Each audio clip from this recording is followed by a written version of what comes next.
Dude, I want you to be as smart as I am. Motherfucker, give me a. Dude, I want you to be as smart as I am. Motherfucker, give me a. Dude, I want you to be as smart as I am. Motherfucker, give me a.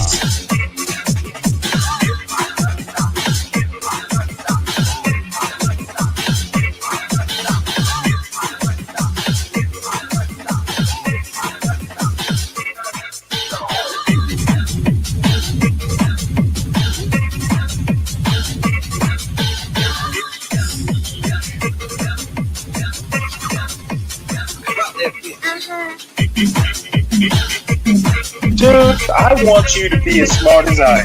Motherfucker, give me a specific.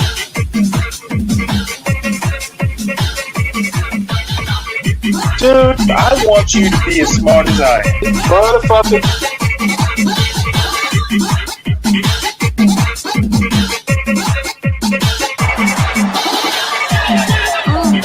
Come on out, you rapist!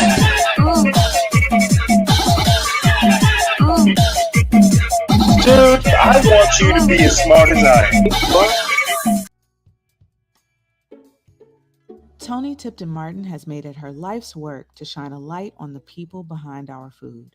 As the 7th recipient of the Julia Child Award, Toni's being recognized for her pioneering work to ensure that African American cooks and authors receive overdue historical recognition for their significant contributions to American food and culture. A California girl through and through, Toni grew up in the Windsor Hills neighborhood of Los Angeles. Her early culinary education took place in her grandmother Nanny's kitchen, where she absorbed pie-making techniques and life lessons in equal measure. Her mother treated their home like an urban farm, growing her own fruits and vegetables, and instilling in Toni an appreciation for healthy living. Alongside her love of food grew a love of writing and storytelling. Toni began her career in journalism, eventually landing at the Los Angeles Times as a nutrition writer and reporter. In 1991, Toni became the first African American woman to hold the position of food editor at a major daily newspaper, the Cleveland Plain Dealer. Like Julia, Toni held to the courage of her convictions, challenging the status quo and entering rooms that historically had not been open or welcoming to Black women.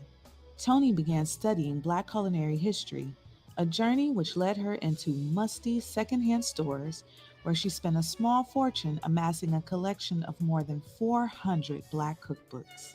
This collection spans nearly 200 years of Black cooking and reflects traditions that extend far beyond the stereotypical soul food that African American chefs have historically been pigeonholed in. This collection became the jumping-off point for much of Toni's most celebrated work. In 2005, she published a historic reprint of the Bluegrass Cookbook by Minnie C. Fox, containing the first known photographs of African American cooks. In 2015, Toni published the Jemima Code, 2 Centuries of African American Cookbooks, an annotated bibliography in which she surveyed and analyzed many of the books in her collection, recognizing the hidden figures of their authors. In 2019, Toni published Jubilee, Recipes from 2 Centuries of African American Cooking, in which she adapted many of the recipes from her collection for the modern kitchen. Jubilee won wide acclaim, a James Beard Award, IACP Cookbook of the Year, and was named a Best Cookbook of the Year by the New York Times, The New Yorker, NPR, The Atlantic, and more. The scope of Toni's work extends far beyond the publishing world. In 2008, she established the Sandy Youth Project to inspire families to celebrate their own cultural contributions and to eat and cook more healthfully. Former First Lady Michelle Obama invited Toni to the White House for her work to help families live healthier lives. She's also a co-founder and former president of the Southern Foodways Alliance and Foodways Texas. In 2020, Toni was named editor-in-chief of Cook's Country magazine and television show, where she continues to tell the stories of the people behind America's most iconic regional dishes. In the wake of the COVID-19 pandemic, America's reckoning with the Black Lives Matter and Me Too movements, Toni Tipton-Martin's commitment to equity and recognition of African Americans' significant contributions to food and culture make her a most fitting recipient of the 2021 Julia Child Award.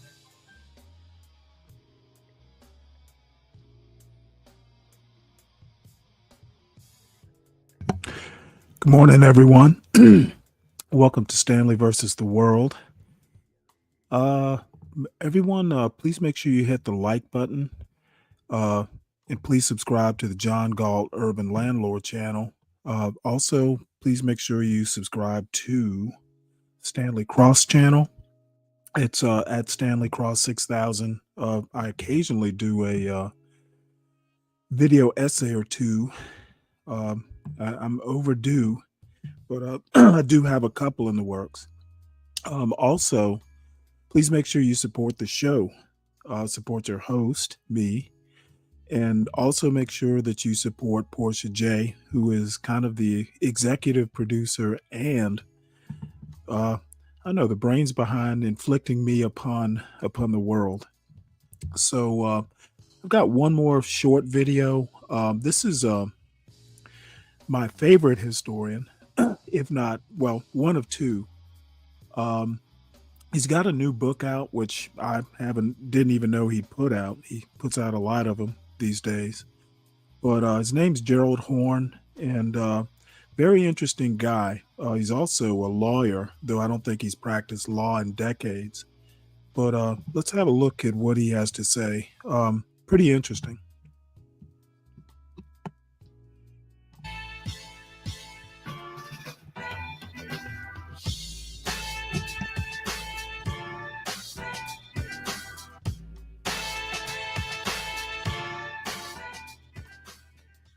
How Greg Carr summarizes Gerald Horne's latest book.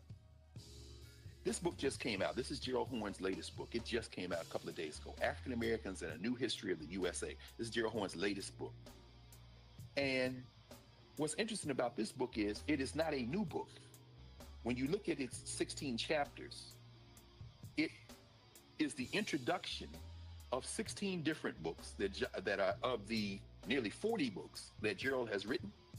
These are the introduction chapters. And what he's doing is when you read them together, Chapter 1, the dawning of the apocalypse, the roots of slavery, white supremacy, settler colonialism, and capitalism in the long 16th century. Chapter 2, the apocalypse of settler colonialism, the roots of slavery, white supremacy, and capitalism in 17th century, North America and the Caribbean. So what he's doing in those first two chapters is erasing the idea that we should start any of our memory in 1619.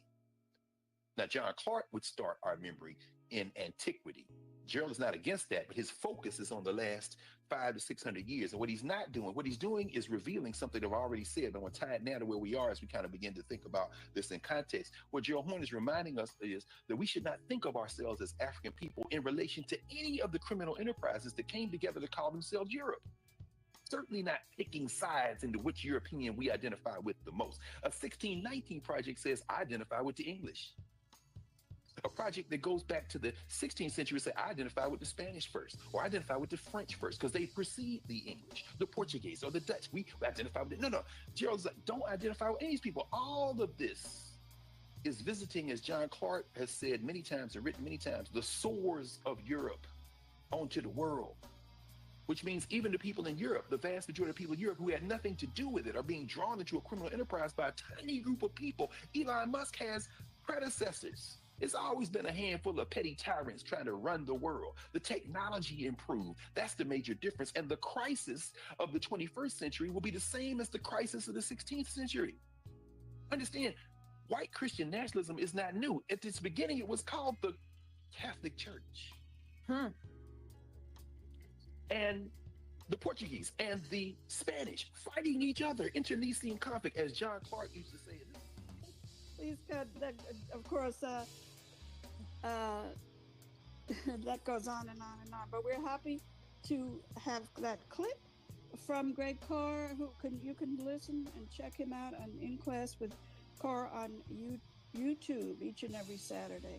But with that said, that's a great introduction, I think, to Dr. Gerald Horne. Dr. Horne, as we said before, a prolific author of more than 40 books. He's an African-American historian. Currently is at the teaches at the John J. and Rebecca Morse, where he's the chair of history and African-American studies at the University of Houston. He can be heard on many, many community radio shows, including right here on WPFW every Friday with Esther's on the ground. He was on last week and often is on Building Bridges Mondays at 7 p.m. with Mimi Rosenberg. But welcome, Gerald Horn, and let's start with making sure the listeners know if you can announce where you will be on Saturday. First of all, thank you for inviting me. Second of all, Saturday, February 1st, 6 to 8 p.m., Sankofa Books across the street from Howard University on Georgia Avenue. Yes, and listeners are welcome to join us there. And Gerald will be talking about his two latest books. Perhaps you maybe start with summarizing those, but I want to make sure we also leave time for your comments on this first week we just went through with the Orange Man. But maybe, well, let's start with what the week we just went through, Dr. Horn. I don't know if you can summarize some of your top concerns about what we went through last week. I know it was a lot, but perhaps what are some of the things that really jumped out to you and is important for listeners to know from week one?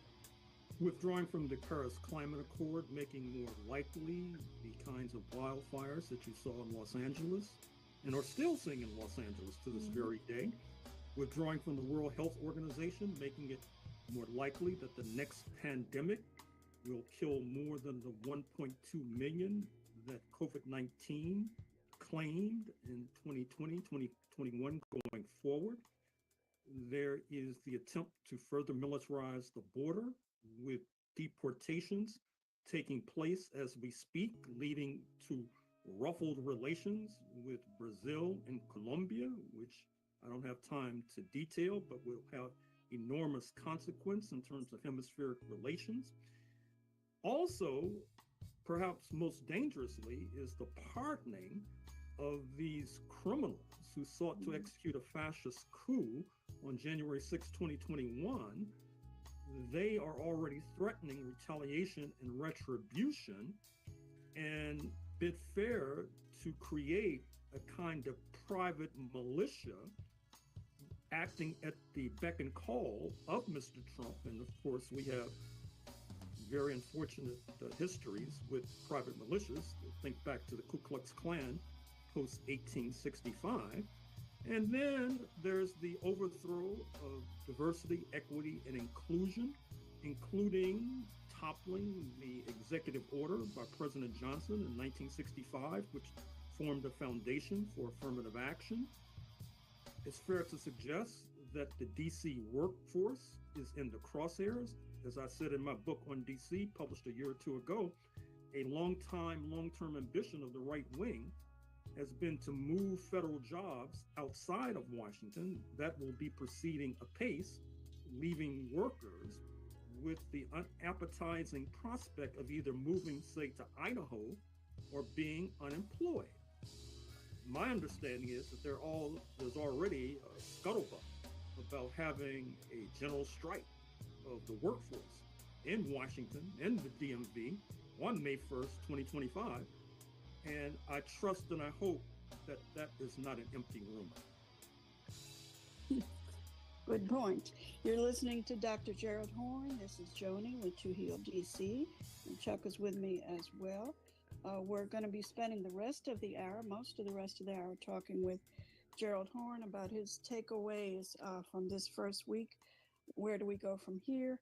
And also reminding people about what the two books he's going to be talking about this Saturday at Sankofa. So, Dr. Horn, let's jump into the issue of what's happening with the immigrants, the whole situation with the immigrant communities, and perhaps mention a little bit about what happened in Newark and Ross Baraka's response, as well as in Chicago. Well, there were a bevy of federal agents from various agencies that descended on Chicago in the last few days. And it's also important to note that a number invaded Newark, New Jersey, drawing the inflamed ire of Mayor Ross Baraka, the son of Mary Baraka.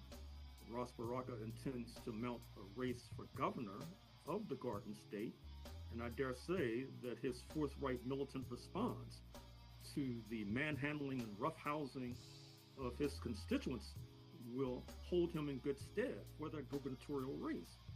I made reference a moment or two ago with regard to how the governments of both Bogota and Brasilia have objected strenuously to the disrespect accorded to their nationals. As a matter of fact, President Petro of Colombia refused landing rights to this plane that was bringing Colombian nationals back to their homeland. And in fact, he reminded one and all that there are about 15,000 U.S. nationals in Colombia who don't have regularized immigration papers, and he recommended that they show up at the relevant agencies to correct that error.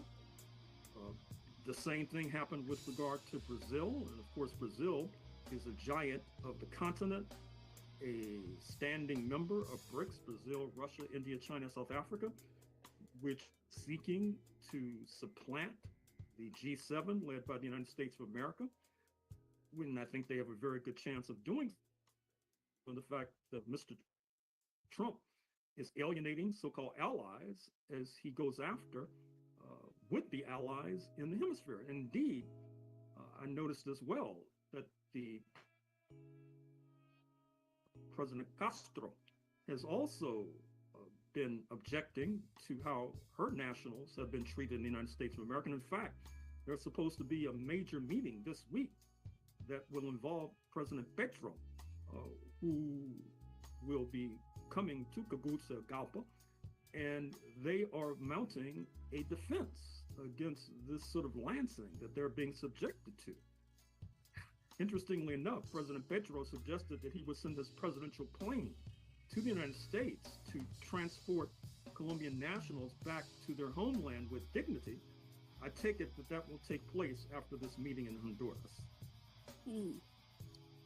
And this is a difficult question, I think, for many of us, but as we face so many challenges now, to say the least, one concern that I've been having in the past few days is the issue of the immigrants, undocumented immigrants in this community as well as around the country. I've been hearing from teachers, for example, particularly in Montgomery County, sharing the fact that young children are coming to them very scared and asking the teachers, what can they do? So we do have organizations such as Casa de Maryland, but I must say we are, to a great extent, very separated from each other. There's not enough real solidarity among some of the key activist organizations, which is understandable. There's a lot going on. But I don't know, Dr. Horn, if you have any suggestions or advice or concerns of your own, particularly on this issue of the undocumented immigrants, and how do we in the progressive community and the activist community support each other? Well, first of all, we expect our friends in Washington, D.C. to play a vanguard role during the next few years, because you are not only in the belly of the beast, you're in the esophagus of the beast. You have a critical role to play. And indeed, with regard to WPFW, you know that I've recommended that you start a new program called Fascism Watch that will be a kind of clearinghouse of information connecting organizations across boundaries and borders, particularly, I would argue, reporting on the doings of these miscreants who have just been pardoned by Mr. Trump and their ongoing attempts to revive the Proud Boys and the Oath Keepers is quite ominous and quite dangerous. Certainly, being in Washington, D.C., the headquarters of the Organization of American States, which means that there are delegates, there are representatives from the southern neighbors of the United States of America, not to mention the Cuban interest section. And of course, Cuba is going to be in the forefront of seeking to rally the hemisphere, not least because it's just been co-opted to the BRICS, Brazil, Russia, India, China, South Africa. They have an ambitious plan to convert the port of Mariel into a major hub for trade with the BRICS nations. And of course, Cuba has a material interest in weakening Trumpism, just as the audience of WPFW has a similar purpose, I would hope and imagine. Absolutely. And Dr. Horn, you've also raised concerns about, rightly so, about federal workers right here in Washington, D.C. that are most likely going to be hit hard. And the importance of us, standing up in solidarity with this workforce. Oh, sure. And there's an article in the New York Times on the front page this morning going into the fears and anxieties of many of the laborers in federal offices in Washington, D.C. They feel under siege. Of course, Mr. Trump has suggested that those who violate his edict with regard to overthrowing diversity, equity, and inclusion, that those who seek to pursue those policies be snitched on by internal spies, and who knows what fate will await once the snitching takes place. And so I think that is well past time, and I'm sure that's happening as we speak, that the unions step up for the members who are now under siege, because it's apparent that Mr. Trump sees a major stumbling block in terms of executing his diabolical and devilish plans. He sees a major stumbling block being the unions, particularly the federal workers in the District, Maryland, and Virginia. Absolutely. And I think during this first week, we saw one national union step up, NTEU, a National Treasury Employees Union, who filed a lawsuit against the Trump administration just on Monday evening, I believe, challenging the right of the administration to actually turn people, as you said, into snitching against each other. So we'll be watching that as we move along, and hopefully we'll be hearing from other unions that are stepping up to the plate. I think we want to make sure we leave time, Dr. Horn, for you to talk about your two books. We did hear about your latest book, and maybe you could repeat the name, but let's also talk about your other new book, which is really quite a phenomenal book. So tell us the titles of each book, and then talk about the one that we haven't heard about yet this morning, that gives the history of the Black Panthers, etc. To reiterate the kind and gracious words of Professor Greg Carr of Howard University, one book is African Americans in a New History of the United States of America. It constitutes, as he said, about 16 introductions to various books that I've published over the years, stretching from the 1500s up to the present, actually before the 1500s, because as I tell the story, you can't understand race as it is constructed in the Americas without understanding religion, which means some understanding of Christianity in the first place, and conflicts between Christians and Muslims, Christians in the Jewish community, and then internal conflicts between Protestants and Catholics, which I argue is critical to understanding the rise of race and how race supplants religion as a marker in society. And I trace that through the first few centuries of settler colonialism.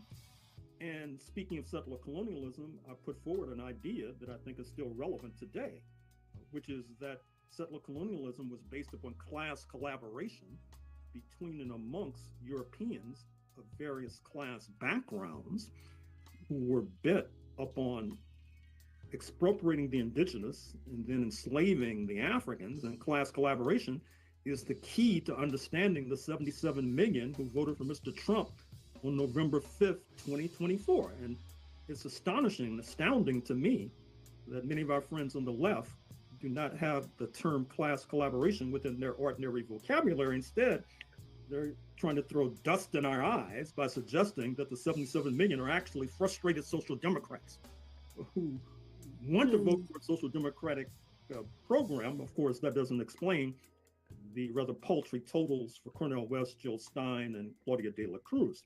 In any case, I trace the history of the United States through the prism of the African-American struggle up into the 21st century. Now, the other book that you referenced is entitled Armed Struggle, ? Panthers and Communists, Black Nationalists and Liberals in Southern California through the 60s and 70s. This is a book that deals with the Southland, the leading city being Los Angeles and the leading state being California, the militancy that has characterized that particular region, particularly with the rise of the Black Panther Party in the 1960s and the hammer that fell down on them subsequently. And once again, one of the arguments that I make involves class collaboration, because despite the yeoman duty conducted by the Panthers, not to mention the communists, I think that there was an inadequate analysis of settler colonialism. There was an inadequate analysis of class collaboration, and that led to rather profound and serious errors. So explain a little bit more what you mean by that, particularly in terms of class collaboration not being focused on enough. Well, I think that oftentimes, believe it or not, there has been a kind of assumption that the United States, for example, is not unlike France. France had this revolution circa 1789. The United States had a so-called revolution around the same time, except the French Revolution contributed mightily to the abolition of slavery circa 1793, whereas in the United States, 1776, you had thousands of enslaved Africans. By 1861, on the verge of the US Civil War, you had millions. And so this question of settler colonialism sweeping across the continent, liquidating Native Americans, is a very peculiar and unique experience that implicated many working class settlers. In fact, you had many programs that were designed to uplift them and exclude others. I'm thinking of the Homestead Act of the 1860s, for example, whereby purloined land from the Native Americans was turned over to settlers, sometimes fresh off the boat, and then so-called land-grant universities were constructed on that same land, whereby the settlers and their sons and daughters could receive higher education, climb the class ladder, and those of us not inducted into the hallowed halls of whiteness were generally excluded. But instead of focusing on those salient factors, there has been this assumption that class unity prevails even in the face of realities that point in an opposing direction. And I think that led the Panthers to make an incorrect analysis of the correlation of forces domestically, causing them to believe that they could conduct armed struggle against the US imperialist machine, and that presumably they could gain support from these voters who were then subsequently voting for George Wallace and other segregationists, or voting for Richard Nixon, or voting for LBJ for that matter. So this is part of what this book concerns, and this is part of what I'll be discussing on Saturday, February 1st, 6 to 8 at Sankofa. Yes, great. And Gerald, if you can, this may be not an easy question, but what advice might you have for activists in particular, or all people listening now? But let's speak to the, as you say, our friends on the left and all people out there that are going to be trying to stand up against the threats we will be facing. Any lessons from history, whether it be recent history or going back to the McCarthy period or before. Any, please share your words of wisdom. Well, first of all, internationalism. That's a theme of both of these new books. That is to say, you cannot understand how we, speaking of people of African descent, were able to escape the ravages of slavery, then Jim Crow, without understanding international solidarity, solidarity with the Haitian Revolution, solidarity with British abolitionists, solidarity with President Vicente Guerrero of Mexico in the 1820s, a president of African descent who abolished slavery, and then that led to the secession of Texas or Tejas from Mexico, joining the United States of America by 1845. So in Washington, as noted, you are cheek by jowl with the Organization of American States. The city is festooned with embassies and legations from virtually every nation on planet Earth. You have a responsibility, it seems to me, to be in the vanguard of our struggle and in the vanguard of internationalism.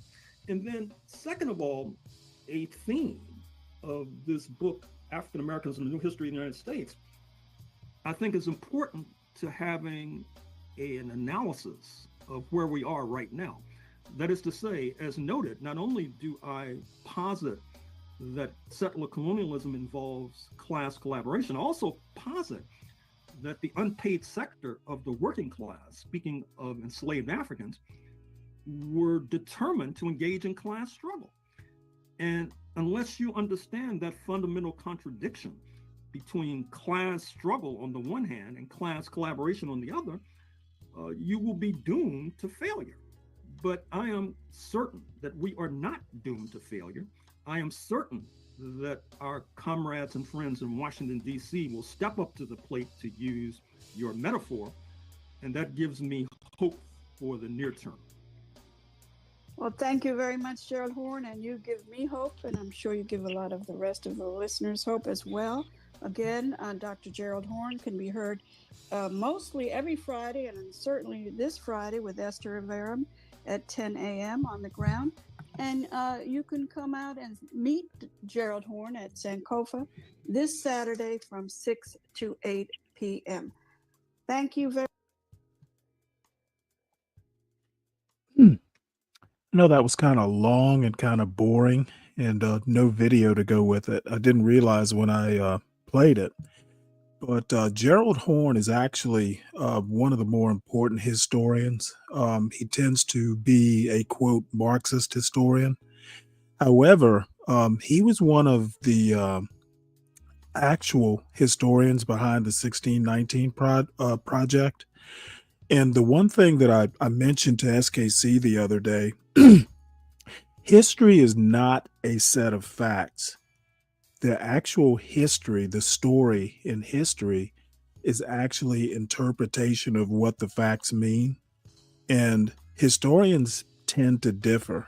The one thing that I got from this, 30-minute interview is that the U.S. is actually very interesting in that class and race intersect.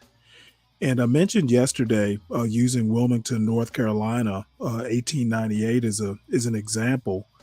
When there is class collaboration, race will always be the wild card. And America, this is why populist movements have tended to not work in the U.S. Most times, the working class whites will always, or at least historically, have been swayed against collaborating across racial lines by race. That whole, hey, the Lyndon B. Johnson quote about working class whites will basically, if you can persuade them to hate blacks, you will be able to pick their pockets or something to that effect. And people, especially in this space, just don't seem to understand that. And The problem is, if you're not really interested in it, history in and of itself is fairly boring. However, looking at American politics and culture through a historical lens, to me, is about the only way you can do it effectively, just so you can kind of interpret, what exactly is going on. And you won't always be right. But bottom line is some of the bullshit about, you know, working class people, or, what MAGA is. All this stuff can just be, just know enough history and you'll kind of understand, because history does rhyme. And, a lot of times I'll go against the grain with folks on this channel. And like I told Angry Snowman at the end of yesterday's show, I don't just say it just because, I don't go against a grain, or I don't just spout, some of these political and historical points, just because it's my opinion. It may be my opinion, but the opinion is grounded in something I've experienced or read or something like that. I don't just make it up. I don't basically, conduct my politics or, my culture critique based on YouTube videos. I try and go a little bit more in depth than that. So, yeah, well, that obstacle is race, DiCapriono. Hey, Mo Love, how you doing? Yeah, that obstacle is race. Not all the time, but historically, it has been. So anyway, I wanted to play that, as boring as it might have been to some people. I'll go ahead and start moving into the news now. Not too many news stories, but I do have some interesting videos towards the end of the show. So we'll go ahead and go into the news. This has been well, it's not surprising, and it's kind of been a long time coming. And it's funny how, truths about the previous administration always come out in a book about a year too late. So apparently, there's a new book out on the Biden administration. And, the title of this story is "Democrats Rattled Again by Fresh Claims That Biden Aides Hid His Frailty." And let's see, I forget who wrote the book. It's someone famous. Oh, yeah, it's Jake Tapper, the CNN host, and someone named Alex Thompson. But let's go ahead and listen to this, and I'll have some comments afterwards. This news story was written by Naftali Ben-David, Dan Merica, and Paul Kane. Democrats rattled again by fresh claims that Biden aides hid his frailty. A new book and Biden's public appearances are potential distractions as the party seeks to focus on Trump. A growing number of Democrats are publicly second-guessing their party's handling of the last election, acknowledging that President Joe Biden's delayed withdrawal was damaging, and in some cases conceding they were too quick to dismiss questions about his age and mental acuity. The criticism and self-criticism comes as a new book. Original Sin, President Biden's Decline, Its Cover-Up, and His Disastrous Choice to Run Again by Jake Tapper and Alex Thompson blames Democrats' defeat in large part on Biden's aides who, it asserts, hid the extent of his decline. The former president and his supporters forcefully reject that notion. But the renewed questions, along with Biden's public comments responding to those claims, are sending shivers through a Democratic Party still traumatized by November's loss to Donald Trump. Representative Ro Khanna, Democrat, California, an outspoken supporter of Biden before he ended his re-election campaign last summer, acknowledged in a statement to the Washington Post on Wednesday that he had been mistaken in backing the former president's re-election. "In my few interactions at public events, I found him coherent and proud of his record, but it is now painfully obvious he should not have run," Khanna said. "We should have had an open primary. We must acknowledge this truth to regain trust with the American people." Kentucky Governor Andy Beshear, a potential Democratic presidential candidate in 2028, said in an interview Wednesday that it would have helped the party if Biden had ended his re-election bid earlier than July. In retrospect, If the president was going to drop out, dropping out earlier would have given any candidate a little more time, Beshear said. He suggested, too, that Democrats would have had a better chance if their nominee, then Vice President Kamala Harris, had drawn clear distinctions with Biden. It would also have taken a campaign willing to break with the president on certain issues, Beshear said. The flare-up comes at a particularly inconvenient time for Democrats, who believe the political tides are beginning to shift their way after the onslaught of Trump's first few months. Democratic leaders are now seeking to focus on a Republican spending bill, which they say will slash Medicaid, and on the potential economic chaos unleashed by Trump's tariffs. Biden, they note, left office 4 months ago, was not the party's candidate in 2024, and will presumably never run again. Trump, in contrast, has only begun a 4-year term that Democrats say is already causing irreparable damage. But other Democrats contend that party leaders should state openly that Biden should never have sought re-election. Such a confession is needed to regain the trust of voters, they say, given that Americans retain doubts about the Democratic Party, even as they sour on Trump.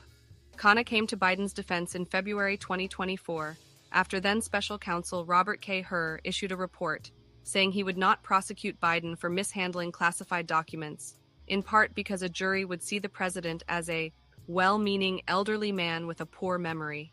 Democrats were infuriated by what they saw as an unfair shot at Biden, and Khanna appeared on CNN to rebut the description.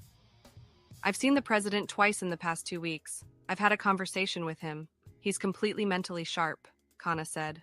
Former Transportation Secretary Pete Buttigieg, who ran against Biden in the 2020 Democratic primary and then served in his cabinet, said in remarks this week that the party would likely have been better off if Biden had not run. Maybe. Right now, with the benefit of hindsight, I think most people would agree that that's the case. Buttigieg, a potential presidential candidate in 2028, told reporters Tuesday. We're also not in a position to wallow in hindsight. We've got to get ready for some fundamental tests for the future of the country and this party. Original Sin includes several evocative anecdotes, asserting that in a June 2024 meeting, Biden did not recognize actor George Clooney, whom he had known for years, and that at one point aides discussed whether Biden should use a wheelchair in his second term. A spokesperson for Biden's office said the authors did not fact-check the book with them, adding that they would not respond to individual assertions as they trickle out. We continue to await anything that shows where Joe Biden had to make a presidential decision, or where national security was threatened, or where he was unable to do his job, the spokesperson said. In fact, the evidence points to the opposite. He was a very effective president. Biden in recent days has appeared on BBC News and on ABC's The View, offering sharp criticism of Trump's opening stretch and a defense of his own record. He also gave a speech last month criticizing the president's handling of Social Security. Some Democrats fret that such appearances play into Trump's determination to continue using Biden as a foil, but Senator Dick Durbin, Illinois, the second-ranking Senate Democrat, said that with Trump attacking him several times a day, it is natural that Biden would want to defend his reputation.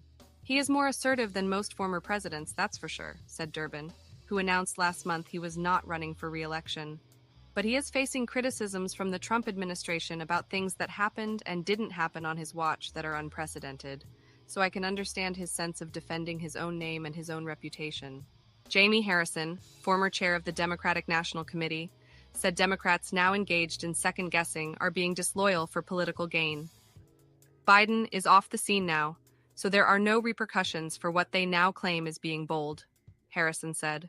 Was Joe Biden old? Yes, he acknowledged it. He was old, but he went through the process, Harrison said. Had other people gotten in, then it could have been very different. But nobody decided to do that. So, don't get a backbone now after you decided not to get in. Many Democratic leaders are brushing off questions about whether they suspected that Biden, who turned 82 last November, might not have been up to the job, saying they are focused not on the past, but on the future, blocking Trump's initiatives and winning the 2026 midterm elections. Asked Tuesday at a news conference whether he was being forthright about Biden's limitations, Senate Minority Leader Charles E. Schumer, Democrat New York, did not answer directly.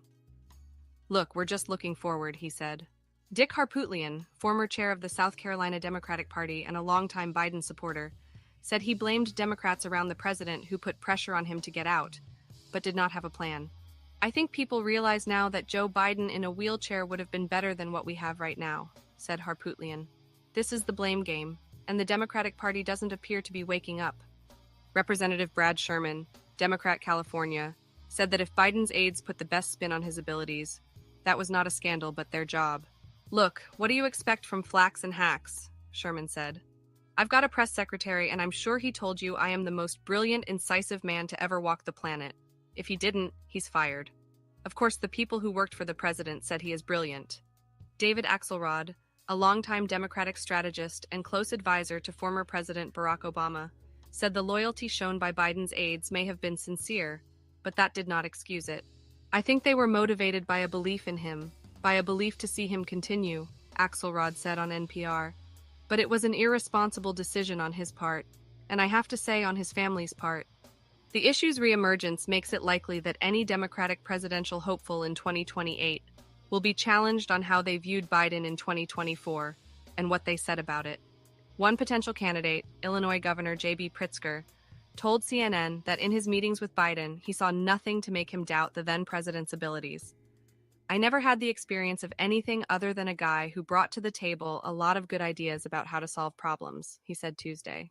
Jill Biden, who appeared with her husband on The View, was even more forceful than her husband in defending him against any suggestion that his abilities were faltering at the end of his tenure.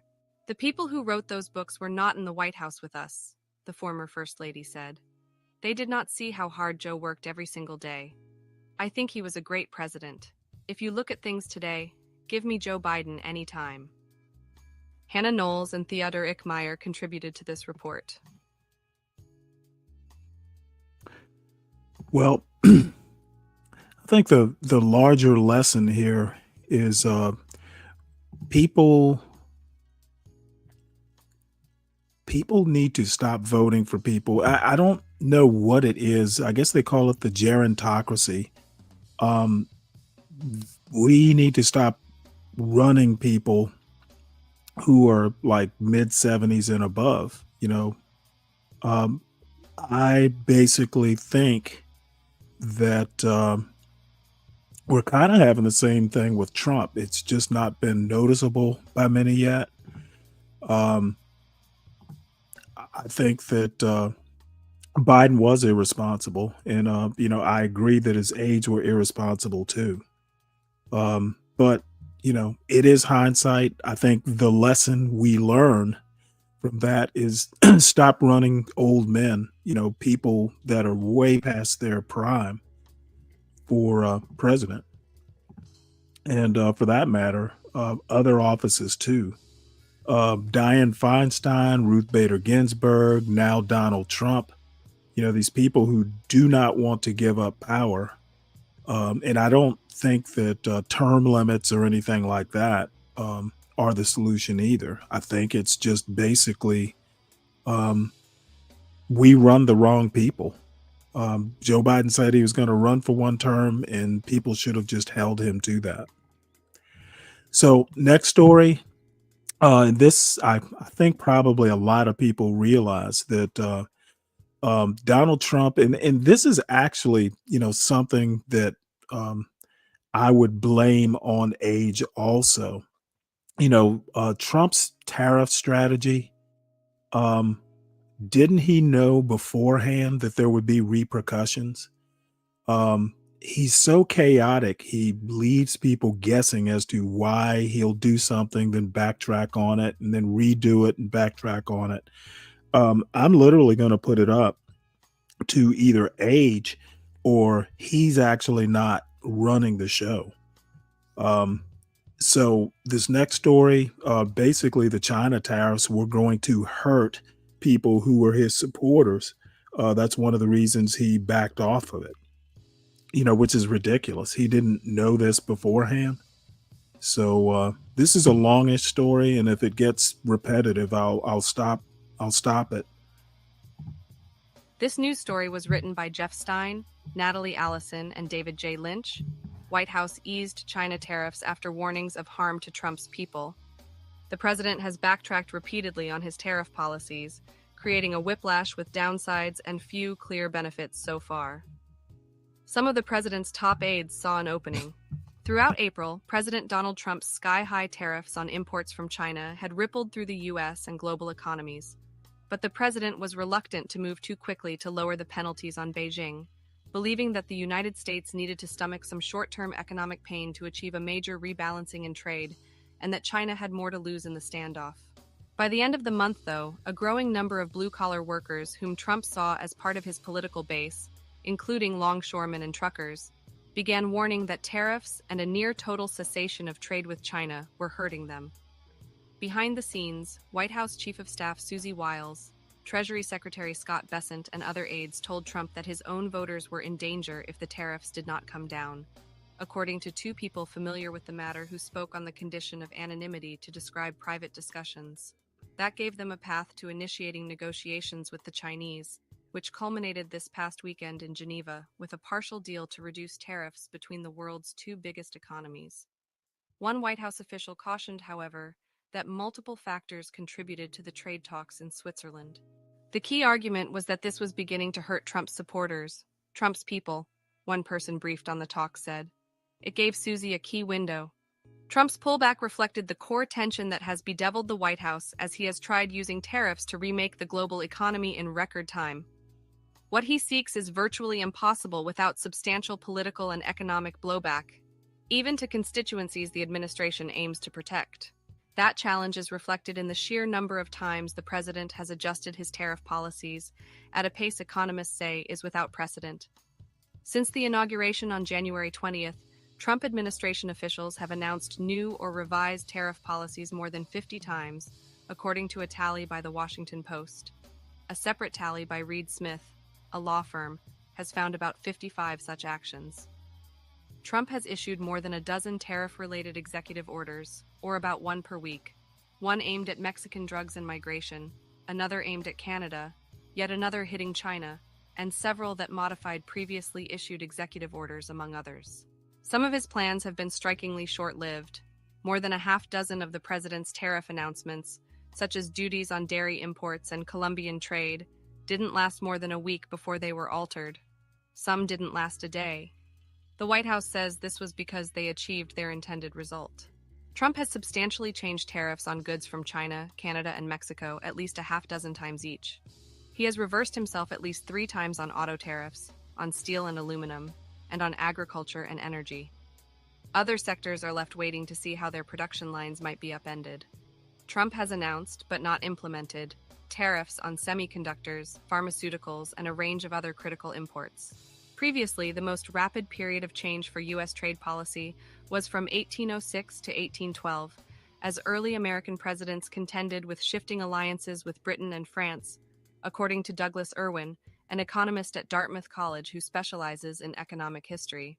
But, Irwin said, that was changing every year. This is changing every day. The sheer amount of activity is unprecedented, overwhelming. The constant reversals reflect the president's attempts to transform U.S. trade while simultaneously mitigating the negative consequences of such a transformation, Irwin said. The reason why the tariffs go up and come back down is businesses or markets are pressuring him to back off, he said. The volatility is just reflecting the difficulty of achieving the objectives in a very short span of time. It's hard to say what precisely the policy commotion has accomplished. The U.S. agreement with China mostly removed restrictions imposed by both sides since January, though the administration has pointed to a non-committal pledge by Beijing to curb non-tariff barriers to trade. The White House has also said it is working on dozens of trade deals with countries that it threatened with tariffs in early April. But only one, with Britain, has been announced, and critics have said the British offered only token concessions, such as a commitment to purchase more U.S.-made beef, rather than agreeing to anything transformative for the two countries. The U.S. runs a trade surplus with Britain already. The only special interest guiding President Trump's decision-making is the best interest of the American people, White House spokesman Kush Desai said in a statement. The administration's Geneva Agreement with China stabilizes our trade relationship while setting the stage for a comprehensive trade deal that will put Americans and America first. Financially, both the damage and the upside of the Trump tariffs have been less dramatic than they initially appeared, or than he pledged at the outset of his presidency. Stock markets have recovered their heavy losses since Trump's April 2nd Liberation Day announcement, with investors appearing to believe that the president will leave the global trade system largely intact when the dust clears. Further tariffs are coming on specific sectors, but it's not clear whether Trump will stick by those, given his willingness to walk back other trade measures under pressure.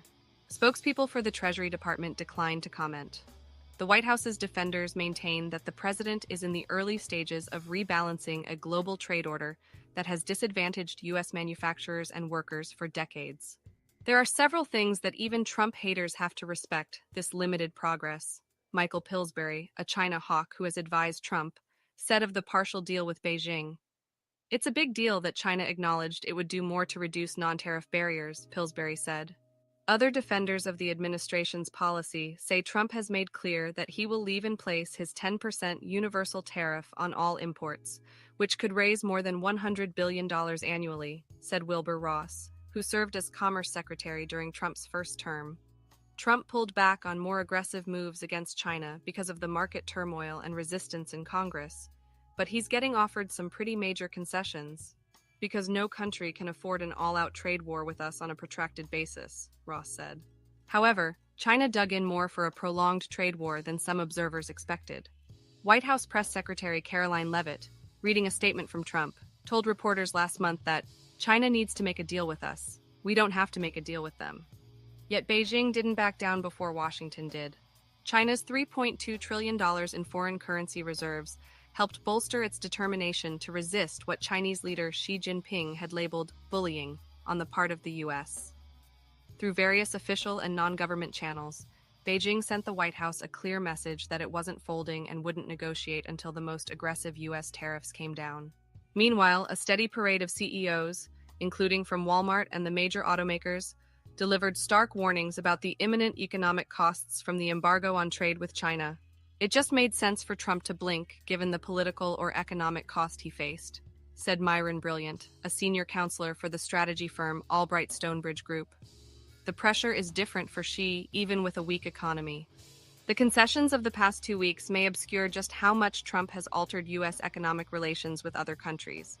Even after easing economic hostilities with China, Trump has raised the average U.S. tariff rate from 2.5% to 18%.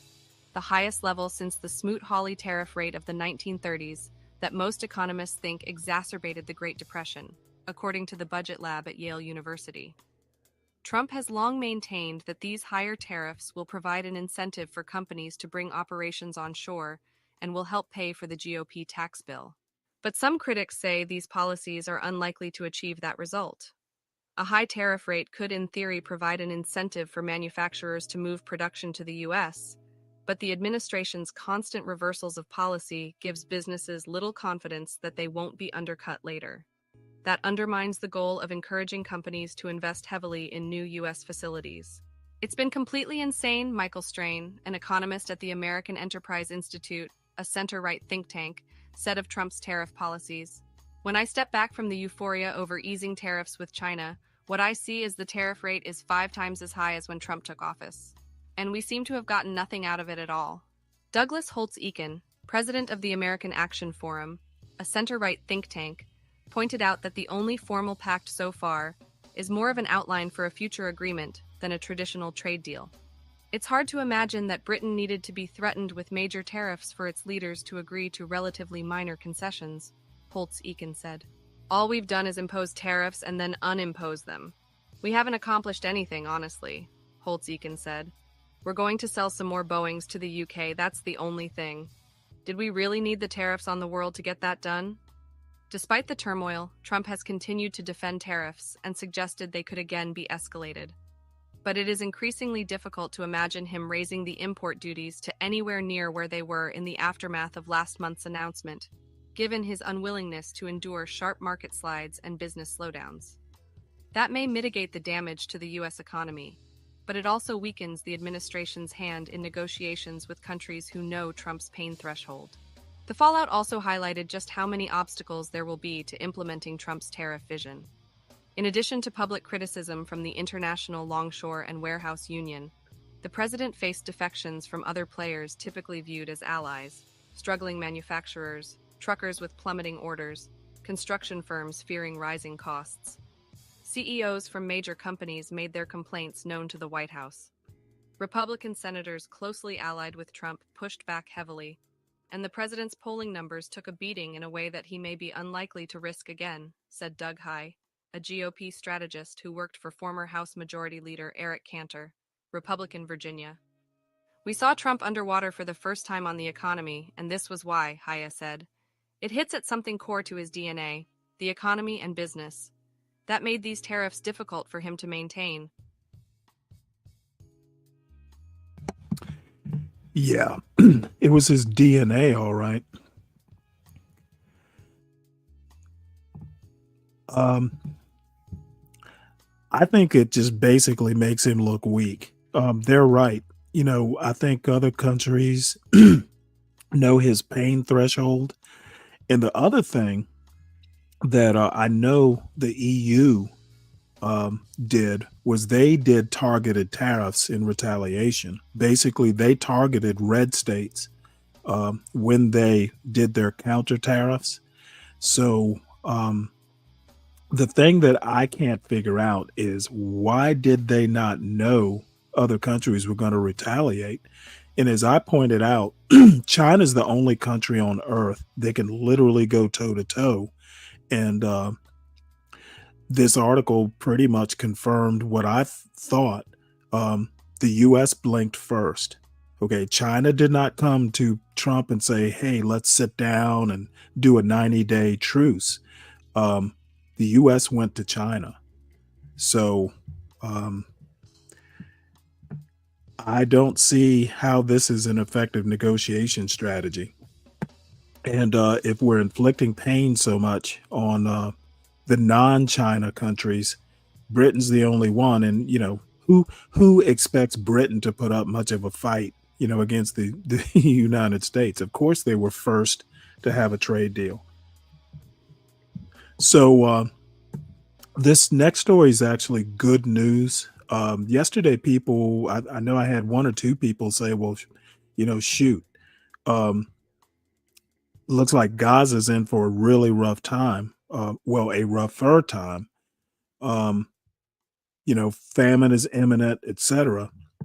Well, it looks like this says a new U.S. backed group says it will start aid operations in Gaza within weeks. The Gaza Humanitarian Foundation, led by U.S. military veteran Jake Wood, plans to begin aid delivery in Gaza within weeks following discussions with Israeli officials. This announcement follows weeks of Israeli blockade on Gaza, which blocks food, fuel, and medicine and worsens a humanitarian crisis affecting 2.3 million Palestinians. The foundation is nearing completion of securing sufficient aid to provide hundreds of millions of meals within its initial 3 months, temporarily using current delivery networks while developing additional distribution centers approved by Israel to enhance aid reach. UN humanitarian chief Tom Fletcher stated the U.S.-backed plan is far from meeting humanitarian law and noted the foundation must ensure aid doesn't get anywhere near Hamas. I don't see how that's going to be possible.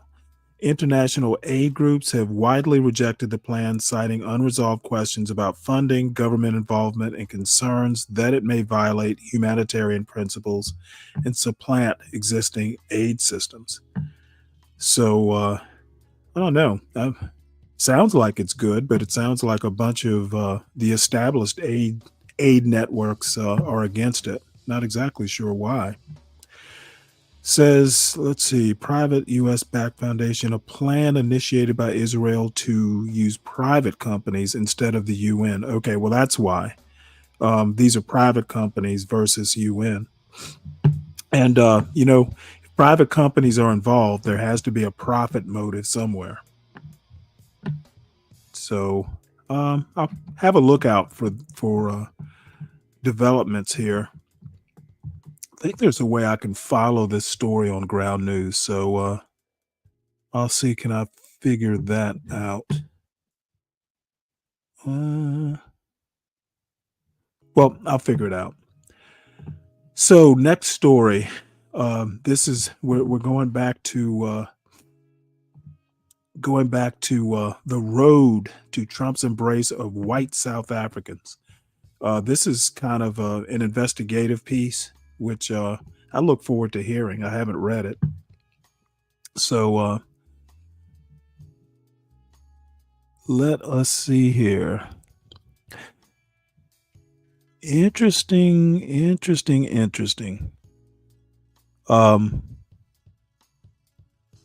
interesting. I'm looking at the authors of this article. They're all non-Caucasians.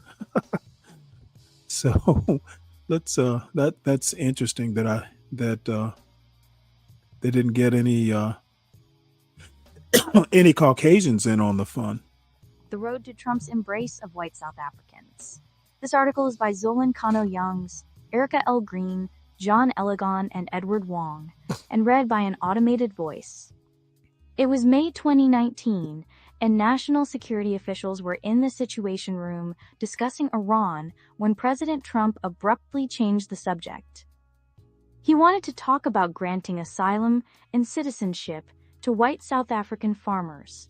Mr. Trump had floated the idea before, claiming that the farmers were a persecuted minority group being displaced from their land, according to John R. Bolton, his national security advisor at the time, who was at the meeting.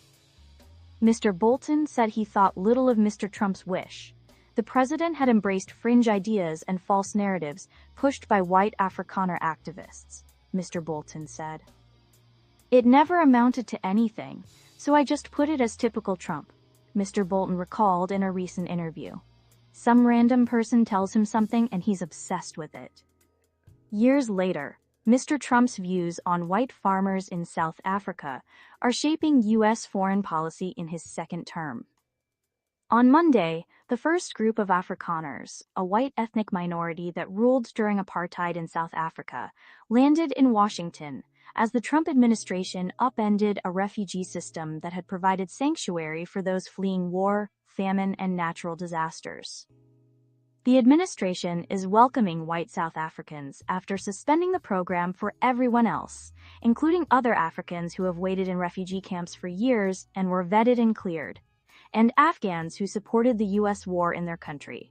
The extraordinary development capped months of a diplomatic spiral between the two nations.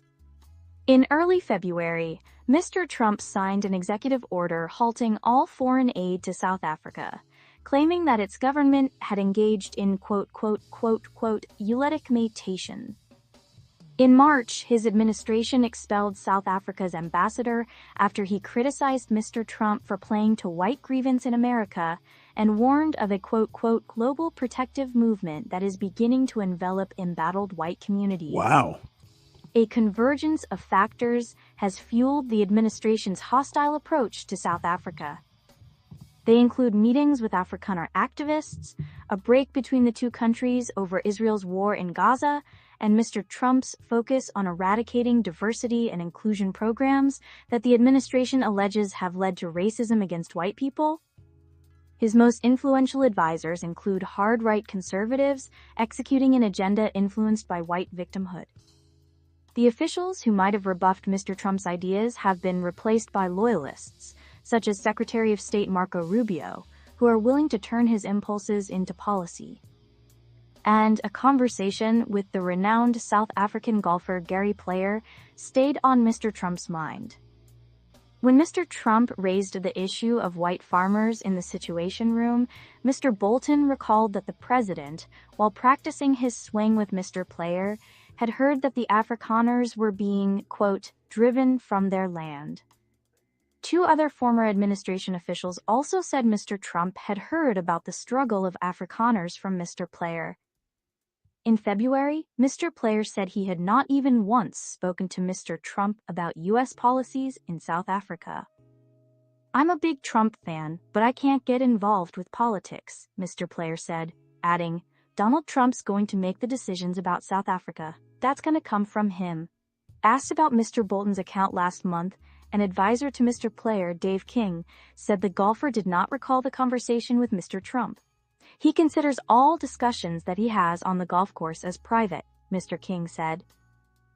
White House officials did not respond directly to questions about how Mr. Trump's views on South Africans' plight evolved into U.S. policy. Instead, they reiterated their concerns about the Afrikaners. Afrikaner refugees who arrived in the United States today shared their harrowing stories of discrimination and persecution in South Africa, including violent attacks, vandalism of property, death threats, racial slurs against farmers, songs calling for the death of all Afrikaners, affirmative action laws that prevent many from finding work, and a government that, at a minimum, did not respond to their requests for help, Carolyn Leavitt, the White House press secretary, said in a statement on Monday. It's truly sad the New York Times is attempting to minimize the suffering of this long-persecuted minority group. Powerful American allies. To Mr. Trump, South Africa is a cautionary tale for the United States. In the 1990s, when one of his advisors mentioned a news item projecting that non-white people could become the majority in the United States, Mr. Trump shot back that there would be a revolution should that happen. This isn't going to become South Africa, he said. According to a book about the president, Confidence Man, by Maggie Haberman, a New York Times reporter. Years later, in August 2018, one of Mr. Trump's favorite newscasters crystallized his views of South Africa. Tucker Carlson, a Fox News host at the time, said that South Africa's president had begun seizing land from his own citizens under a new law that Mr. Carlson called the definition of racism. Racism is what our elites say they hate most. Donald Trump is a racist, they say, but they pay no attention to this at all, Mr. Carlson said. Within hours of the newscast, Mr. Trump had fired off a tweet claiming that there was large-scale killing of white farmers in South Africa and that he had directed the State Department to closely study the South Africa land and farm seizures and expropriations. South African government is now seizing land from white farmers, he wrote, tagging the accounts of Fox News and Mr. Carlson.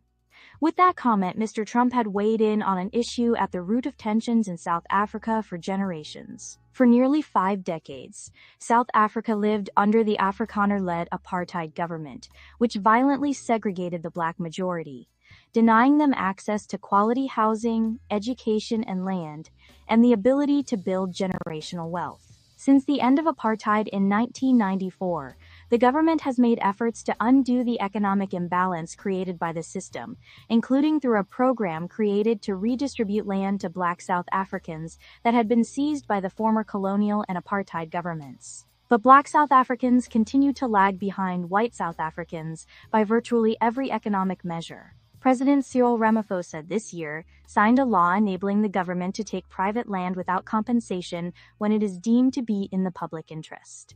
Legal experts say that uncompensated seizures are likely to be rare.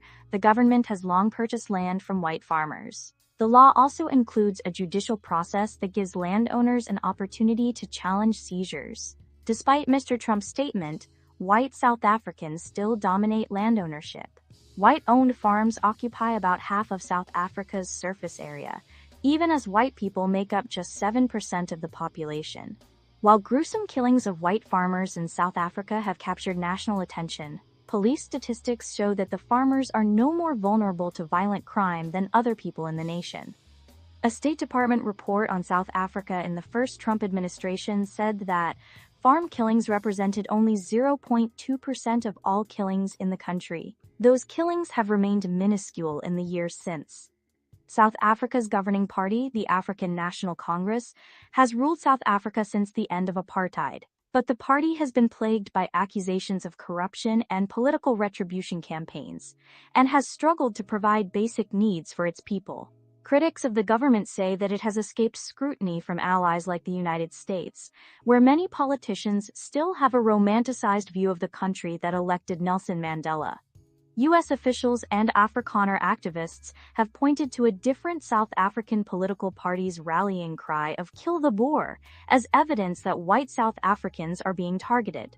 Boer means farmer in Dutch and Afrikaans. The African National Congress distanced itself from the chant years ago. After lobbying for decades to gain allies in Washington, the Afrikaners finally found the most powerful one in Mr. Trump. Ernst Roetz, a prominent Afrikaner activist who has been featured on Mr. Carlson's show, said activists have long wanted U.S. leaders to put more pressure on South Africa. South Africa is changing, he said, and the American administration has taken note of this. Divisions erupt and the ambassador is expelled. Mr. Trump wasted no time resurrecting the Afrikaner issue when he returned to office this year. And he was no longer surrounded by officials willing to limit his fringe ideas to social media. Elon Musk, the South African-born billionaire, who has become a ubiquitous presence in Mr. Trump's second term, has made baseless claims on social media about a, quote, genocide of white people in South Africa. Just weeks after Mr. Trump was inaugurated, Mr. Rubio announced that he would skip a group of 20 foreign ministers meeting in South Africa. He accused the South African government of using the occasion to promote solidarity, equality, and sustainability, the official theme of this year's G20. In other words, DEI and climate change, he said. Mr. Rubio and other Trump aides were particularly incensed that South Africa had brought a genocide case against Israel at the International Court of Justice. They consider the South African government a leader in rallying global outrage against Israel. In late February, Trump administration officials met with Afrikaner activists in Washington, who outlined their concerns. The officials asked about the murder rate of white farmers, racial quotas, and laws that have been passed to address racial inequities. They link it in a sense to their whole DEI issue in America, said Jocko Kleinhans, who leads international engagement for the Solidarity Movement, an Afrikaner rights organization that met with the White House officials earlier this year. They said there must only be merit. And while Mr. Trump's aides privately inquired about South Africa's handling of race, some of them raged over the South African ambassador's criticism of Mr. Trump's approach to race. The ambassador, Ibrahim Rasool, was quoted in a Breitbart article as saying that Mr. Trump was leading a, quote, supremacist movement against incumbency, those who are in power in South Africa. After reading the article in March, Mr. Rubio announced the expulsion of Mr. Rasool, calling him a race-baiting politician who hates America and hates Mr. Trump. Meeting at the White House, Mr. Trump's executive order shocked even Afrikaner activists. Days earlier, in a post on X, Mr. Ramaphosa defended the recently adopted Expropriation Act, writing that it was not a confiscation instrument, but a constitutionally mandated legal process. He said he looked forward to explaining the difference to the Trump administration. Why do you have openly racist ownership laws? Mr. Musk wrote in response, reposting Mr. Ramaphosa's message on his own account. 4 days after Mr. Musk's response, Mr. Trump issued an executive order halting aid to South Africa. He said his administration would prioritize the resettling of Afrikaner refugees into the United States because of policies that he said had racially disfavored landowners. Mr. Kleinhans, the Afrikaner rights group activist, said that after the order was issued, many of his organization's members were concerned that things could get worse for them at home. He and other leaders in the Afrikaner movement decided to lobby the Trump administration to provide support for Afrikaners who wanted to remain in South Africa. He declined to say who from the White House met with the delegation, but a congressional official said the meeting included Brendan McNamara, the Director of African Affairs for the National Security Council, and Dan Dunham, a staff member in the Council's Africa group. The delegation also met with senior State Department officials. The South Africans told the American officials that while they appreciated the Trump administration's acknowledgement of the Afrikaners, they most wanted help fixing South Africa so that Afrikaners could continue living there, Mr. Kleinhans said. But according to Mr. Kleinhans, it was clear that the White House officials believed that the Afrikaners, the descendants of European colonialists, would be better off in the United States. Several people brought up the fact that many Afrikaners were already working on farms in America. Some mentioned business people they knew who were Afrikaner. White House officials seemed to believe that Afrikaners could quickly contribute to America's economy, he said.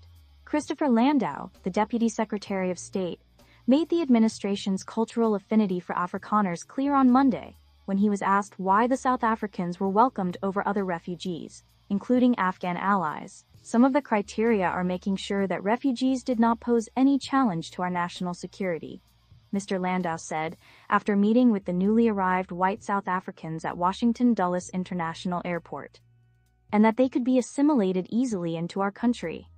The same day, Mr. Trump repeated his debunked claim that it's a genocide that's taking place. It's a terrible thing that's taking place, and the farmers are being killed, he said. Mr. Trump added, they happen to be white. Alan Blinder, Maggie Haberman, and Mark Mazzetti contributed reporting. Well, that's funny. They happen to be white, and you happen to have noticed that.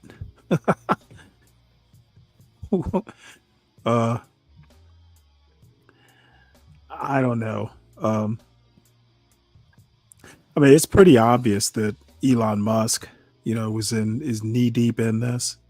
So I guess my only thoughts are it is really scary to see an administration that is just so nakedly oligarchical, and literally, not only if Trump's not in bed with the billionaires, they have offices in the White House.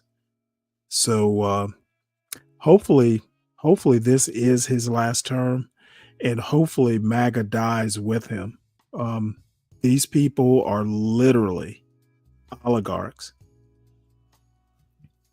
and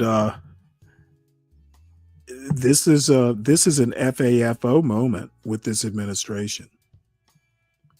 And the longshoremen and the other people who were kind of screaming, at these China tariffs. Somebody just said, maybe it was Uncle Fatty, just said that, the best is yet to come. I appreciate Donald Trump kind of, experimenting, but this jerking back and forth honestly just makes him look indecisive. And after, this has only been like a few months of his presidency, this country's going to be fucking exhausted. This country's going to be exhausted by the end of the Trump administration. And I swear, if this keeps up for 4 years, MAGA is done. It'll go the way of the Tea Party. There will be people who pick up the remnants and form a new movement, but MAGA in and of itself is going to be dead. So, National Airport Pentagon hotline had been disconnected for 3 years. I didn't even know there was a hotline between the Pentagon and National Airport, but the Federal Aviation Administration was weighing suspending an agreement with the military over flights, and official testified before Senate. All these problems, none of them seem to be DEI related, with National Airport and Newark's Liberty International. All these things are equipment, and this piece of equipment, a phone, a hotline isn't working. None of this seems DEI related. This news story was written by Ian Duncan. National Airport Pentagon hotline had been disconnected for 3 years. The Federal Aviation Administration was weighing suspending an agreement with the military over flights. An official testified before the Senate. A hotline connecting air traffic controllers at Reagan National Airport and their counterparts at the Pentagon has been inoperable since March 2022. A Federal Aviation Administration official confirmed Wednesday, further evidence of poor safety coordination between federal agencies responsible for the airspace where a mid-air collision in January killed 67 people. The line is maintained by the Defense Department, and the aviation agency was not aware of the outage during the 3 years it was down. Franklin McIntosh, the FAA's deputy head of air traffic control, testified at a Senate hearing Wednesday. Aviation officials discovered the hotline wasn't working after May 1st, when controllers at National ordered 2 passenger jets to abandon landings because an Army helicopter was circling nearby at the Pentagon. We're insisting on that line to be fixed before we resume any operations out of the Pentagon, McIntosh said. Ongoing disputes over how to ensure safety have led to unusual finger-pointing among cabinet departments. Transportation Secretary Sean P. Duffy has accused the military of violating safety protocols, while military officials have insisted they have followed the FAA's restrictions. Key senators joined in with their frustrations at Wednesday's hearing of... I want to say this. People seem to be ignoring the utter disarray of Trump's administration. They want to point back to Biden and the chaos with the withdrawal from Afghanistan and the border and just things. Has anyone noticed that the Trump administration is literally in disarray? The Pentagon, hotlines broken, the military's being accused of not doing safety protocols, the cabinet members are sniping back and forth, Elon Musk having a fight with Marco Rubio and the other cabinet secretaries. This is a mess, and no one in MAGA land or John Galt urban landlord the John Galt urban landlord neighborhood seems to be noticing that it's a fucking mess. Creative chaos. I don't think this is creative chaos. Has anyone out there in the chat noticed what this administration is in disarray?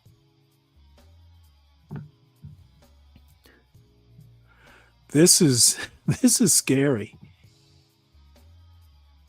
The Commerce, Science, and Transportation Committee. The administration's lack of a more aggressive, proactive mitigation approach is simply inexcusable, said Senator Tammy Duckworth, Democrat Illinois, herself a former Black Hawk pilot. FAA and DoD must coordinate better. We don't need to wait for the completion of a lengthy investigation to know that. Senator Dan Sullivan, Republican Alaska, said he had been unsuccessfully seeking more information about what happened from the military. They need to start giving answers to this committee and other committees because what happened was just unacceptable, Sullivan said. They really haven't been that forthcoming. The Army did not immediately respond to questions That's about funny, the dirty hotline. dude. McIntosh said that he did not know how long it would take to restore the line, but that he expected the military to expedite that timeline. This month's incident came just a week after a Virginia-based Army unit resumed flights in the capital region, following the January 29th crash, when an Army Black Hawk collided with an American Airlines regional jet arriving from Wichita. In another fresh disclosure, McIntosh said that at the time of the May 1st airspace conflicts, responsibility in National's Tower for guiding helicopters and other local traffic was combined under one person, a consolidation of tasks also in place the night of the deadly crash. Combining the jobs can increase the workload on controllers, experts say. After the crash, the FAA closed a helicopter route that passed along the Potomac River to the east of National and restricted helicopter traffic in an area around the airport. But military, police, and medical helicopter flights have continued in the region, causing ongoing disruptions to passenger traffic. The Washington Post has identified at least 2 other flights to the Pentagon since the crash using the same looping route. McIntosh testified that the FAA was continuing to weigh its procedures in hopes of getting the Defense Department to exhibit better behaviors. Under questioning from Commerce Committee Chairman Ted Cruz, Republican Texas, McIntosh confirmed that after the May 1st incident, officials considered whether to suspend an agreement that allows the military to fly in the Washington area without receiving FAA clearance beforehand. Before the FAA took that step, however, the Army unit in Virginia announced that it would once again suspend helicopter flights to the Pentagon while it carried out a review. We were extremely troubled by the incident that occurred, especially in light of DCA and the events that led up to the accident, McIntosh said, referring to National by its airport code. We were ready to deploy any option that we could use or we felt was necessary. Yet McIntosh acknowledged the prolonged hotline outage also raised concerns about the FAA's procedures. I think the next question would be why were we not aware of it and insist on it being fixed, McIntosh said. Scott Dunham, a retired National Transportation Safety Board investigator, said it's typical for nearby air traffic control facilities to have direct communications with one another. McIntosh testified that the 2 facilities were still able to reach each other by normal phones. But Dunham said that should be a last resort after the normal stuff breaks. Jeff Guzzetti, a former NTSB and FAA investigator, said the Army has been less transparent than civilian authorities since the crash, potentially due to the sensitivity of some of the missions it flies. but Gazzetti said the military will have to find a way to share more information. This fatal accident at DCA is shining a huge spotlight that the Army can't get away from easily, he said. Wednesday's hearing also examined the ongoing problems at Newark Liberty International Airport, which has faced days of delays caused by unreliable technology, a shortage of air traffic controllers, and runway construction. The Guardian reported Wednesday that while Duffy has insisted the airport remains safe to use, he also said in a radio interview that he had switched a flight his wife was taking to nearby LaGuardia Airport. The Transportation Department told the British outlet that the change was made for scheduling reasons, not because of safety concerns.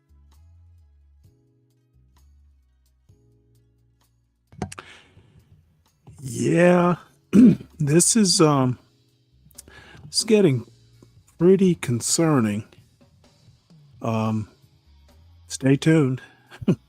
It's we've had a lot of issues in the past couple of weeks with the air traffic control / safety system between Newark and then apparently something, this particular issue in the DC area. Doesn't sound like lessons are being learned. So this is actually interesting. Drug overdose deaths plummeted in 2024, the CDC reports. Now, I'm kind of surprised that the CDC still exists. It's good to know that they're still putting out a report or two every now and again. Drug overdose deaths plummeted in 2024, CDC reports. This article is by Jan Hoffman and read by an automated voice. Overdose deaths in the United States fell by nearly 30,000 last year, the government reported on Wednesday, the strongest sign yet that the country is making progress against one of its deadliest, most intractable public health crises. The data, released by the Centers for Disease Control and Prevention, is the latest in a series of reports over the past year, offering hints that the drug-related death toll that has... Oh, by the way, how much you want to bet Trump takes credit for this? Now, this is in 2024, but I guarantee you he takes credit for it. Gutted families and communities could be starting to ease. Public health experts had been carefully watching the monthly updates, with skepticism at first and then with growing hope. Wednesday's report was the most encouraging yet. Deaths declined in all major categories of drug use, stimulants as well as opioids, dropping in every state but 2. Nationwide, drug fatalities plunged nearly 27%. This is a decline that we've been waiting more than a decade for, said Dr. Matthew Christensen, a physician and former director of West Virginia's drug control policy. We've invested hundreds of billions of dollars into addiction. Addiction specialists said that changes in the illicit drug supply, as well as greater access to drug treatment and the use of naloxone to reverse overdoses, seemed to be playing a role. But whether the country could sustain that progress was an open question. In announcing the new numbers, the CDC praised President Trump, saying in a statement that since he, quote, declared the opioid crisis a public health emergency in 2017, the government had added more resources to battle the drug problem. But the new data was released as Mr. Trump's health secretary, Robert F. Kennedy Jr., was testifying on Capitol Hill about the administration's proposed cuts to many federal health programs, including those addressing the drug crisis. I don't see how it can be sustained, with the kinds of deep cuts that they're taking to many of the programs that have been driving these reductions, said Tracy C. Green, an epidemiologist at Brandeis University who researches drug use. It seems ridiculous to cut that momentum so dramatically, she said, and despite the progress, drug fatalities remain high. According to the data, 80,391 people died from drug-related causes in 2024. That was the lowest tally since 2019, before the COVID-19 pandemic isolated drug users and shut down treatment facilities, sending overdose fatalities skyrocketing. But Dr. Green called the latest figures still extremely high and unacceptable. The CDC's statement said the improved numbers showed that public health interventions were making a difference and having a meaningful impact. Still, it noted that overdose remained the leading cause of death for Americans ages 18 to 44. While a constellation of factors could be accelerating the drop, experts do not know which have had the most impact. Dr. Christensen said that addiction was a particularly elusive crisis to combat because it had tentacles in a patient's economic, familial, cultural, social, and medical background. An array of interventions includes not only emergency responses and treatment, he said, but a continuum of care that wraps in housing and job training. Now funding is being rescinded, and we still don't know what the appropriate level of intervention is for each particular community, town, region, and state, he said. People and programs are going to fall through the cracks.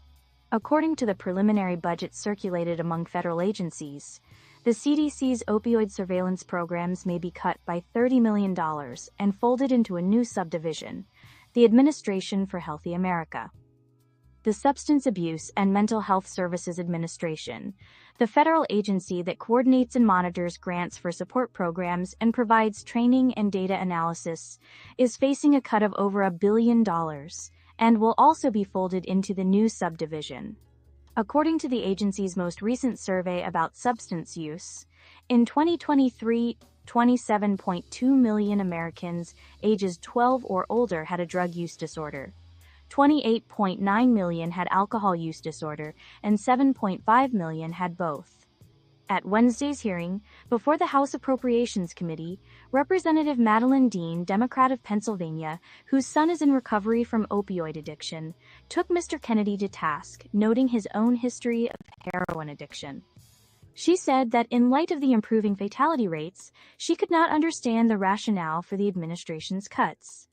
Addressing Mr. Kennedy, she said, "You know these families. You are these families. Help us save more lives."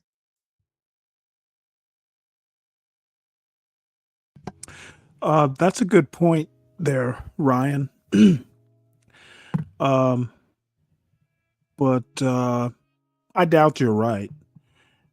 Most of the fentanyl, from what I understand, has been coming in through ports, not necessarily through the southern border. So I don't know if Biden's bill covered ports or not. Maybe you can tell me.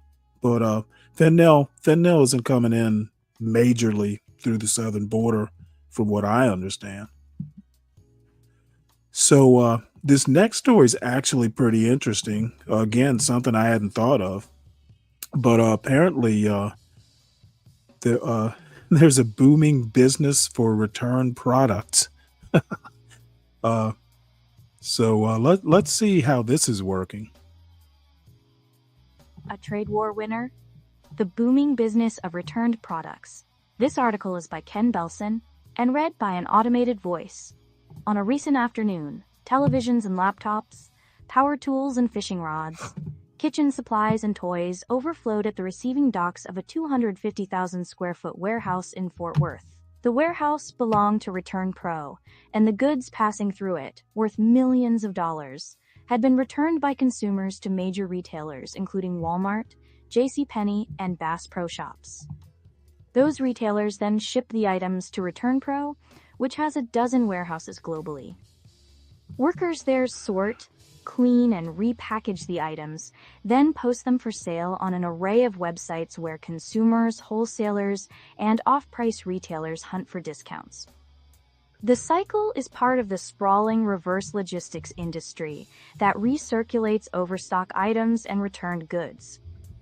And with President Trump's tariff war on China, Return Pro and other reverse logistics companies are bracing for a surge in demand for refurbished goods in the coming months. With fewer goods crossing the Pacific, retailers and wholesalers are expected to draw down their inventories of electronics, toys, clothing, and other goods. And as they do, they will have to either order more goods from China at higher prices or look for alternatives like Return Pro. Return Pro handles 259 categories of goods returned to retailers, which may have otherwise sold the products to liquidators for pennies on the dollar or sent them to a landfill at a loss. By sorting them, Return Pro can generate 25 cents or more on the dollar for the retailers, and far more for products it refurbishes. As there's uncertainty in the market and the world is not sure what direction we're going with tariffs, a lot of vendors and retailers have reduced the amount of inventory they've purchased or canceled orders altogether, said Sender Shamus, Return Pro's chief executive. there's an opportunity to bring these items back to life that are already here and put them back into the supply chain. Each day, ReturnPro has more than 500,000 Chinese-made items listed for sale on its various websites, including VIP Outlet, Go Wholesale, and Direct Liquidation. There, wholesalers, mom-and-pop stores, retailers that sell overstock items like Five Below and TJ Maxx, and even consumers can find refurbished products made by Apple, Milwaukee Tool, Hamilton Beach, and other top brands.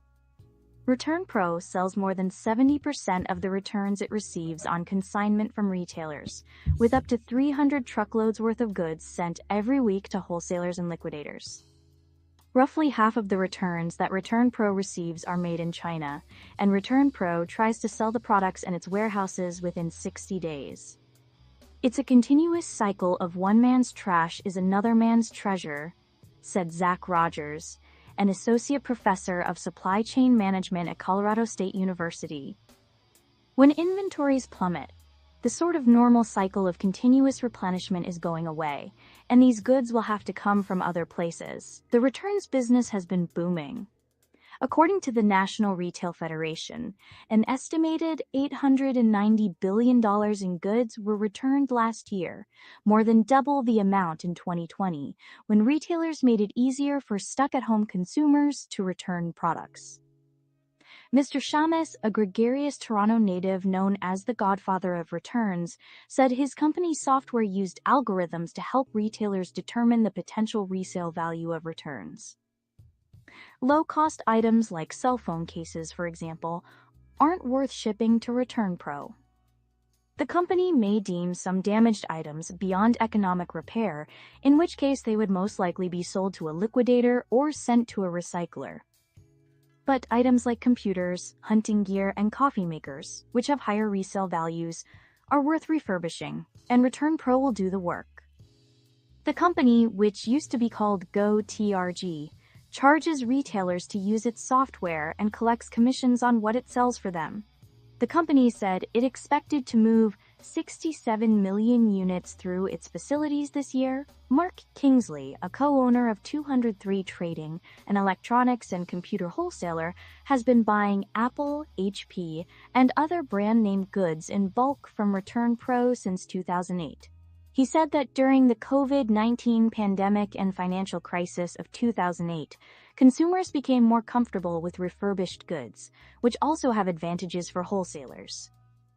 One nice thing about dealing with refurbished equipment is that you're not really subject to the pricing set by manufacturers, so you're able to go out and find deals all the time, he said. Wes Berry, an executive vice president at ReturnPro, said retailers he had spoken to had been setting up war rooms to discuss whether or how much to raise prices to offset higher tariffs, and where to find alternative vendors for goods, including those made in the United States. In the past, retailers typically sold overstock items when new models arrived. Now, he said, they may hold on to them longer, which could drive up the value of goods in ReturnPro's warehouses. The mountains of goods stacked to the ceiling in Fort Worth are a tangible sign of consumer attitudes and preferences. A spike in returns can suggest that consumers are tightening their belts, or that companies have flooded the market with products that turn out not to be popular, or that have defects. A dozen Vizio televisions sitting on one bay were returned by retailers to make space for newer models. In one aisle, dozens of retro boomboxes were stacked on shelves next to ice baths, home safes, golf bags, Dutch ovens, and 12-inch tricycles. Not far from the loading docks, two women picked through boxes of returns sent back to Bass Pro Shops. They scanned Igloo coolers, fish finders, and Coleman gas grills, items that would most likely be bought by sporting goods stores. There were crossbows and air guns too. Buyer's remorse is the most common reason for the returns. Some goods arrive in damaged boxes and have to be repackaged. Many consumers buy big televisions for Christmas to watch the National Football League playoffs only to return them after the Super Bowl. More generators are returned after hurricane season, and Christmas trees and snowblowers come back after the winter. About 15% of returns are classified as fraud, like clothing that was worn once, say to a wedding, and then returned, a practice called wardrobing. Fraudsters may put broken or fake items in boxes that weigh as much as the original product, hoping the person refunding the purchase doesn't check. One customer removed an iMac from its box and replaced it with a Bible, according to Farah Alexander, Return Pro's director of brand management. In general, the most valuable items are electronics because they are in constant demand and retain their value. Return Pro workers scrutinize dozens of brands of laptops and desktop computers, running diagnostic software, wiping their hard drives, and looking for cracked screens and missing accessories. Software is reinstalled, and the machines are cleaned and repackaged. Some are scooped up in minutes, which Mr. Seamus sees as a sign that despite the economic turmoil, or perhaps because of it, the market for refurbished goods will remain strong. You can put tariffs in the world, but people are still going to buy, he said. We are a consumer society. Returns aren't going away anytime soon.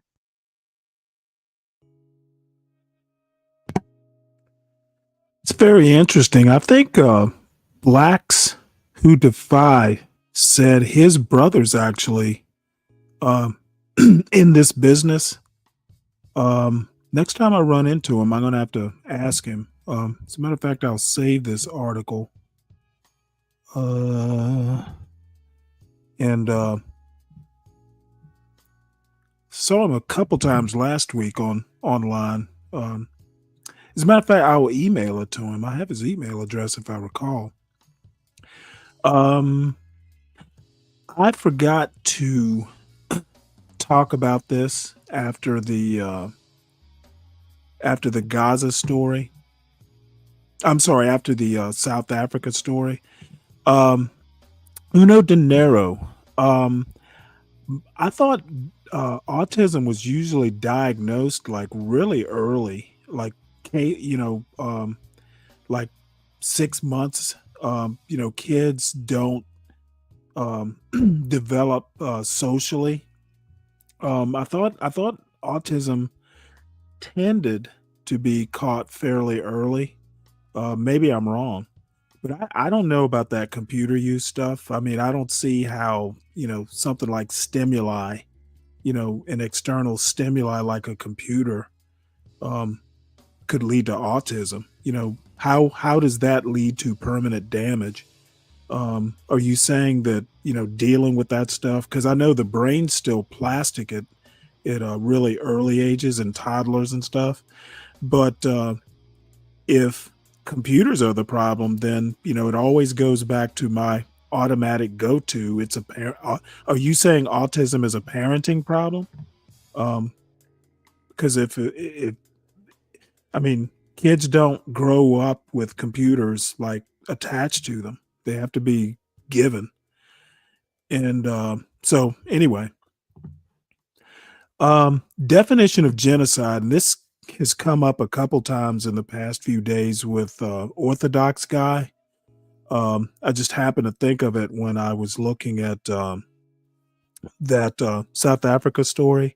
There is nothing in this definition that talks about land, people being, having their land taken away from them.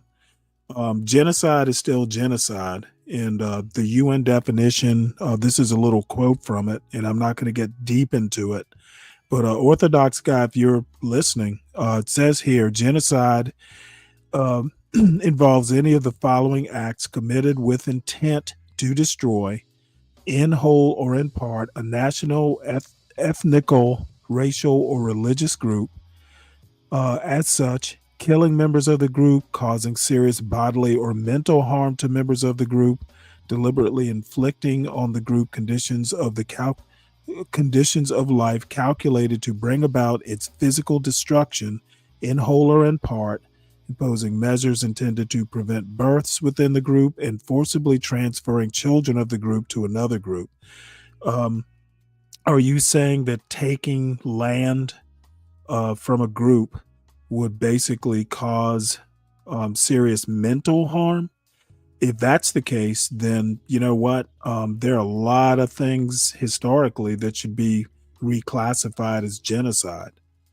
So if you are listening, Orthodox guy, or you run into this at a later date, maybe we'll talk about this. I see nothing here. And again, I don't know that much about what happened to that group of people that Trump brought over here. But if all that happened is their land got appropriated, I guess you could argue that causes mental harm. But in that case, I would just call them pussies. You know, join the group. I mean, there were plenty of Africans in South African history who had land taken away. So, this genocide thing isn't hitting the way way you think it is. So, all right. Well, let us move on. Uno Dinero, this is something you just mentioned, and I just brought this story up because you made me think of it. So, top priority for Pope Leo, warn the world of the AI threat. So, I'd be interested in your comments when this story's over there, Uno Dinero. Top priority for Pope Leo, warn the world of the AI threat. This article is by Motoko Rich and Adam Satariano and read by an automated voice. The parishioners at St. Matthias Schoenberg Church in Berlin worry about artificial intelligence. Congregants fret that their children are finding false information on chatbots or social media. Teachers at the parish school regularly monitor for AI-enabled cheating. And in this parish of 12,000 Catholics from more than 100 countries, those who make a living as interpreters fear their jobs will soon be obsolete. Now they have an ally in the new pope. Less than a week into the role, Leo XIV has publicly highlighted his concerns about the rapidly advancing technology.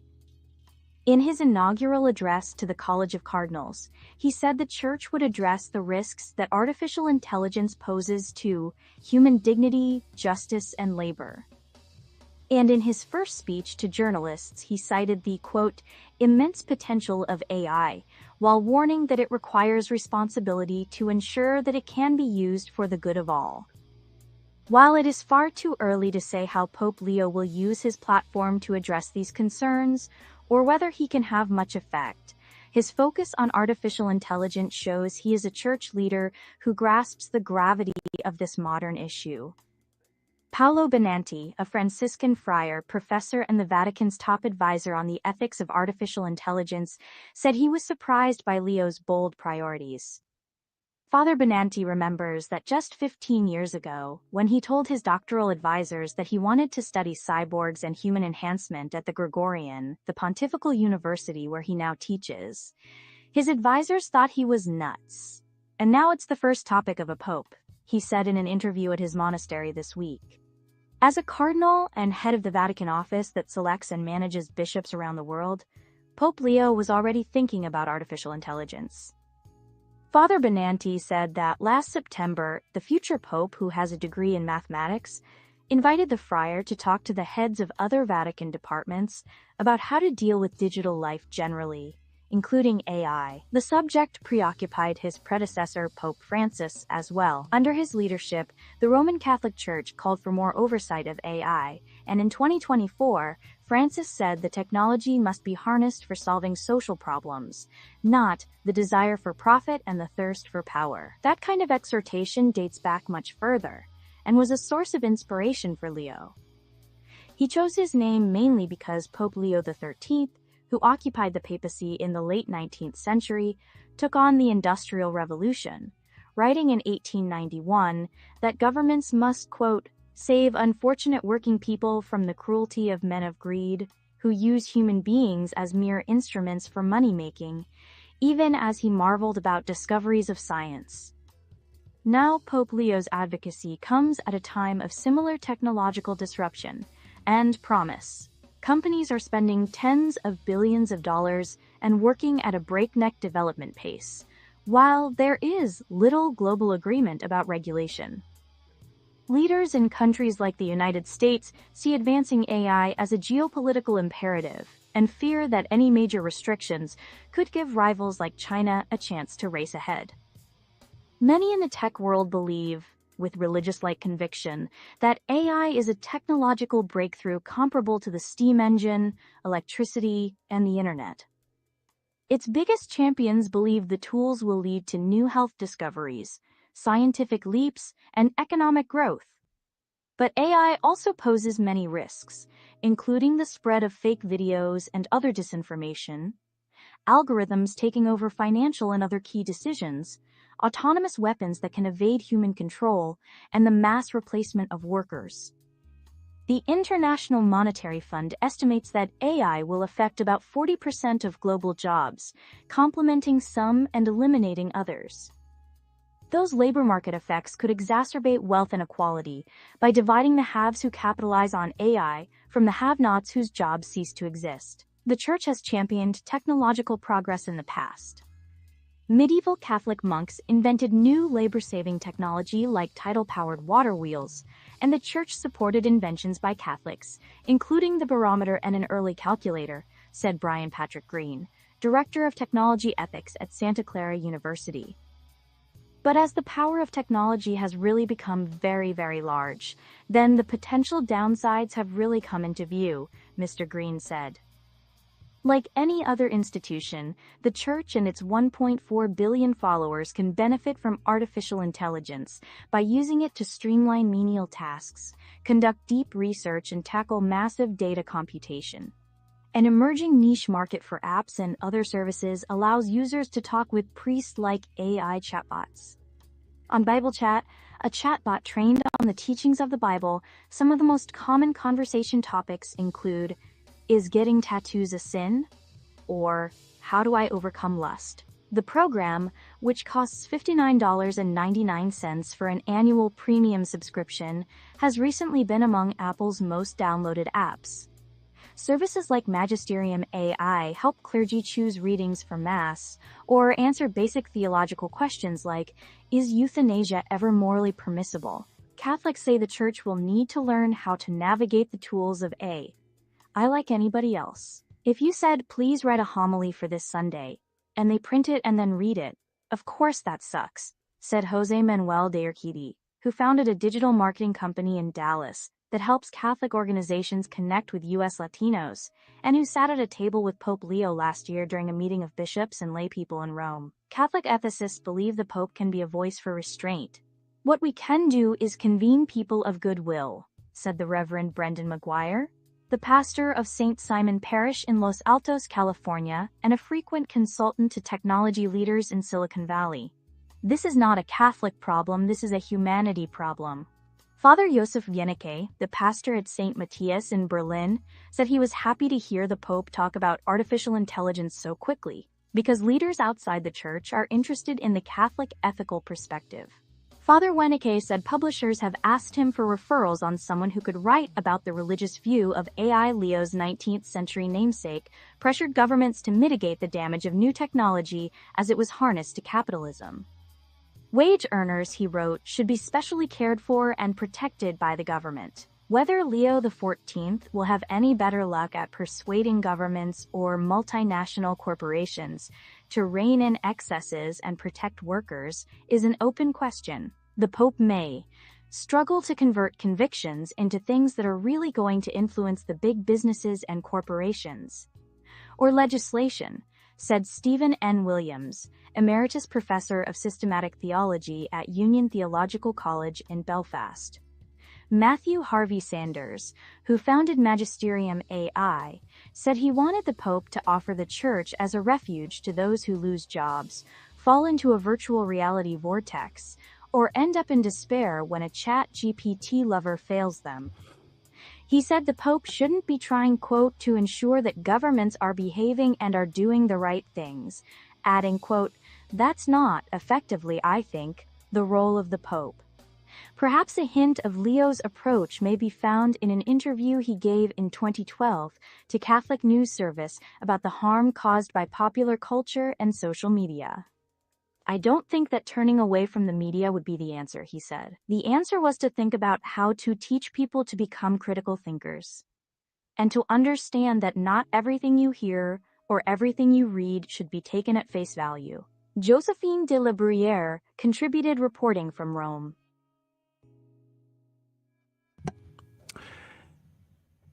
Yeah, it's funny. I'm wondering if priests can be replaced.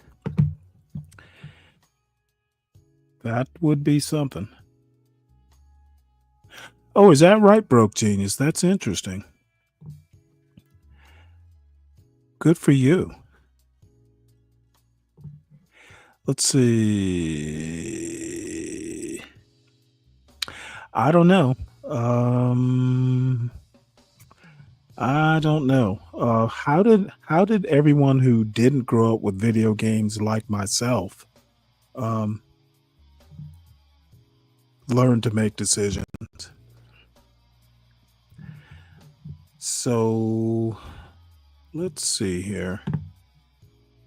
I'm having to choose between two stories here. Today, the Supreme Court will be hearing the case against the executive order Trump wrote getting rid of birthright citizenship. And I'm going to double check while the story's playing. I'm hoping that the case is early enough. I don't think it'll be early enough to hit this show, but if it is happening before noon, or even if it's happening in the afternoon, I may just actually fire up a show just to hear that case. Me and SKC talked about listening to it online and just commenting as the case went. If I can't do that, then I'll definitely have it for tomorrow's show, and I plan on listening to the whole thing. So it won't. It might take up a whole show depending on how juicy or saucy the lawyers get. So let's see this little video here. Birthright citizenship. That's Trump signing the executive order with looks like a felt tip marker. Oops.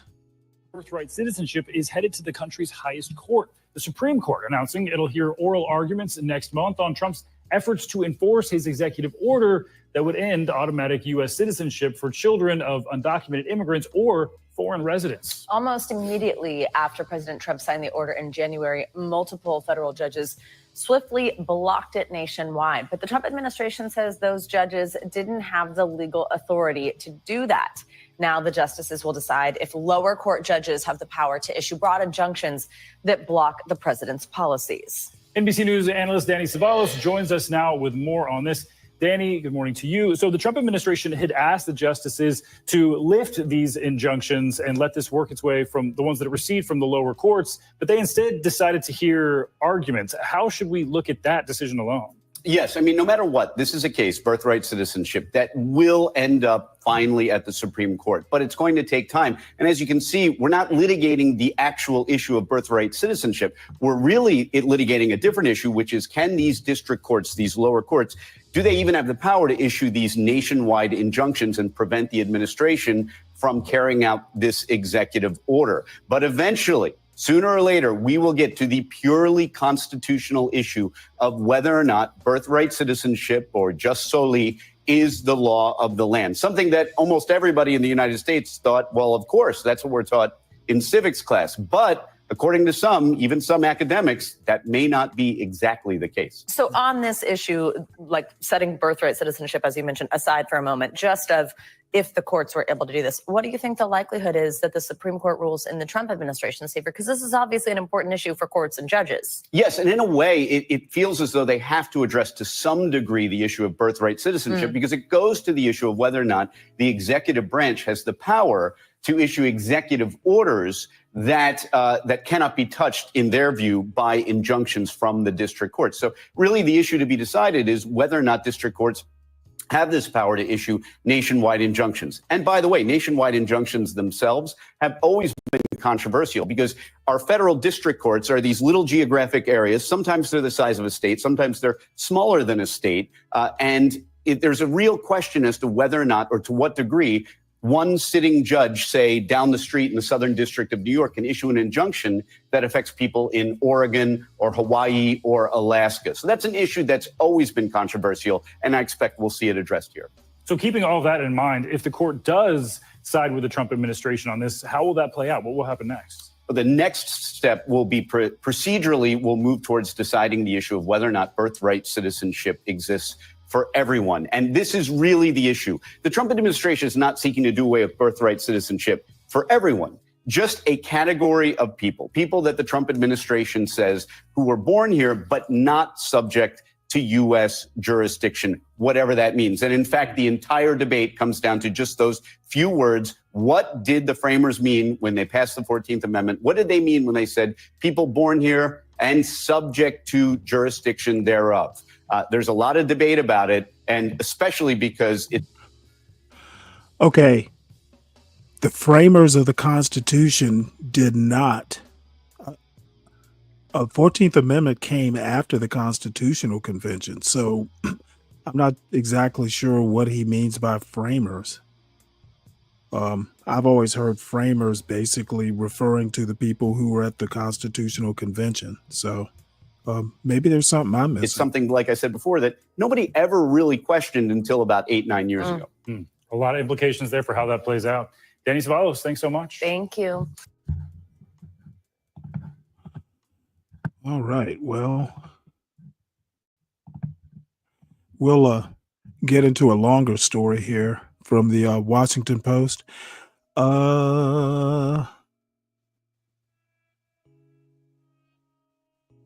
So let's listen to this.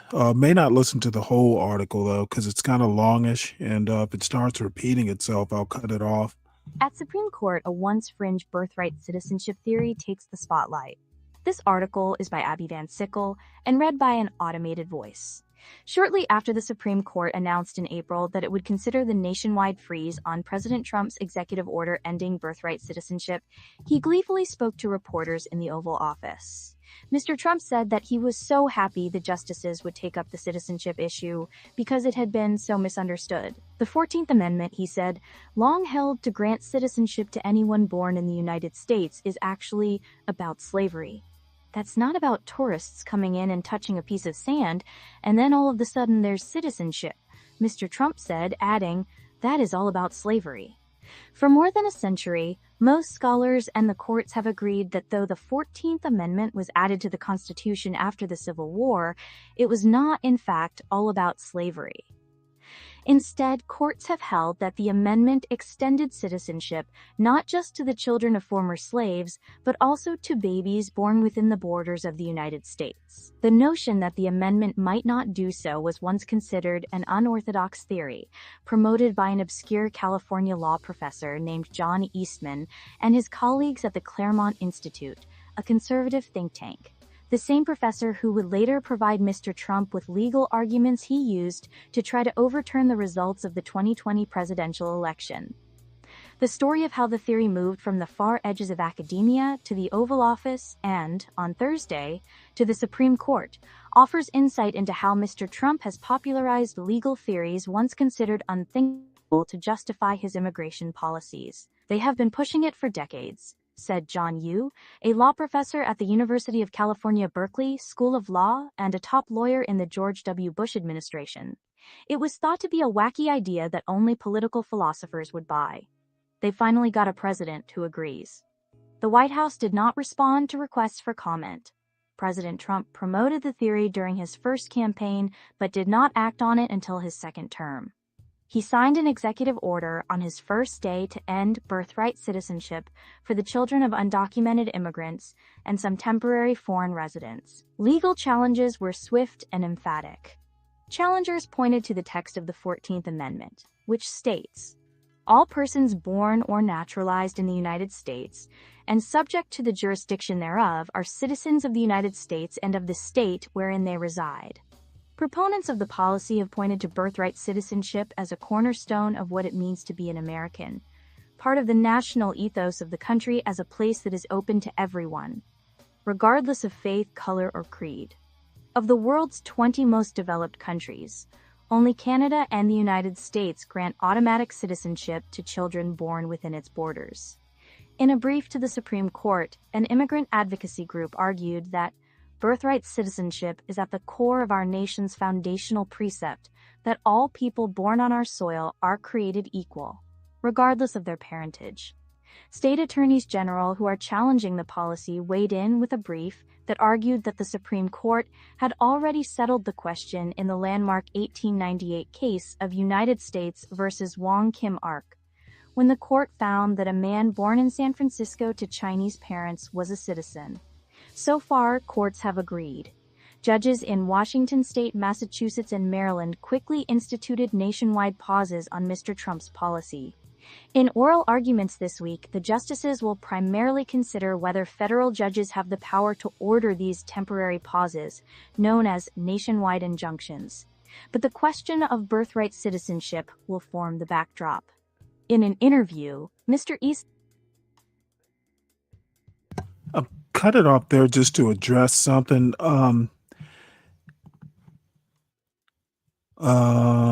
It was automatic. It was actually about giving former slaves automatic citizenship. No, that's actually incorrect. It wasn't just about slaves. There were groups of Indians, for instance, something about Indians and Indians and taxes. So no, it was mostly about slaves, but I don't think it was all about slaves. Ryan. And I mean, we can go back and have a look at it at the 14th Amendment, but it plainly says all. I don't think that's why I want to hear this case, because I really want to hear what the plaintiffs or the government has to say.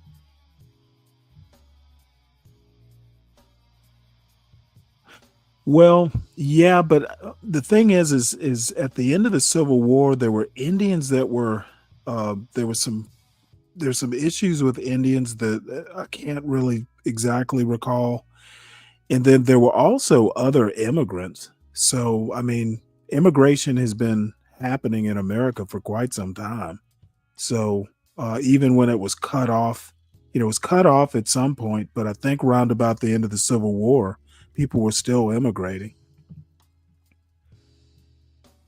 And then the other thing I actually just thought of,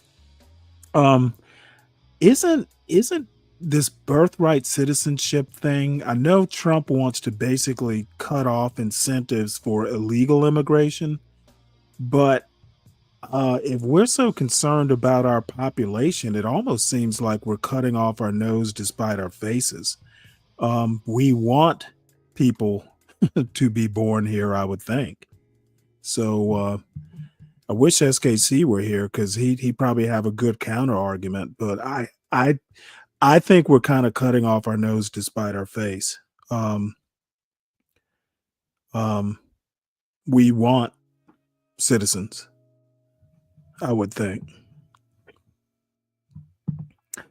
Yeah, but we're a pretty young country, yes. However, there are plenty of newer countries.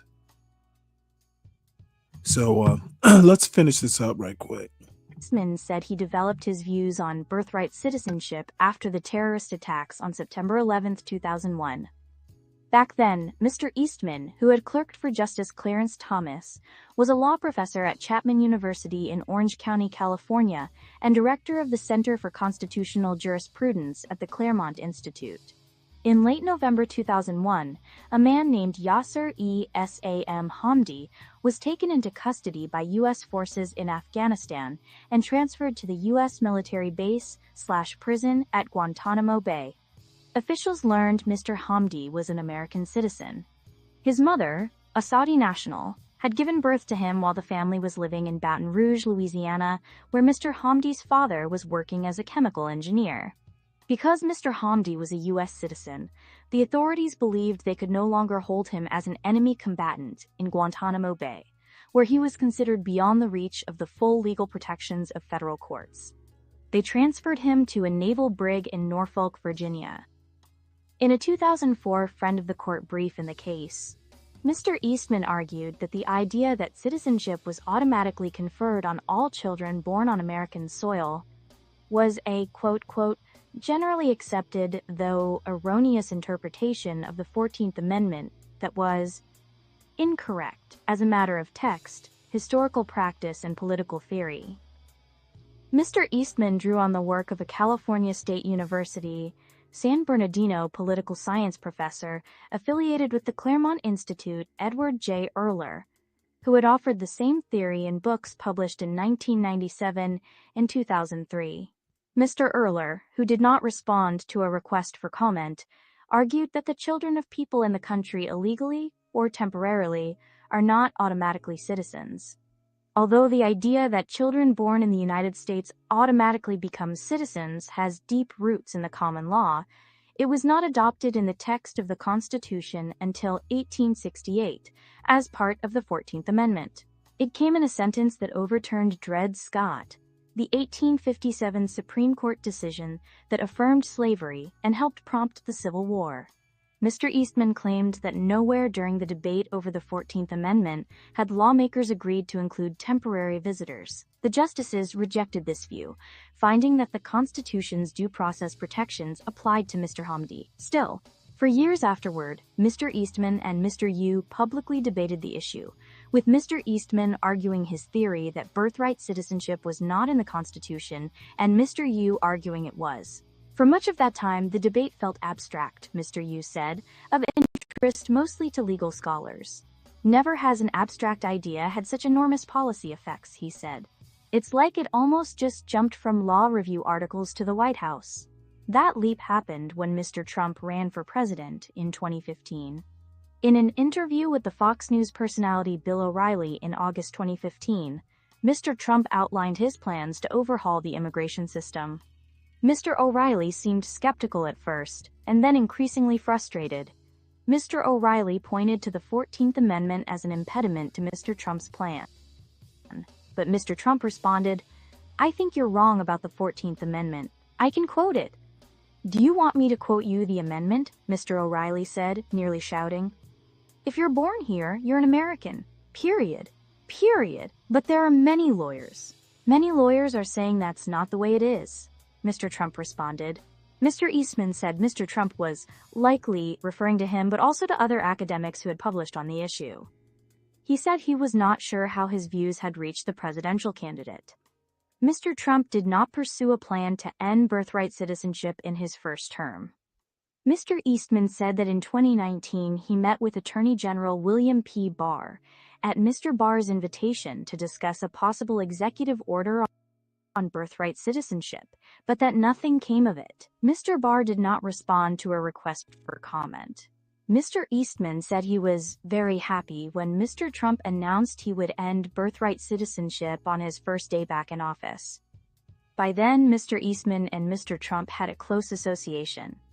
Mr. Eastman was one of the architects of a plan to create fake slates of pro-Trump electors in states that Joseph R. Biden Jr. won, and to urge Vice President Mike Pence to accept those slates while presiding over the certification of the 2020 election. A California judge recommended that Mr. Eastman be disbarred over the episode.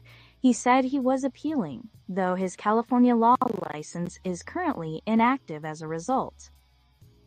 He is also fighting criminal charges that are slowly making their way through state court in Arizona. A case against him and other defendants in Georgia appears unlikely to go forward. Mr. Eastman said that the president did not directly consult him about the birthright citizenship order, but that several of his friends, whom he declined to name, were involved. "They knew that my scholarship was kind of at the forefront of this," he said.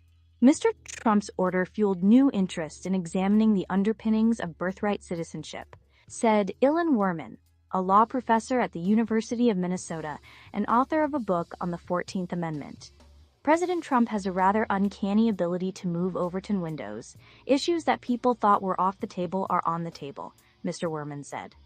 Mr. Worman argues that a close read of the 1898 case and the historical record reveals that the Supreme Court has never firmly held that children born to those illegally present are citizens. A flurry of friend of the court briefs have brought some of these ideas to the justices, including one from Mr. Eastman. In a brief to the justices in late April, he argued that although the justices had agreed to hear arguments only about the nationwide pause on the president's policy, that they should also decide the merits and end birthright citizenship. There are a lot of people in the country waiting for resolution of this issue, he said. Is the executive order valid or not? And the longer we wait, the more consternation it's caused. Alan Foyer and Danny Hakim contributed reporting. Julie Tate contributed research. Well, like I said, it's going to be a fun one.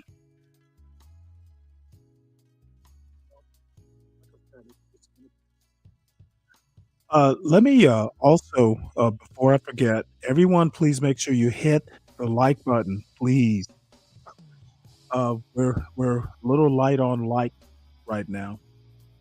Please make sure if you're new to the John Gall Urban Landlord channel, please make sure you subscribe and share the wealth far and wide with all your friends so you can get fringe legal theories and other foolishness. You want to at least hear about it. Also, please make sure you subscribe to the Stanley Cross channel. It's at Stanley Cross 6000. It's my personal channel, and occasionally I do video essays, that sort of thing. I want to thank Dirty Dude and DiCapriono for supporting the show. I really appreciate it. Also, make sure you support Miss Portia, who is my executive producer, and I'm her Frankenstein's monster. She has inflicted me upon you all, and I haven't talked to her for a couple days. I see her dropping stories into the Slack every now and again. Hopefully she's doing okay. Let's see, what else? The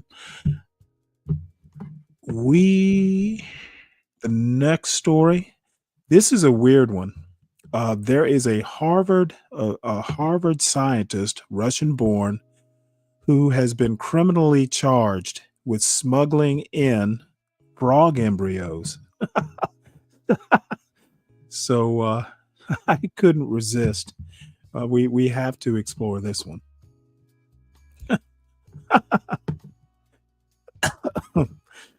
Excuse me. Harvard researcher Ksenia Petrova was charged in February 2025. Excuse me, with smuggling undeclared frog embryos into the United States at Boston Logan Airport. Petrova's visa was canceled after U.S. Customs and Border Protection found undeclared scientific samples in her luggage during her return from France. She was detained and transferred to an ICE facility in Louisiana while awaiting a judge's decision on her deportation amid claims of wrongful detention.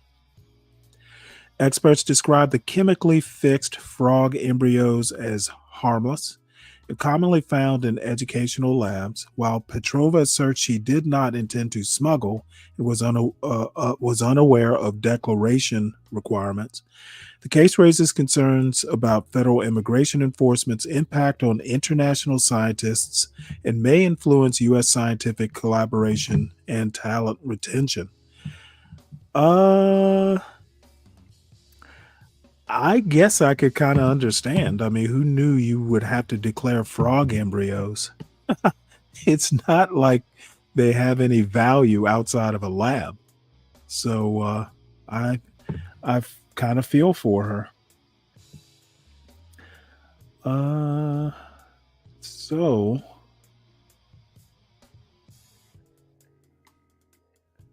Hawaiian Studies class. I didn't know there was a Hawaiian Studies. So Don't be smuggling in your scientific samples if you are not a U.S. citizen. I wonder what would have happened had she been a United States citizen. What would have been the penalty? So that's pretty much all the news stories that I have for us. I'm sure there will be something that's that comes up. So I've got videos.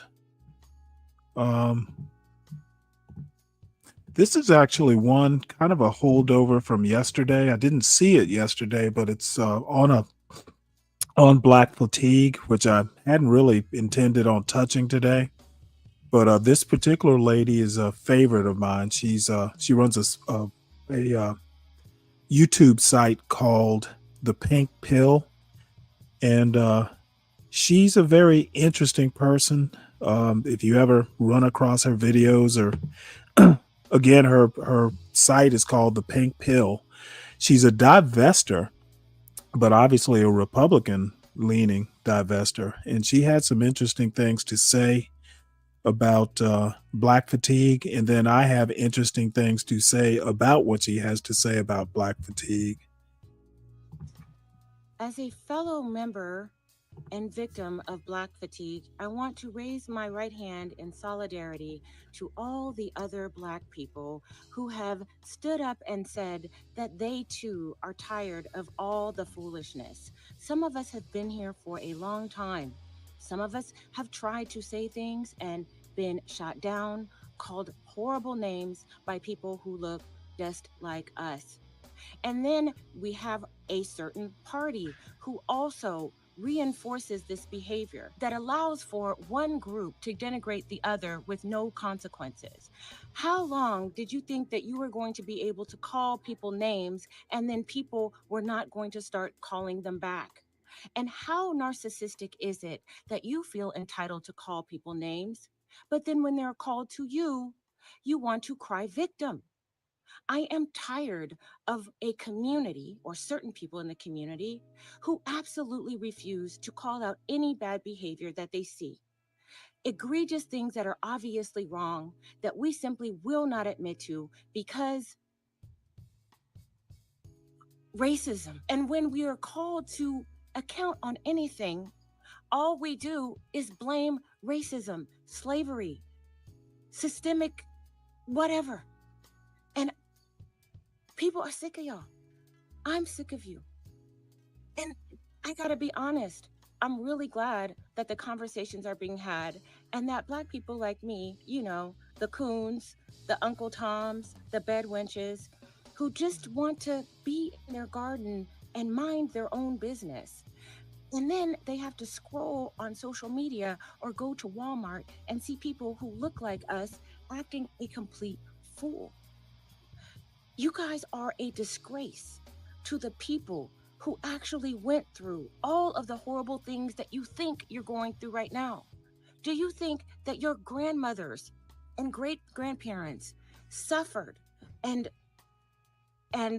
endured oppression that you could never understand would want to see you behave in this way after they did that hard work? Some of us have been alive long enough to know what our grandparents wanted. They wanted us to have dignity. They wanted us to build ourselves up. They didn't want us to be perpetual victims. They didn't want us to make excuses for bad behavior. You know it and I know it. And if anybody wants to speak up on what their grandparents said, I would love to hear it because it seems to have been forgotten. You know damn well this is not what they wanted. You know damn well that this is not what they fought for. For those of us who have Black fatigue, we remember what our forefathers fought for. We remember why they shed their blood in the streets, not to stay mad, not to be perpetual victims, but to pick ourselves up and have the opportunity that you have that they never had. Do you know how grateful they would be if they could live in the world that you live in right now? And what would they say? What would they do? I'm sure that ungrateful would be in there somewhere. Ashamed would be somewhere in there. We have really dropped the ball on this. But I'm glad that we're picking it back up. And you know what else we need to start picking up? A mirror. Start looking at it a lot. Yeah, well, while I appreciate the sentiment, the part about her just wanting to be in her garden, minding her own business, I suggest she follow her own advice. Okay. We are not in the 1930s where, blacks in the South especially lived in closed, segregated communities. And we had to, all band together for mutual protection. Okay. This is 2025. And for better or for worse, we are way more diverse in 2025 than we were in 1925. And I am not my brother's keeper. Okay. If people want to act a fool, it is on them. They have nothing to do with me in this. You should be a credit to your race bullshit ended back in the 60s, maybe into the 70s. Um, Again, for better or for worse, I'm not responsible for, some jackwagon who wants to do what are they, freak ups or freak outs or whatever Diddy's parties were. Fucking Diddy has nothing to do with me. Fucking Carmelo Anthony has nothing to do with me. And this fake unity bullshit that people want to pull, it's black conservatives who for years have been criticizing this groupthink and this soul brother bullshit. They literally have encouraged people to be free thinkers and to be your own man and all this shit. And then all of a sudden they want to pull, well, Carmelo Anthony is embarrassing, or this behavior in the hood is embarrassing to the race. Fuck that. Okay, black conservatives have always been erratic in their politics and in their advice to the race. On one hand, they want to preach to black people, black Americans, about their behavior, but then on the other hand, they appreciate being tokens.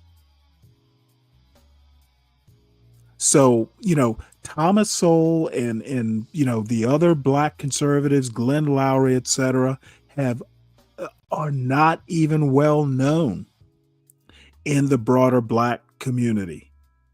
And I don't think there's a black community. I think there are a bunch of communities, kind of loosely, it's almost like an I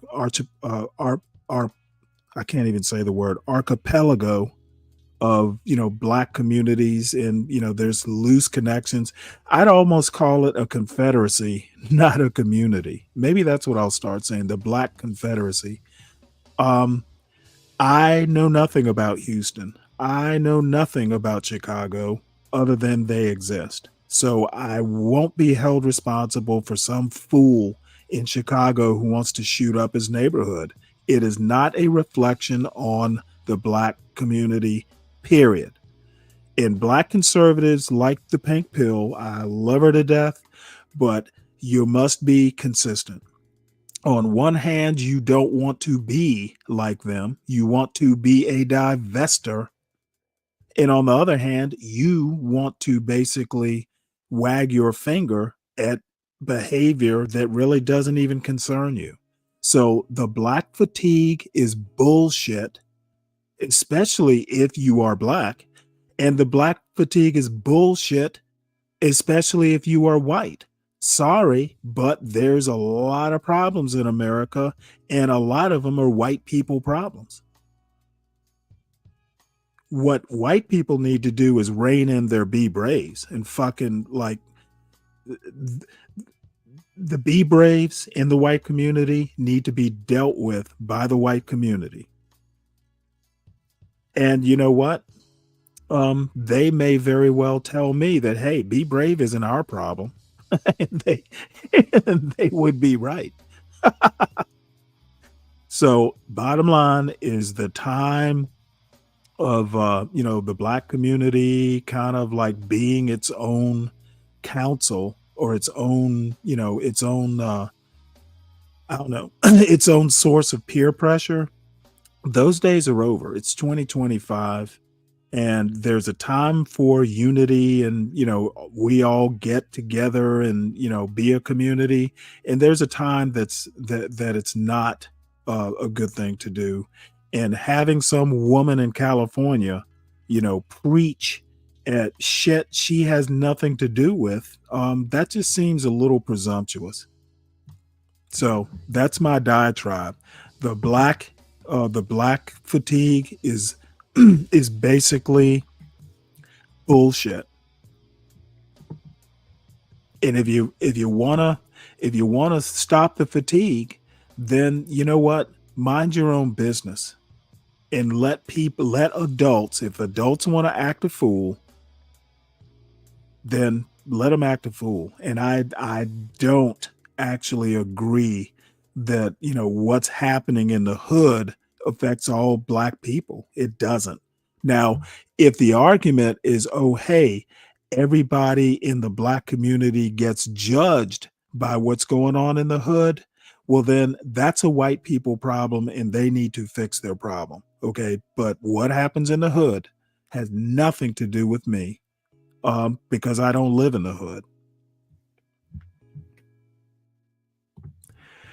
The Huns ain't really white, Stanley, blah ha ha. No idea what that means.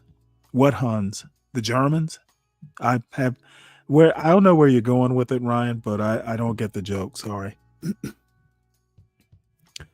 So anyway, that diatribe is over, and hopefully that's, at least she was kind of interesting. And like I said, I'm kind of a fan, even though I don't watch her much these days. I am kind of a fan of hers. I was kind of surprised that she even noticed the black fatigue phenomenon. But I refuse to lose sleep over what P. Diddy is doing, or what's happening in the hood in Chicago. And the fools who basically want to follow up that foolishness, as of yesterday, Stanley, you can't be pro-black because you married a white woman. Well, number one, I've never thought of myself as pro-black. I'm just black, and I care what happens to the black community, or from a legal perspective, or from a prejudice, culture, race perspective. But I'm no more pro-black than I am pro anything else. I'm not anti-black, and in some minds that makes me pro-black. But I think, to repeat what I said yesterday, I'm more black than a John Galt. Okay, because number one, I'm not ashamed to use my real name. The Stanley Cross you see is my real name. I don't hide behind some fictional character. And the other thing is, I think a real black man marries who the hell he wants. Okay, my ancestors did not fight the good fight for me to have another black man tell me how to be black. They sure as shit didn't fight for that.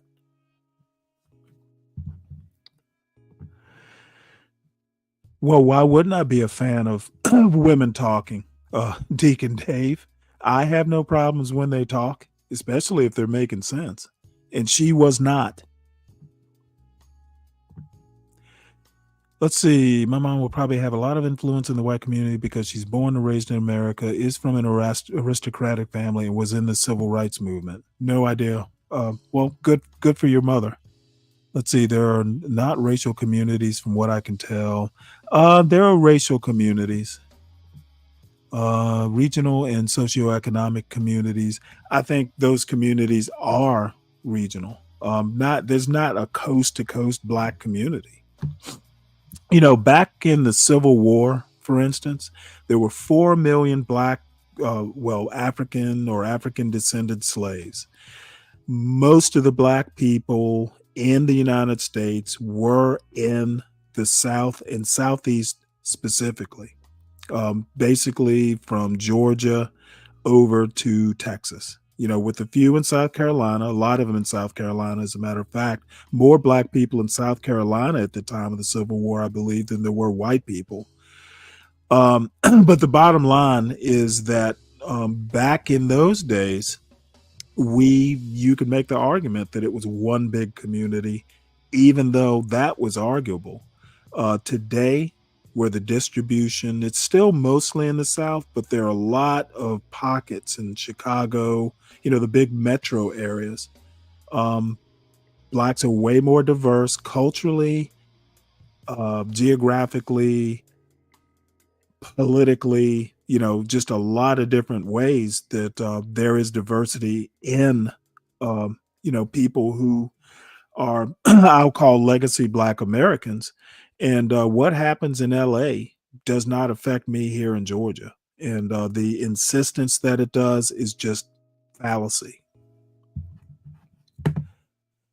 All right, well, let us move on. So I don't know. Let's listen into my favorite elder. Or not. Okay, so the consequences of electing Donald Trump president of the United States for the second time are now upon us. And now we have to live with it. We have to deal with it. Now, y'all know I'm a part of the 92%. I did not vote for this man. I made it clear before the election, during the election, that I will never vote for Donald Trump because I believed him to be a person who did not like Black people or who would not work for the best interest of Black people. But, we got all of this. I'm not going to vote. I'm going to vote the couch. I'm going to vote for Trump. There were these Black men, Trump, Trump, Trump, Trump. And now I see on social media, Black men, and I know all Black men didn't vote for Donald Trump, and I know all Black men didn't vote the couch. But there are a lot of Black men now complaining because he's bringing white South Africans to the United States as refugees. So we've got a bunch of Somali refugees, Liberian refugees, Congolese refugees, refugees from all over Africa, all over Afghanistan, all over Iraq. But we're going to get upset about these white South Africans who come here because they're racist. Well, what have we been seeing with all the rest of these people who have come here as immigrants? They have shown disrespect, even contempt for us. And when we say, well, if it hadn't been for us, you wouldn't even be here. They don't believe that. Those Africans and Caribbeans, they don't believe that. They believe the white man wanted them here. So they have been very disrespectful to us. They get on these social media platforms and call us lazy. They call us criminals. And when they take resources that belong to us, they'll say that, well, we're jealous of them. We're jealous of them. So I don't know what you call an enemy. They've been calling us everything that the white supremacists have been calling us. I just saw a video and I heard another content creator talking about it. A Jamaican woman was in police custody. And I don't know what she was in custody for, but she was on, I don't know if she was outside on the ground or on the floor in the police station, but she was pleading to the policeman, don't kill me. I'm Jamaican. Go kill one of those Black Americans. Now, what kind of degenerate coward do you have to be to say something like that? Because they had her in custody for something she had done, not something a Black American had done. But she's going to try to throw Black Americans in it, hoping to save herself by saying she was a Jamaican. And then a few days ago, this African woman over there saying that we don't love Black Americans over something to do with something else that happened with a Black American and a white American, something that didn't have a damn thing to do with her. But there she was on social media looking like a drag queen talking about what she didn't think about Black Americans. I don't see the difference. I've been living around white people all my life. I live around white people now. If I go to the grocery store, if I go to the mall, if I go to Best Buy, Wherever I go, I'm surrounded by white people. The other day, speaking of Best Buy, I was at Best Buy. I was surrounded by black people and white people, salespeople and shoppers. But what did I hear from a bunch of Hispanics? The N word. They were just screaming out the N word to the point that I had to go to the manager. So I don't know the difference between a white racist and a non white racist, or a person who is anti black that's white, or a person that's anti black that's not white. I don't know the difference. Not far from where I live is Appalachia, because Appalachia, however you look at it, it either begins or ends in my home state of Alabama. About 93% of the people in Appalachia are white, and the overwhelming majority of them are poor. Those people have always been there, and they pretty much stay to themselves and mind their business. They don't bother us, and we don't bother them. And these people that are coming from South Africa, I expect them to be about the same way, because these are poor people. I don't care how you cut it. They're poor people coming to the United States to get in on the tail end of what they used to call the American dream, which it really isn't anymore. But they'll probably be better off, or maybe they'll be better off than they were in South Africa. And if they're not, they'll probably go back, because they're going to call that home, regardless of what anybody else says. South Africa is the only home they know. So this is the first batch of the white South Africans arriving in America, and this white man trying to give a speech, and he doesn't know what he's talking about. Welcome. Welcome to the United States of America. We respect what you have had to deal with these last few years. We respect the long tradition of your people and what you have accomplished over the years.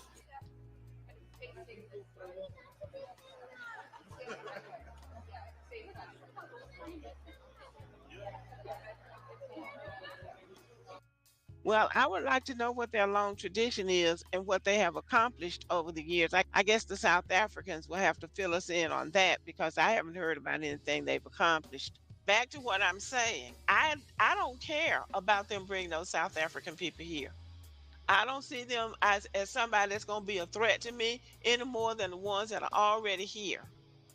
But as Black Americans, we need to continue to do what we're doing, to learn how to get on one accord with each other. Some people call it on code. Support each other and take advantage of the opportunities that we have without worrying about these other people. Because these South African people might come in and get jobs driving a truck or working at Burger King. I don't know what they'll be doing, or they might be just like 97 million other white people. They might just get on welfare and get them some food stamps and call it a day. I don't know what they plan to do, but I can't see them being any more. If they weren't a threat in South Africa, I can't see them being any more of a threat here than the ones that are already here. So I think that we just need to settle down and be the best Americans that we have always been, because we really are the best citizens, and continue to be the decent people that we are. And this too shall pass. Some of them probably won't even stay here, because this is going to be a culture shock for them. White people are in a majority, but they're just a few white people that are the ruling class of this country. Most of these white people in the United States have white skin, and that's about it. Because even they say they don't have any white privilege. Now, we see them as having white privilege, but when they're up against another white person, they don't have any privilege. I'm saying this to say that we should not panic over anything that's going on, because we already knew what this man was about. And so many of us decided that we don't care. We're just going to let nature take its course, because we're not going to vote, or we're I'm going to stop it right there and then continue. She's absolutely right. Deacon Dave, she's racially sensitive because she grew up during Jim Crow in the South. She grew up over in Alabama. My father is 81. He's not as racially sensitive as he used to be, because he's got some half white grandkid. However, people who grew up in the Deep South during Jim Crow tend to be a little racially sensitive, and fuck you if you can't deal with it. You too, Ryan. The other thing is she's absolutely right. Black people should not be even worrying about, 50 South Africans coming over here. And she's also right that the Be Braves of the world, they may have white privilege as, I see it. I think they do, but it's not a day-to-day thing. And no, they don't have white privilege when it comes to dealing with, more successful whites. That's what I keep trying to convey to folks in this chat who are fans of Be Brave. Dude's not all that. He's got the gift of gab, but you know what? A lot of bottom feeding grifters have the gift of gab. That's what they do. So, Be Brave is Be Brave. More power to him. He's a great guy, but he's not some sort of, philosophical guru. He just has some racist views that fall in line with a lot of anti-black blacks. So, he says what people want to hear. I disagree that she just watches YouTube and stereotypes everyone. And if she does, Ryan, don't we all? Almost everyone that I've talked to on YouTube stereotypes in one way or another. So you are stereotyping her, for instance, Ryan, as a race baiter. Yes, really. She's as racist as Be Brave is. No, I don't think she is. I think Be Brave has her beat by leaps and bounds. Let's see. Yeah, and you know what, Uncle Fatty, to that point, I don't have a problem with people being billionaires or anything, as long as they're not, like Google used to say, don't be evil. I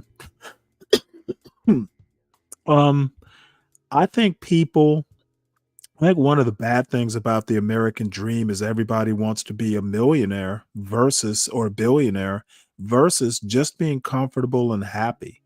There's nothing wrong with having drive and enough drive to be a billionaire. What I have a problem with is people who don't particularly, I got married late, had my son late, and I learned after I had a family, I was basically 40 or so when that happened. I learned that, what, I just work to live. I don't live to work. And for people who are minimalist, as I sometimes am, I've never wanted to have a plane or a Mercedes. It'd be nice, but you know what? A Mercedes is a lot of work. Foreign cars are a lot of work. Just give me something that's reliable.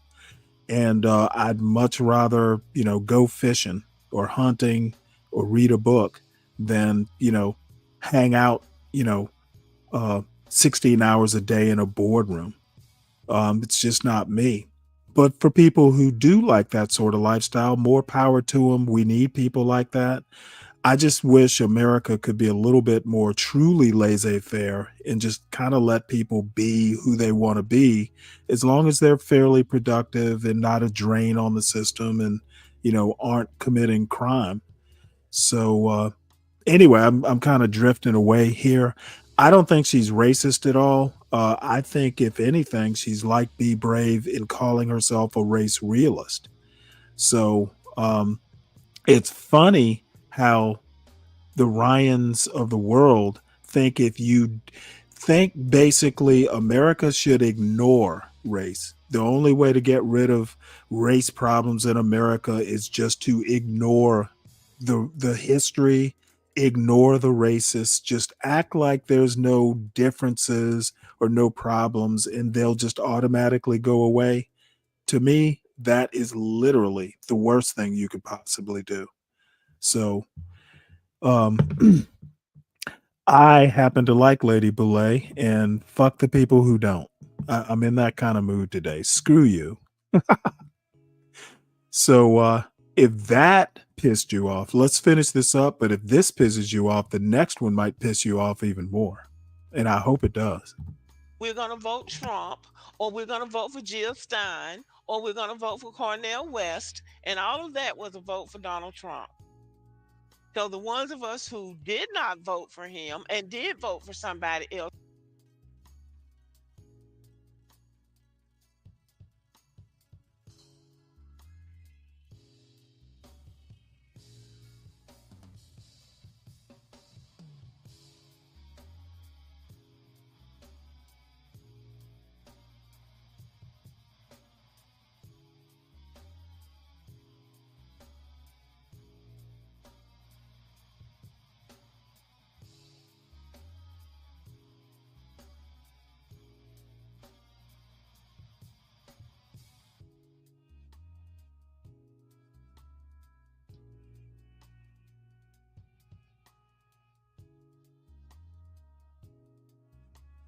Oh, sorry about that.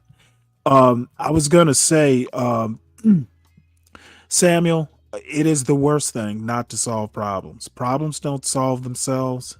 And problems we have culturally in America are not like, a broken fingernail that, the nail just kind of grows out and eventually it kind of fixes itself.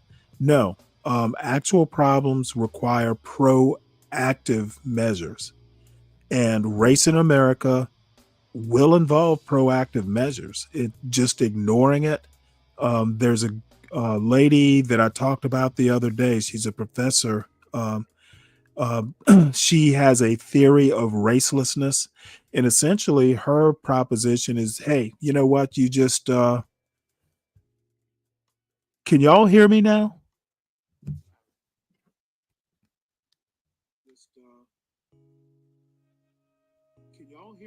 Okay, yeah, you can hear me. Basically, the bottom line is you don't fix problems by not fixing problems, and that's the bottom line. So, ignoring race in America, pretending there's no problem, is the worst thing you could do. And this is from a guy who prides himself on being able to fix problems. That's what I do. I fix problems. Is race a problem in America, or is racism the problem? Both. Both are a problem. Now, race doesn't have to be, but technically, race didn't come into being in America until it was instituted by law. What we're calling race is probably more properly called difference. Differences aren't a problem. Diversity isn't a problem, but race is a problem. And racism is just race encoded into law or into a system of sorts. So race is a problem. Now, it's a problem that doesn't have to be now that it exists. But if I don't know. I'll stick with what I said. Race is a problem in America, has been since basically the 17th century. Ask the Native Americans who got exterminated in the 1700s and beyond in America if race is a problem. They would probably see it as a problem. Let's see. What else do we have here? Stanley Cross. Nope, you don't pretend it's not a thing, but people shouldn't be treated differently. Okay, Ryan, who said anybody had to be the people being treated differently is the problem with race? If race is the problem, then people need to stop worrying about solution. Samuel, I'm not going to even take you up on that. Basically, that's just not how real life works in America. Now, maybe it works that way up in Vermont because there are not many people up in Vermont, but down in, the more crowded part of America, it can be a problem, and it's something that if everybody would ignore it, yes, it would be just fine. But we have a lot of people, day to day, just minute to minute almost, in this particular sector of YouTube. Race is like everything. I am that nigga John Galt. Tell me that's not about race.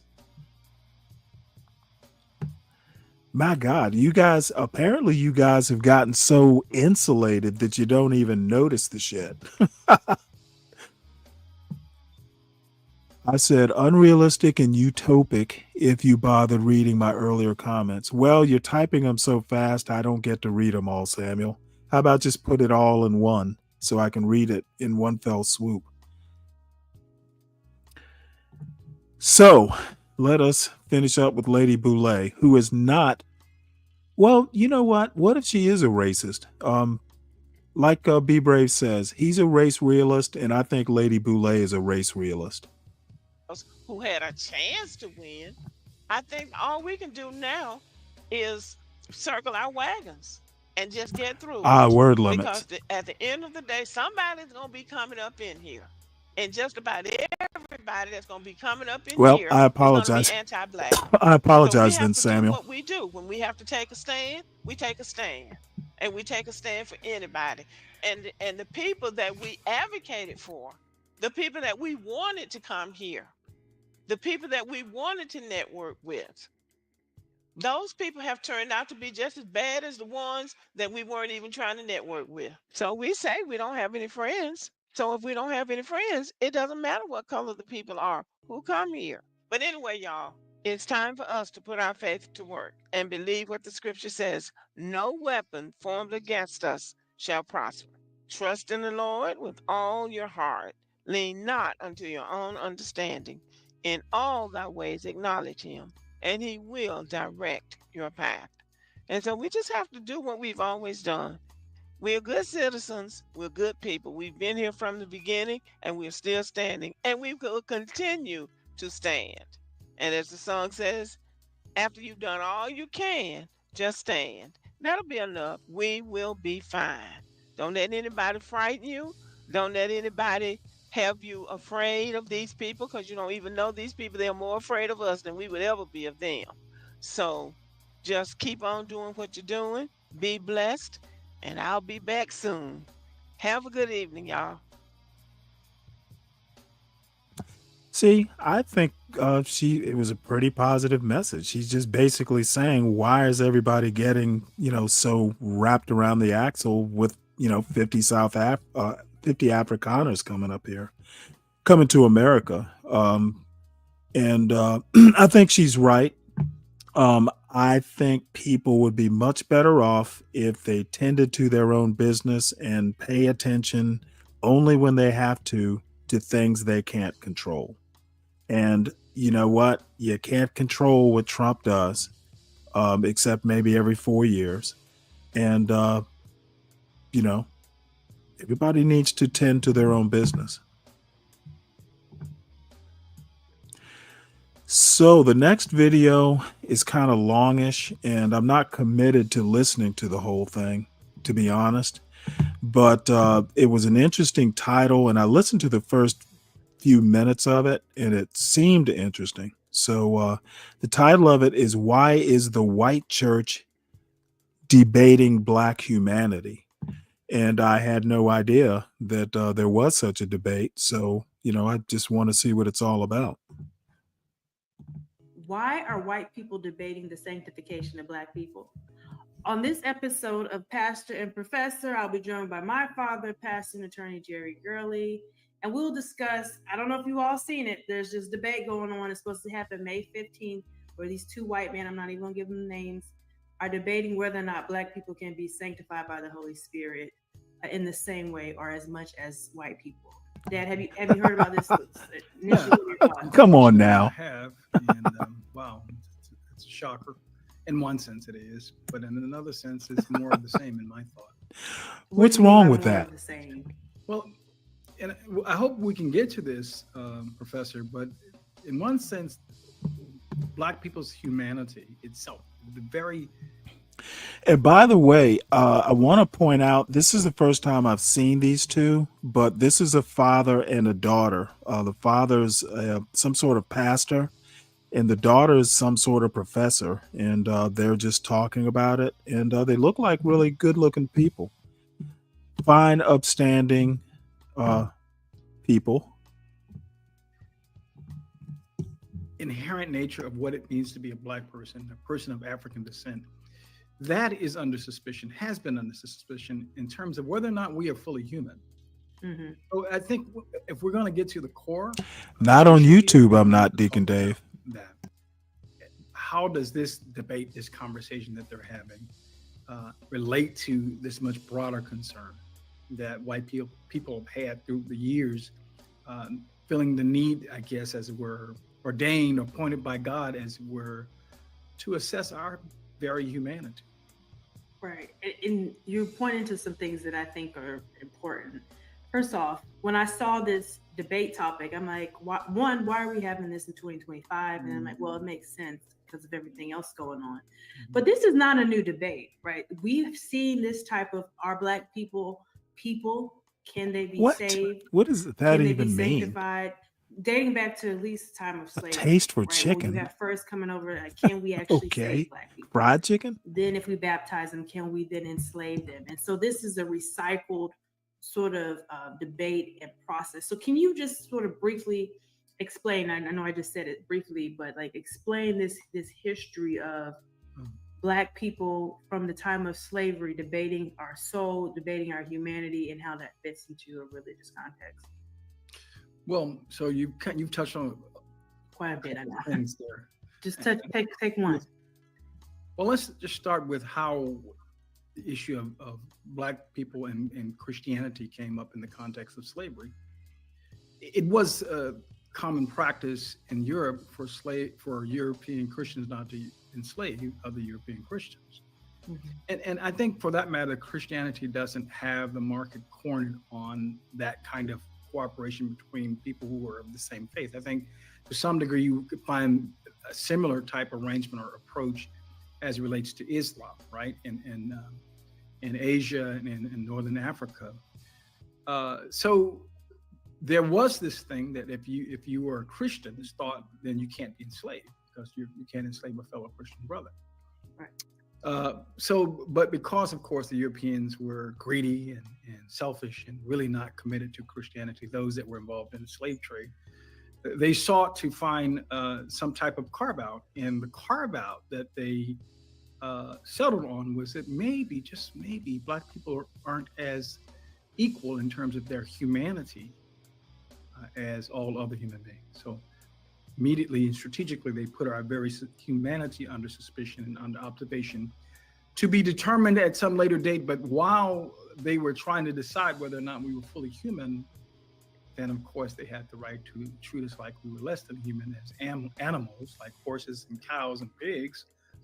And in some cases, obviously less, we were treated less than those animals, right? Those farm animals, those dogs and cats. So, but you have to understand that this is all in terms of how Christianity related to the treatment of African slaves.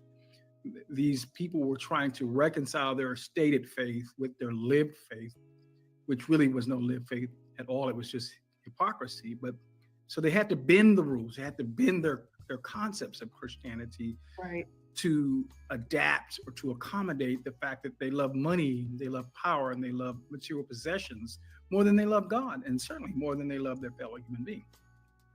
So that's the broad framework that we proceed from in terms of how it became a conversation.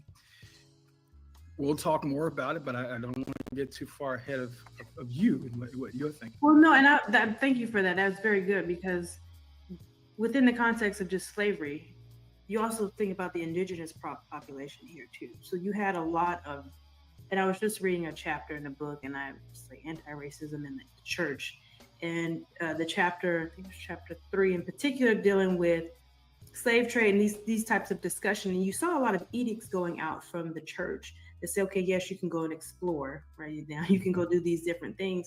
You can colonize different people. And then how that even impacted the indigenous population here in America. So it's not even just that Black people are seen as sort of suspicious.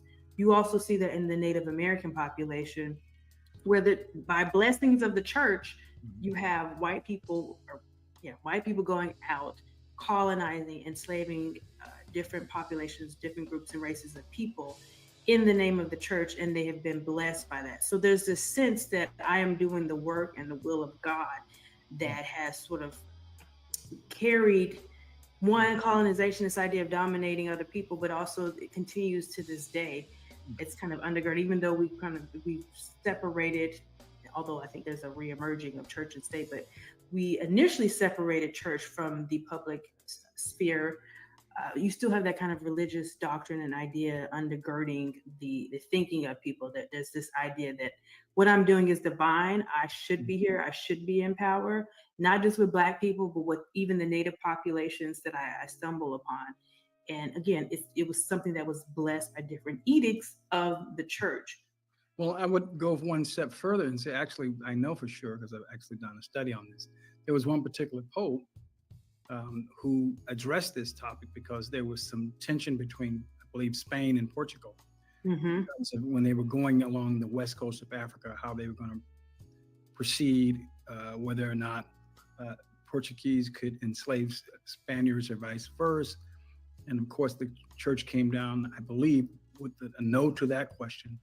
But in terms of what the church gave its blessing to, was that any non-Christian people, who therefore were considered savages and less human, could be subjugated and their lands could be taken, because in fact, in one sense, because they were savages, they forfeited the right to have the land.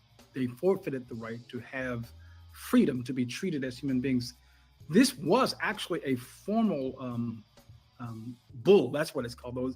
The edicts that were put out or promulgated by the Catholic Church in the 1400s and the 1500s were called papal bulls. Papal and pope, P-A-P-A-L, B-U-L-L, not a bull like an animal, but that was what the document was called. It's an official edict of the church, as you said, and one specifically dealt with this.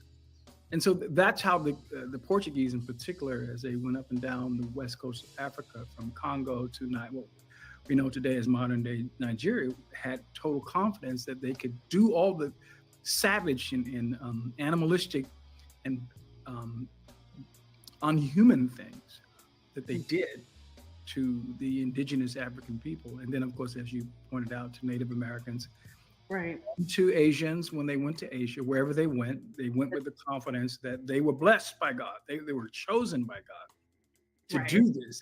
In exchange, they would also, of course, share the gospel, right? Bring those poor, lost, dark souls to the saving knowledge of our Lord and Savior, Jesus Christ. Hallelujah. You're in me, buddy. You're in me, buddy. I feel you, buddy. But Yeah, this is it's probably something I'll watch offline. I thought they were going to be talking more about present day. And maybe they do towards the end, but I'm not sure that I want to put you all through the whole hour to get to where, and I don't want to skip ahead. So let's go to this one. I know John Galt talked about that statue on in Times Square, and I've seen pictures of it. I didn't think it was that particularly provocative either way. It's very realistic. It certainly wasn't an idyllic. What would be the word? An idyllic image, where. Well, no, I guess my thoughts is she looked pretty normal, other than the height. So I don't get what the big uproar is. Maybe Deacon Dave or someone who's in that world. I've seen quite a few I've noticed a lot of videos about it, but I don't get why this is such a big deal, other than it's in an odd place for a statue. So maybe someone in the chat or people in the chat can tell me what's the big deal about it. But in any case, let's see what these two guys. I have no idea who they are. It's called The King's Table.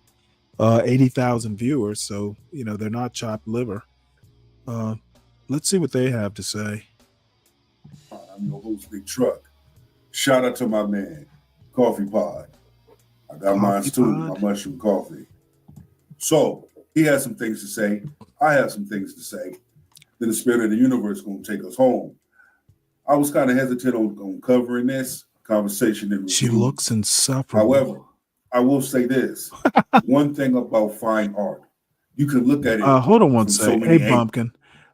Deacon Dave, I'm not sure. I mean, why would you want to come home to a statue?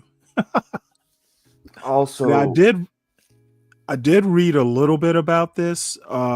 It's like a composite or something. So, she's not your phenotype or body type. If that's your comment, then okay. Hey, Bumpkin. My whole thing is, right, like, I don't mind statues. I don't mind that a black woman is a statue, right? But, like, what is the purpose of this? You know what I mean? Like here's my thing. Like, what is the purpose of the statue? Like, did this person like do something really awesome, or did this? Well, person, it's a like, composite of people. I guess I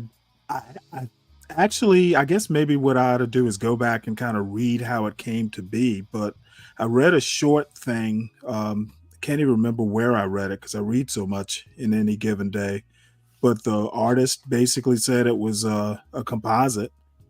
And like where AI will put a bunch of faces together to create one person type thing. Well, actually, composites have been around. If you ever go back, and I'm not anywhere near, like, visual arts have never been my thing. Neither like mine either. So that's why painting and stuff. However, statues, sometimes there would be like direct portraits, but I've heard of artists just saying, hey, you know what? It's no one person. It's just like a bunch of people, that I've seen, over the years. Okay. It's like you might put the face of someone and the body of someone else. Sculpture is kind of its own thing. As a matter of fact, I think it's a plastic art. There's something.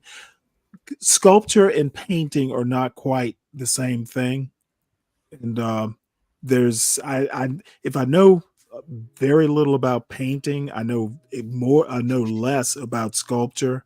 But sculptures aren't generally of any like specific person. Sometimes they're just like, hey, I'll put the head of this woman and the body of that woman, and come up with something completely different. Right. So at least I think maybe there are artists out there in the chat who might know more about this sort of stuff. Right. I see J-Dub said, Bumpkin, tell the truth. You don't want any black woman statues. I mean, I'm not going to personally buy one, but like if whatever city that this is in, I'm guessing. What's New York City? Yeah, I'm guessing New York. Square. Yeah. I'm looking at the background now. I can tell it's New York. I mean, if they want to pay for this artist to put the statue or whatever in the middle, I mean, that's for them to do, bro. You know what I mean? It's like, well, I guess maybe they just put it there just to see what conversation it strikes up. It's not like a life size. It's a fairly tall statue. Yeah. I personally, someone said that she was fat or something like that. The gut is thick. Look, if you've ever been married, and older and married, women don't stay, slim and trim after 3 or 4 or 5 kids. Their bodies change, and you just have to deal with it. There aren't a lot of Holly Berries, in their 50s in the real world. It takes a lot of work to get there. Be honest with you, I don't really like slim and like super slim chicks anyways. I'm more of a curve guy myself, to be honest with you. I mean, that might be a little bit too much for me, but I mean, I am too. That's why I've never really been into Asian women. They Same. tend to Yep. be, Asian women, they're too. It looks like they well, look no, fragile. You know what I mean? I actually worked with a girl who had a Chinese background. Oh, and she was tall. She was probably close to Really? 6 feet. Yeah. She was close to 6 feet, and no, she was curvy. So I mean, if you would, she was unusual though. Most of the Asian women that I've known when I was younger, I was always afraid of breaking them. It's like I can't date you. I might break you. Exactly, bro. You see me, bro. I'm a big dude. You know what I mean? I'm like 6 foot, almost 6'1". I'm broad shoulder. I'm a big dude. Okay. Right. There ain't no way. No Asian. Not hell no. Absolutely not. So I've seen kind of like a closer up picture, and I mean it's just a statue. I Right. don't know why people get, and this is what I mean about this country just being just obsessed with race. I mean, I just don't know. It's gotten, and I'm sure it was put there to be controversial, but some of the comments, I caught a little bit of it on John Galt's show. I think it was yesterday. And you know, I what I heard made me just stop listening. it was that bad. Yeah, I mean, I'm gonna be honest with you. Like, I could see it, right? If there was like some political message behind it, if it had like a plaque on it or whatever, or said something, you know what I mean? Then I could see, actually talking about it. But it's just a statue. Like, I'm not gonna talk 3 hours over a statue. It is what it is, man. An artist created a statue. They let that artist put the statue in New York. And I don't know. Well, Man. I'm gonna be honest with you. It does look like Letitia James. Letitia James? I have no idea who that is. She's the new attorney general for the state of New York, who basically was behind getting Trump convicted of those cooking the books charges. So she's kind of public enemy number one of MAGA. Oh shit, that does look like her. Oh my god, I just looked up a picture of her. Yeah, so I think maybe that's why it's getting, this much controversy. Now, I'm going to tell you, being a 60-year-old, and I got married in my 40s, if she was in her 50s, I wouldn't have a problem with her. She's not, she's not like she. My thing about women is if you have a gut, that's just a total turnoff. That is true. That is true. It's almost unfeminine. I don't know. Like a gut. Right. I don't want a woman. I don't want a woman with a beer belly. Right. No beer bellies. Right. I mean, if there's a little cushion, that's fine. I don't, you know what I mean? But like a gut though, hell no. Yeah. And I mean, after a woman has a child, it takes a lot of work, if it's possible, to get that flat stomach again. And I'm gonna be honest, and this is just having been married. If my wife was spending a whole hell of a lot of time in the gym trying to get washboard abs again, I'd probably have a problem with that. It's like, how about spend a little bit? I don't need the washboard abs. Spending 8 hours a day in the gym just isn't going to work for me. So, yeah, I've been with, me and Orthodox guy are basically the same people, right? Single mother enjoyer, right? But anyways, no, like when they have a kid, it happens, man. And Right. Some women's bodies can't bounce back at all. I mean, Right. have you ever And, actually looked at like the impact that having a kid does on like the human body when it comes to females? Oh my Lord, I was there. I was there when my son was born, and I'm gonna be honest with you. My wife had to basically say, "Hey, I'm ready." I was like, "I will not put you through that again." That shit must. I was like, But it's crazy. I was like, Stanley, it's crazy because they like some. I mean, not all, obviously, but women like have this natural. They want to have children, right? Right. But like, I'm gonna be real with you. Well, I don't. no, I mean, it wasn't my wife complaining. It was like, oh my God, I can't believe I did this to you. I'm sorry.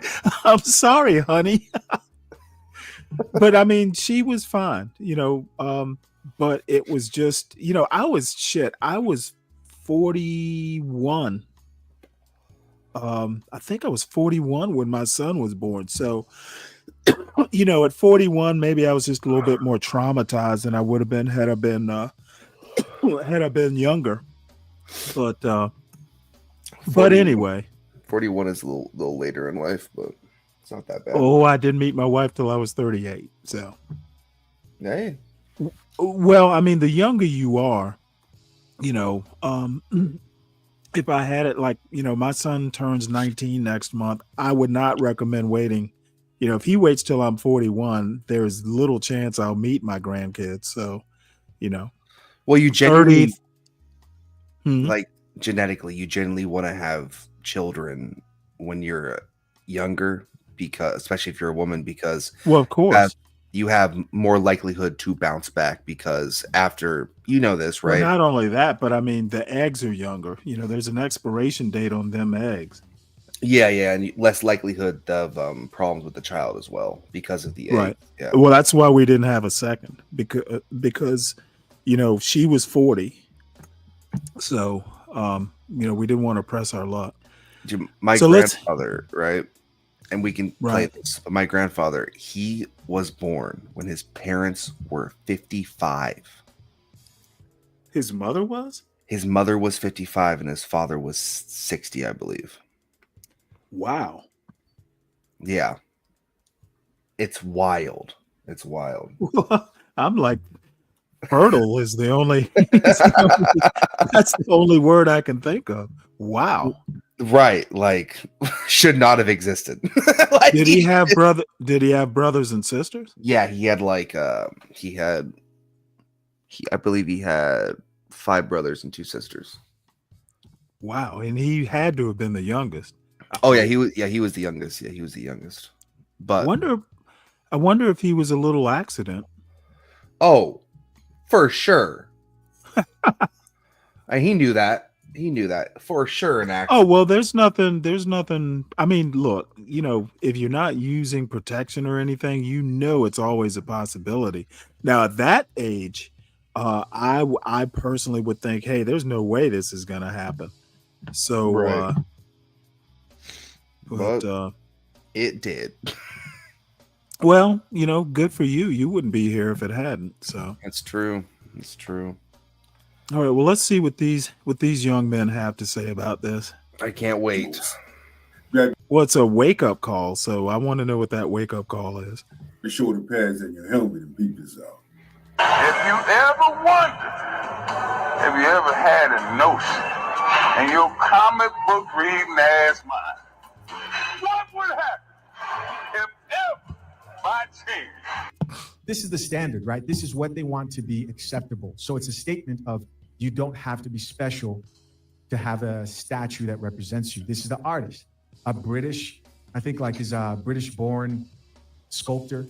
Miss Coffee, what can you tell me? We're going to talk to our AI assistant barista, Miss Coffee. What can you tell me about this statue and also the man behind it? So there's this new statue called Grounded in the Stars. It's huge, 12 feet tall, and it's of a black woman standing strong and confident in regular clothes. Nothing flashy, just real.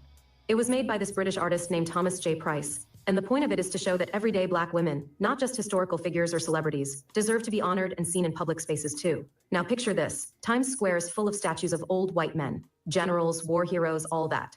This one, it's different, it's bold. It's saying this black woman matters. She belongs here too. And to go even deeper, the statue is facing some of those old statues like, yeah, I'm here. And it's challenging the idea of who gets to be monumental. He also included some animated art on the big screens up top, showing men's faces reflecting on identity and emotion to get people thinking beyond the usual.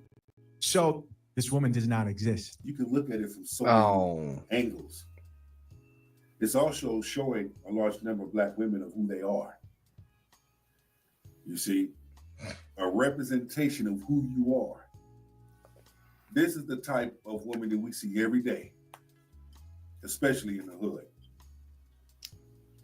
I mean, you can look at it and tell, you know, that ghetto, that hood, talks to the hand, you know, that attitude, modern feminist. You know what? He's reading a lot into that. I don't see that. She doesn't look that hood to me. I've seen plenty of black women in the suburbs wearing a t-shirt and jeans. Yeah, t-shirt and jeans isn't in. But here's Yeah, the thing, right? as a matter of fact, she does. I mean, she does remind me of like a teacher in jeans. Yeah, you know, like on a Friday or a field trip or something. Yeah, I will admit to that. As the resident racist, you know. But here's the thing, right? The Well, no, artist. we have plenty of racists in the John Galt urban landlord space. You're among friends. Oh God, but the artist did from that AI reading. I don't know how real it is, but I did see a plaque, so it sounds like he did try to politicize this. Oh, did he?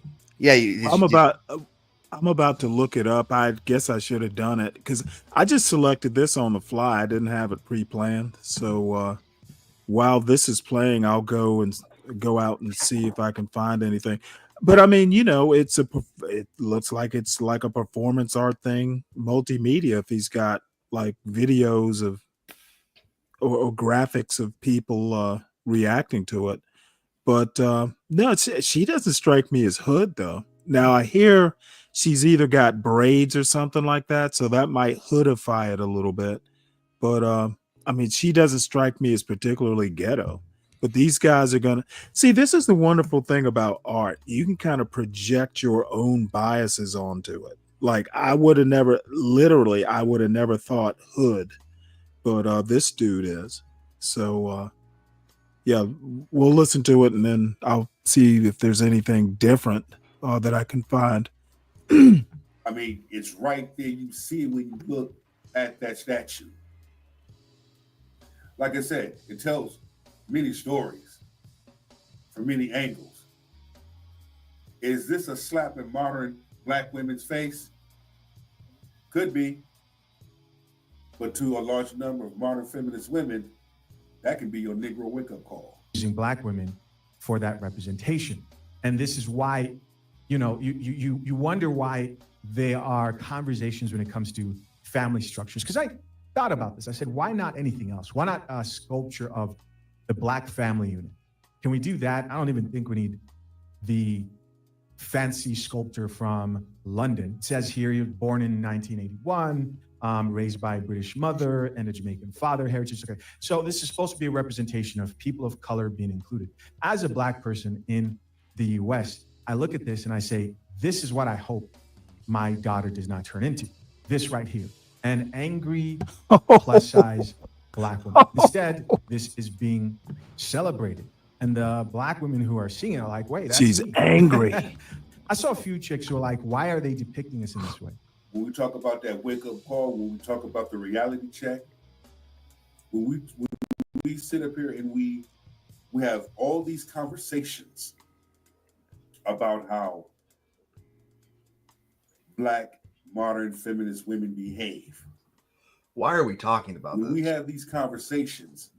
Why? We see Like why we got a dude reacting to another dude?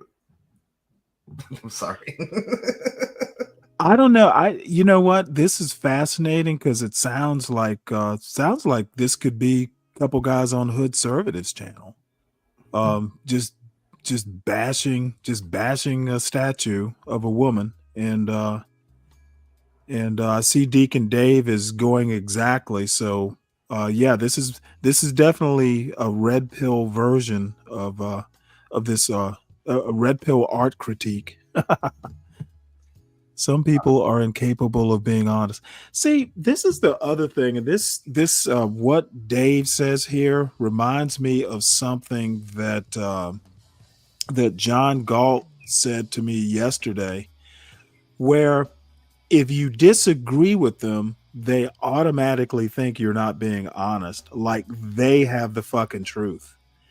And I'm gonna be honest, that is moronic. Just because somebody disagrees with you doesn't mean they're being dishonest, doesn't mean they're lying. And I've noticed that in this red pill, like anti-black space, that if your opinion, in my opinion, your nightshade opinion doesn't, to use John Galt's word, if it doesn't line up with a red pill analysis or an anti-black analysis, then you're lying. You're not being honest. And thank God I'm not drinking right now, because I'd be going, fuck you. I only tell the truth because it's more fun. It's fun telling the truth and seeing people's reaction. Right. I'll be right back. Hold on. Keep rocking out. Okay. On social media, seeing this right here hits the nail on the coffin now. Is it right? No, because he could have put a black family sculpture there. He could have put a black family. Right? Well, why don't you sculpt one? This is family value. This is what a real black family household unit is supposed to look like. But he didn't. This is what he chose to do. Or maybe the other side told him to do it. Again, this the other side? I even went to Miss Coffee and asked her. I said, can you generate a few different sculptures of strong black men or maybe a black family unit? And it came up with some better ones. Look at that. Isn't this more positive and empowering? That is amazing. That is amazing. Now that's a family structure. That's a team. Y'all know that's a 50-50. team. That's what 50-50 look like. In today's society, I would love to know if either of these guys are even married.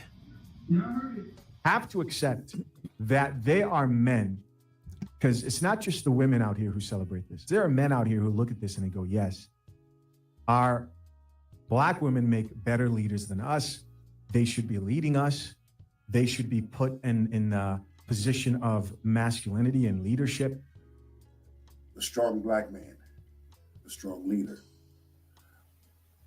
When we look at these sculptures, yes, the sculptures tells a story. Maybe he doesn't believe in a father and a mother being an ideal when it comes to parenting and family structure. This whole thing seems like a whole political movement by the left. And I would argue that the left probably told him to do it. It's not really no blame, no shame on him. However, this is a reality check for a large number of modern feminist black women. In my opinion, this is that reality check. Y'all want to go on social media and behave the way you behave. Well, guess what? Now you're centered where everybody can see you for who you really are. This is a large number of black women, modern feminist black women's wake-up call. This is your Negro wake-up call. For those modern feminist mammies out there, Spider Monkey, 99 Cent, My Book, and Pirates. Either way, the conversations will be had. Points to why, when men are dating out here, when they're wanting to build a relationship with a lot of women, there's this idea of like, why do women think, oh, I'm a goddess? Oh, black women, why do they think, oh, I'm a goddess, I'm a queen? And we don't bow down to anybody. In fact, we are above our men. We are the women who get things done. I can raise a family. I don't need a man in my life. I want you guys. Who the hell traumatized this young man? Hey, Dave. No, seriously, these two sound like they have had some bad experiences with black women. Who hasn't? I haven't. I honestly, I I'm have being not. funny. I don't. I don't. Hey. Well, and this is my thought. I mean, I remember like this girl I dated in Norfolk, not too long after I got there. I literally, I went to a deli down on Colley Street in downtown Norfolk. She was a waitress there, and you know what? I didn't know anybody in Norfolk. I was just walking around the neighborhood. And you know what? I fucking asked her out. I liked the way she looked, and we were kind of, flirting back and forth. So I'm like, hey, come around tonight. I live like right around the corner, and she did. So we dated for I don't know, maybe almost a year. And yeah, she tried. She was a little ratchet, and she tried that. Hey, if you're gonna be my man, you're gonna spend some money on me. I looked at her and I just laughed. I'm like, I basically told her, you know what? Wait for it. I'm not gonna go and buy you all kinds of bullshit. You know what? I don't even remember what I told her, but I shut that down right quick. It's like, you know what? I'm not rich. So, if you need a rich guy, you need to be moving on. So I think what it is if you're a man, your woman's going to know that. And she's not going to, she will get in line and you won't have to tell her to. It's all in how you carry yourself.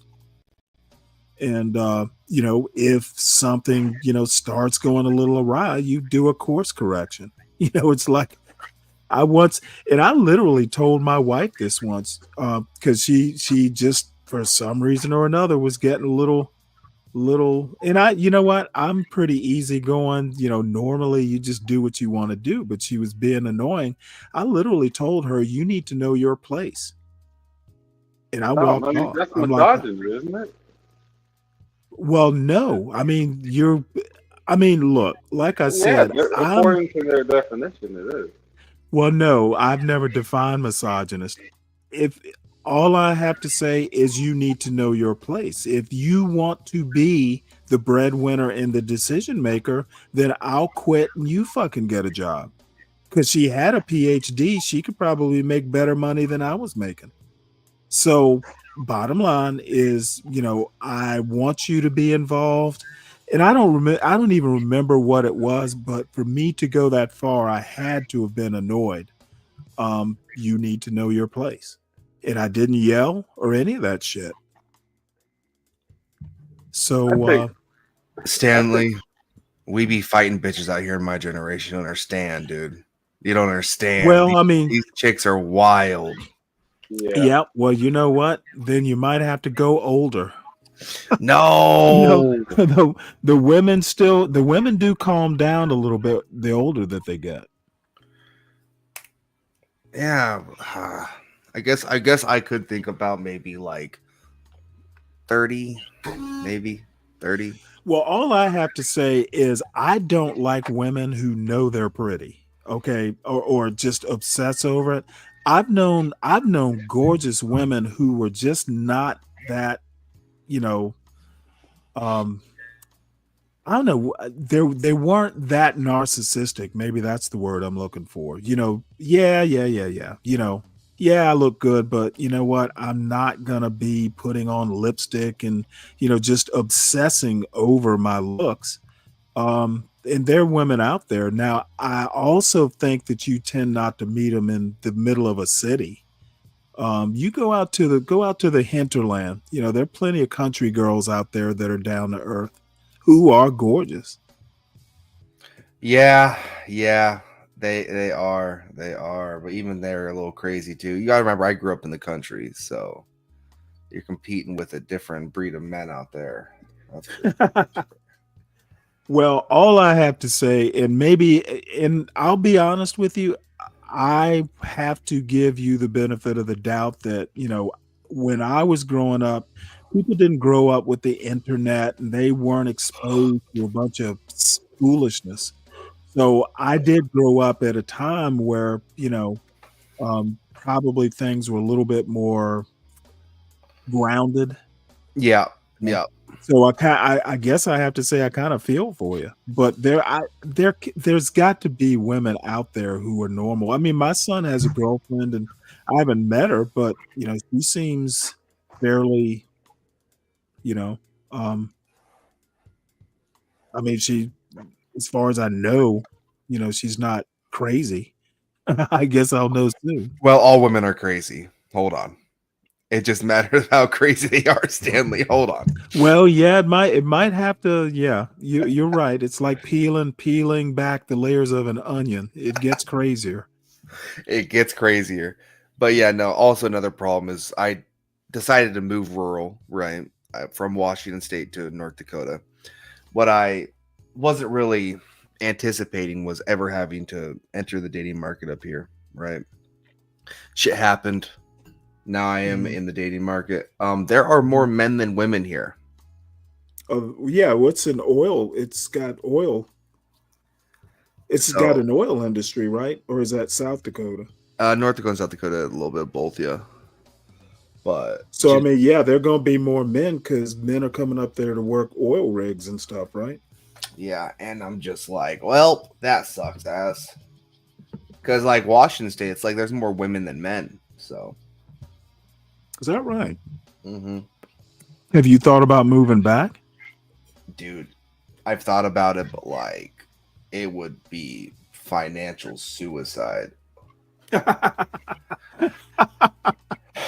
don't understand white women problems. You don't what? He doesn't understand white women so problems. So Bumpkin's a white guy, obviously. There's women everywhere for you, right? Well, there are women everywhere for everyone. Yeah, what do you mean by that? Yeah. Let's say you have a race preference. I do have a race preference. Actually, it's not even up to you. It's not even up to you. It's up to the women. If they have a race preference, it's easier for you to find a woman. Well, have things changed? Because I mean, I never really had a race preference. It just happened way it happened. As a matter of fact, I was dating a black woman when I met my wife. So, and the woman I was dating was just as fine, or was just fine. Now the complication was she was from Miami and I was in Virginia, so it was kind of long distance. And my wife literally lived, 60 miles away. Yeah, so there was a little bit of convenience there, but it was really night and day. My wife was way more just like me. She had a sense of humor for starters. My girlfriend at the time did not. But I mean, race preferences just kind of work out. You only approach the women you find attractive. So I don't Exactly. That's why I don't even mention it. Yeah, I don't see. As a matter of fact, that might be a turnoff if you tell a woman, "Hey, I prefer you because you're white." Nobody says it. That's not the most romantic thing you could say. It's implied. It's like, Ohio may be different than Georgia and other places. It doesn't matter where you are. The women have a preference for a certain type of man. That's who they will talk to. Well, yeah, but that's been that way forever. That's for the most part in general. As a matter of fact, I would almost say women are less picky about race these days, especially like my brother's 13 years younger than I am. And my son is, 41 years younger than I am. I think there's less racial stuff than when I was in high school. Of course, I grew up in Savannah, and at that particular time, it wasn't like race war type of stuff, but there were the town was definitely, kind of divided. Like there was a black debutante ball, there was a white debutante ball. Things were pretty much separate but equal. even in the 80s. So, there were maybe one or two mixed race couples. Because I went, my circumstances were a little different. I didn't go to a public school, and it was an all boys school. So it wasn't, but even so, I only know of maybe one or two mixed race couples in the early 80s when I was in high school in Savannah, Georgia. Today, it's like race just isn't a thing. I wouldn't say that. Right. I wouldn't say that. Someone that. Well, I know I actually would, but the South is kind of different. The races have been commingling for 200 years. So, I would venture to say it's a little bit more race bifurcated, black and white anyway, than it is in the South. Yeah, I don't know. I grew up in white liberal hellhole. And then white and liberal doesn't necessarily mean race tolerant. And they were, how do I put this? Just like California, Washington State was dominated by big cities. That's what makes it a liberal hellhole. Like if you go 50 minutes out of any city in Washington, was it liberal or is it cosmopolitan? Both. Like Seattle, I can't stand Seattle, man. I got a question for you, Bumpkin. Just you can be honest. It's just us here. And the entire audience, which is being live streamed. It's just us. They don't matter. But would you date a woman that had a black ex-boyfriend? Is that a I know it sounds dumb as fuck, but would you? Probably not. It's a thing, though. It's a thing. Wow. Yeah. It's a thing. Even though it's none of this shit matters. Like women have a past. Well, ask him why, because Sam I Am was the first person I ever heard say he would never date a white woman who had dated a black man, and I think he prefers white women, right? I'd be surprised if he didn't. Is Sam white? Sam I Am? I don't know his last name. No, is he white? No. Oh, he's a black guy. Okay. And he won't date a white woman that had a black ex. I can understand that.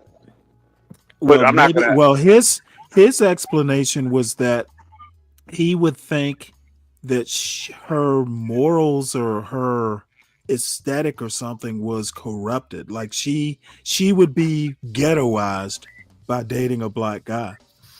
And I didn't ask him, well, what if she was dating someone like me? Because, frankly, he's more ghetto than I am. I am so glad we're not pretending like this doesn't matter. Well, it doesn't to me. No, it doesn't matter. I'm trying to figure out why it matters to you or Sam or Bumpkin. No, it matters because it's actually a thing. Genuinely speaking, if that sort of like race blindness, because listen, I date to marry, right? I date to marry and then eventually have kids. So if they're already like that racially blind, like I'm not saying I want like a woman that's like a super racist, right? So you want a white woman who prefers white men? Yes. And if well, I guess North Dakota would be a good place. Have you thought of moving to Idaho? Montana? Yeah. Pretty much. I mean, if I'm expecting to marry this woman and have kids with her, I don't want her teaching my kids, race blindness. So you can forget about it. By the time your kids graduate, that's not going to matter. Hold on. Race blindness. Okay, who's teaching race blindness or color blindness? I don't agree with color blindness, but I do think tolerance blindness doesn't necessarily doesn't imply tolerance, in my opinion. What? Yeah, Said that didn't. color blindness does not imply tolerance, in my opinion. Yeah. Dating and fucking someone outside of your race is a level of what's the term you use? So you think black men have cooties? No. It's just like it might rub chose. off. She chose. Like I don't know how else put this. Like she chose. She chose. She didn't like it. Now she wants to come back. I'm not going to be the one that she comes Well, back. it's hard to actually not make racist preferences like that sound not stupid. Okay, you have to. So you don't have to explain it, because I don't think it can be explained, is my point. Stanley, I don't care.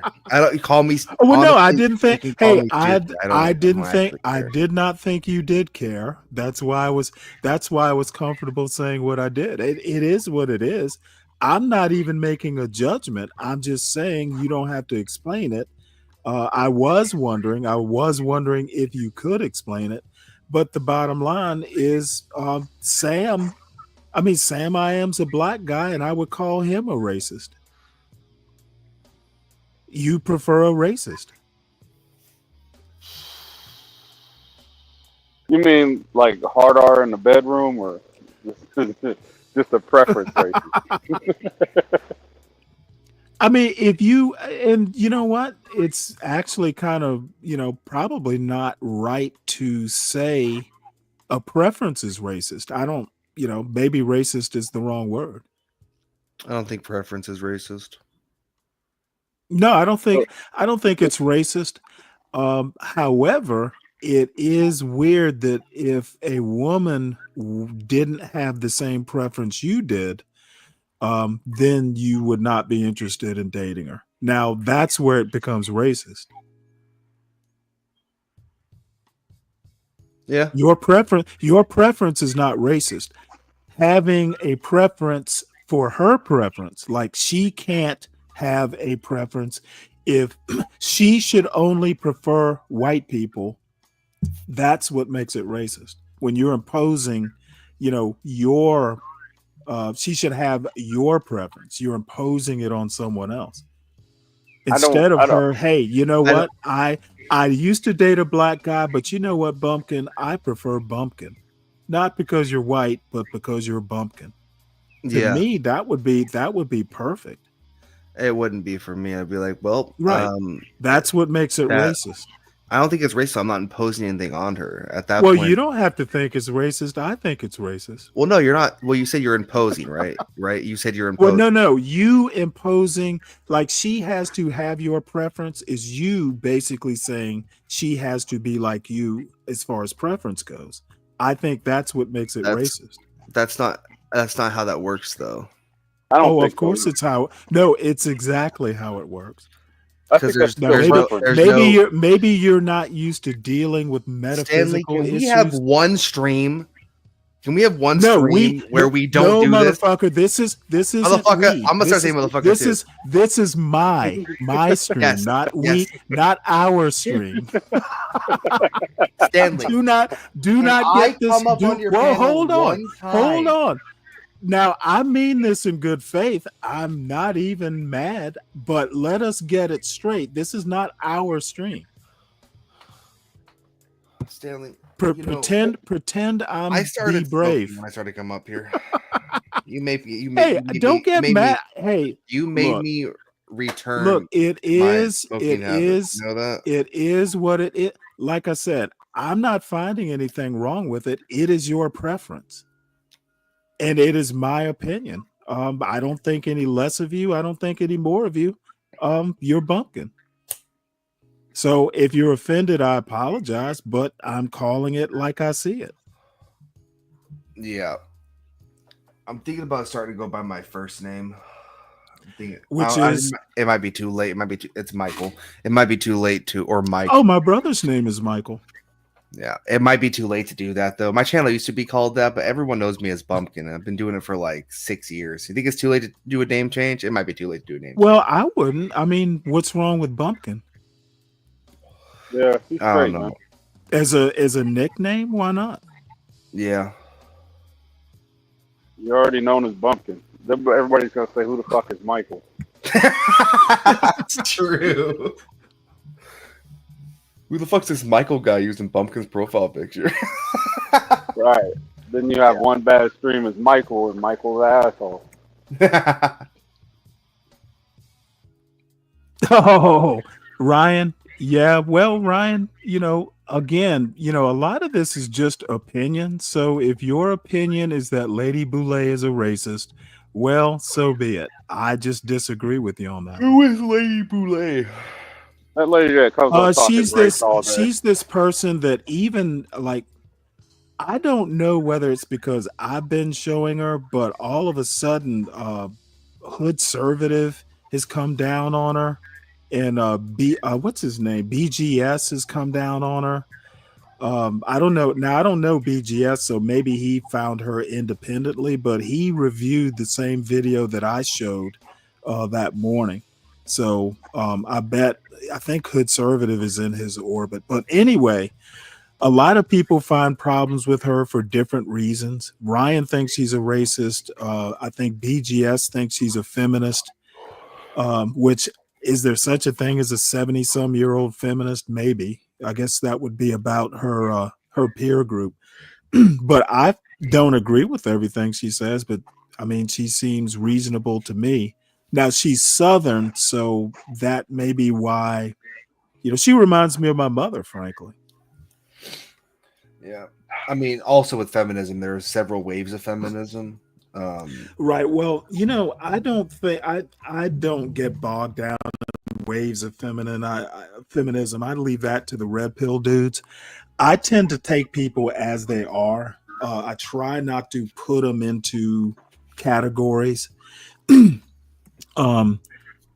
Feminism doesn't bother me until it gets extreme. And, the first wave or second wave feminists, probably around my peer group, I don't have a problem with them as long as it just doesn't get untenable. Stanley, I got a question for you. I've never asked this question, okay? What's that? What's your opinion on, let's say, Linwood and Jay Prince? I think Linwood. Well, Jay Prince, you know what? I've never talked to him. That dude, I don't. It's so bad with Jay Prince. I don't even have an opinion. I think he takes. I wouldn't even call him ghetto. I would call him. There was a Pop the Balloon, Augusta, Georgia, where I didn't know this was possible, but you can be ratchet and country at the same time. Oh God. It's like they managed to be country and ratchet. That's what Jay Prince is. He's country and ratchet. Oh God. Yeah, Jay Prince. Listen, I know you like to call everyone stupid, which is fine, but Jay Prince is on. Oh no! I only do it if it's deserved. Yeah, but Jay Prince is on a different level of stupidity. Like you can just see. I don't think he's stupid though. You think it's an act? No, I think he's genuine. Well, I don't think it's wouldn't an consider him act. stupid. Well, let me put it to you this way: I don't think it's an act, but I think he knows himself.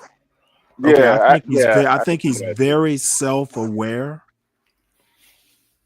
Okay. So I wouldn't call him stupid. I would call him cunning. Really? I watched him. He was on. I think it might have been Sharon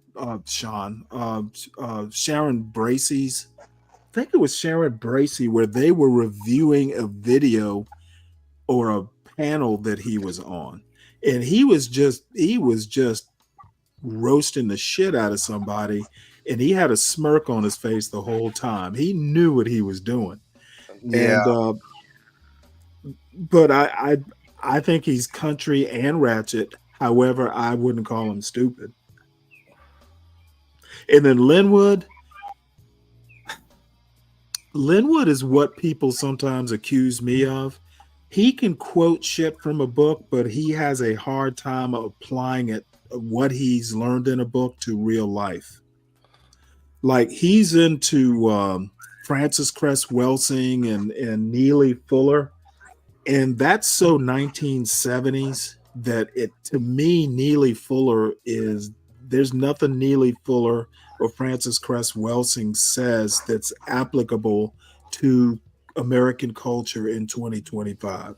Now, back in 1975, maybe, but that's 40 years ago. Oh, well, shit, it's 50 years ago.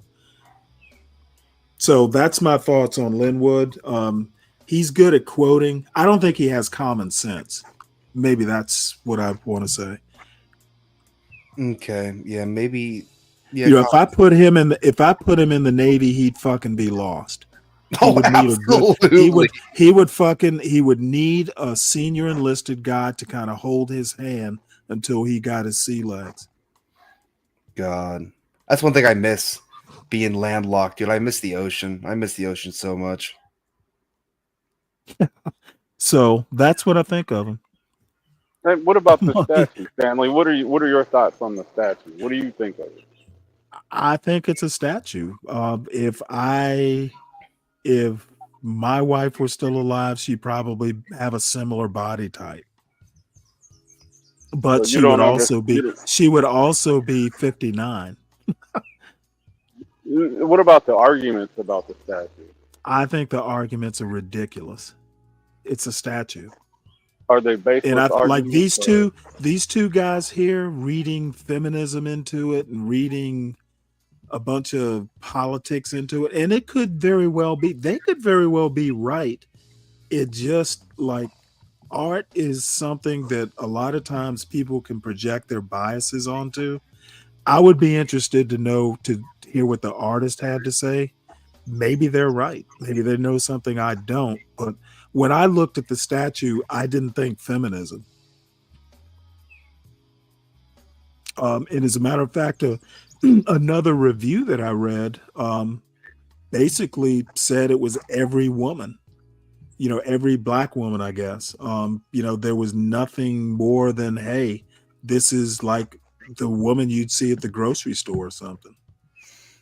So you have no personal critique of the statue? Nope, I'm not an art guy.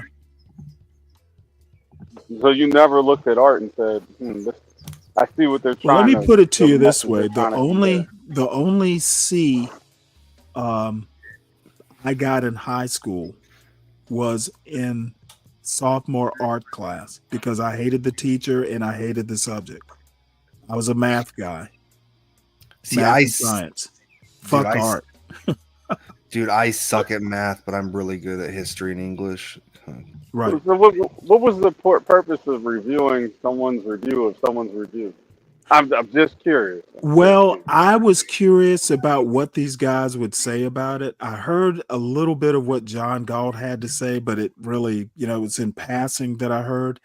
It's made the news, and I was just this was a random pick. I don't know who these guys are. It could have been a positive review for all I know. But I was just curious to see what two hip-looking brothers had to say. So, have you seen a positive review? I have, but they were generally females. I don't think I've noticed a positive review from a male. Now, here's the deal. I just happened to run across this because I Googled it. And this woman, this is The Root, which is a black-oriented online magazine. She says, black woman who claims she's the Times Square statue now has a puzzling request. Now, she says she is the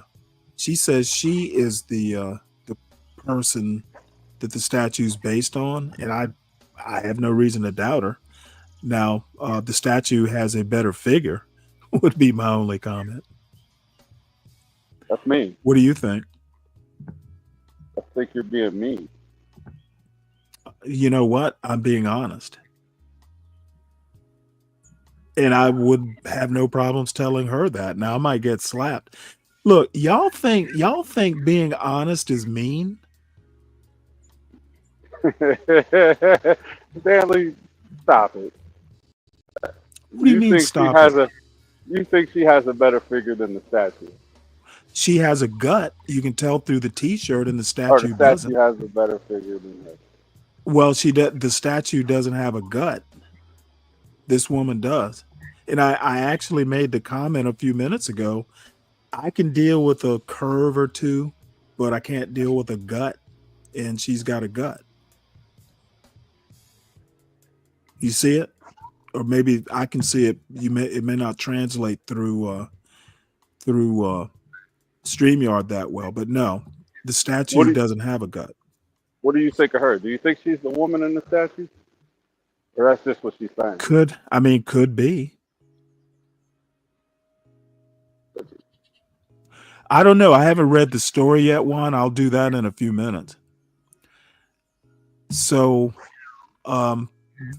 that's my comment. I want to see this Supreme Court thing later on today. I'm excited about that. Yeah, as soon as I'm done, I'll scan through this. Yeah, I'll look it up because I hopefully it's in the morning. Let's see what her request is. Spend a little time. Grounded in the stars.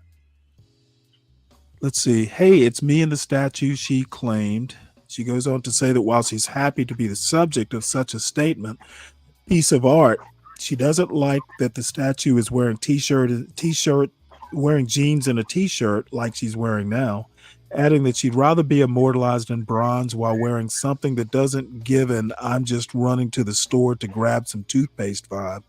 Although I do really appreciate y'all putting me in the middle of Times Square, y'all could have did me a better look. Who is y'all? The woman goes on to model a few looks. She said looks she would have preferred the statue wear. I'm gonna need y'all to do a little switcheroo. Oh wait, this is a post of hers. Juicy kiss. She's not grateful. Let's see what she wants the statue to wear. I'm curious. Oh wait, let me turn up the volume here. Shoot, where? Oh, there it is. And this is all the notes that Let I me got start out it of one back. video. Even though I watched the whole live, I know I missed some, but these were. Oh wait, this isn't all right, so her. I wrote down all the highlights from Uncle Netta and Tia Kim's live. So I'm gonna show y'all. Hold on. Wait. So, and this is all the notes that I got out of one video. Even though I watched the whole live, I know I'm missing some, but these were the ones that I could remember and the ones that I seen in the video. You look like an orange when you peel it. That's original as fuck. That's very fucking original. Cause he does. You better stop burning your face up, bitch. That neck is on fire. You gotta really highlight fire. This should be underlined because the way you had to hear how he said it. Damn, Phil, I didn't know you was doing an anti-black segment. Charcoal match light looking ass brisket back bitch. God damn. Family got that dope. Let me tell your bad body ass something. You botched body ass hippo shaped motherfucker. God damn. You look like you got on a wetsuit, bitch. You scuba diving. She made sure she indicated the kind of wetsuit it was.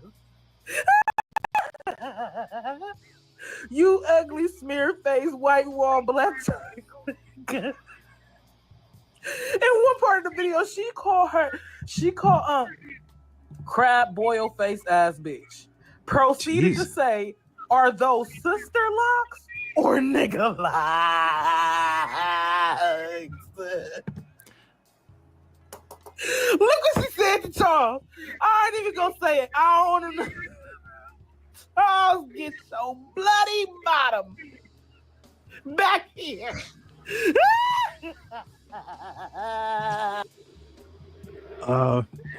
Is all that really that funny? It's not.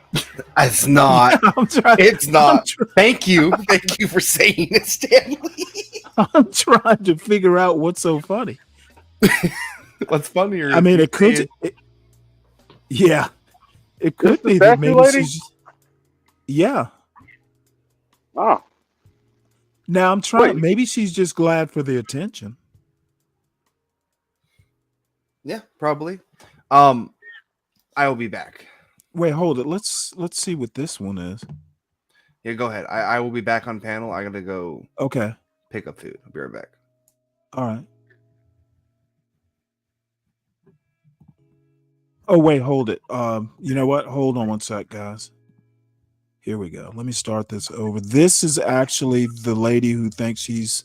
Both of them are, but this is another video by her. Times Square, and I have one person that I want to address, Miss Shara 7. Yeah, I actually really used to like you, Miss Shara 7.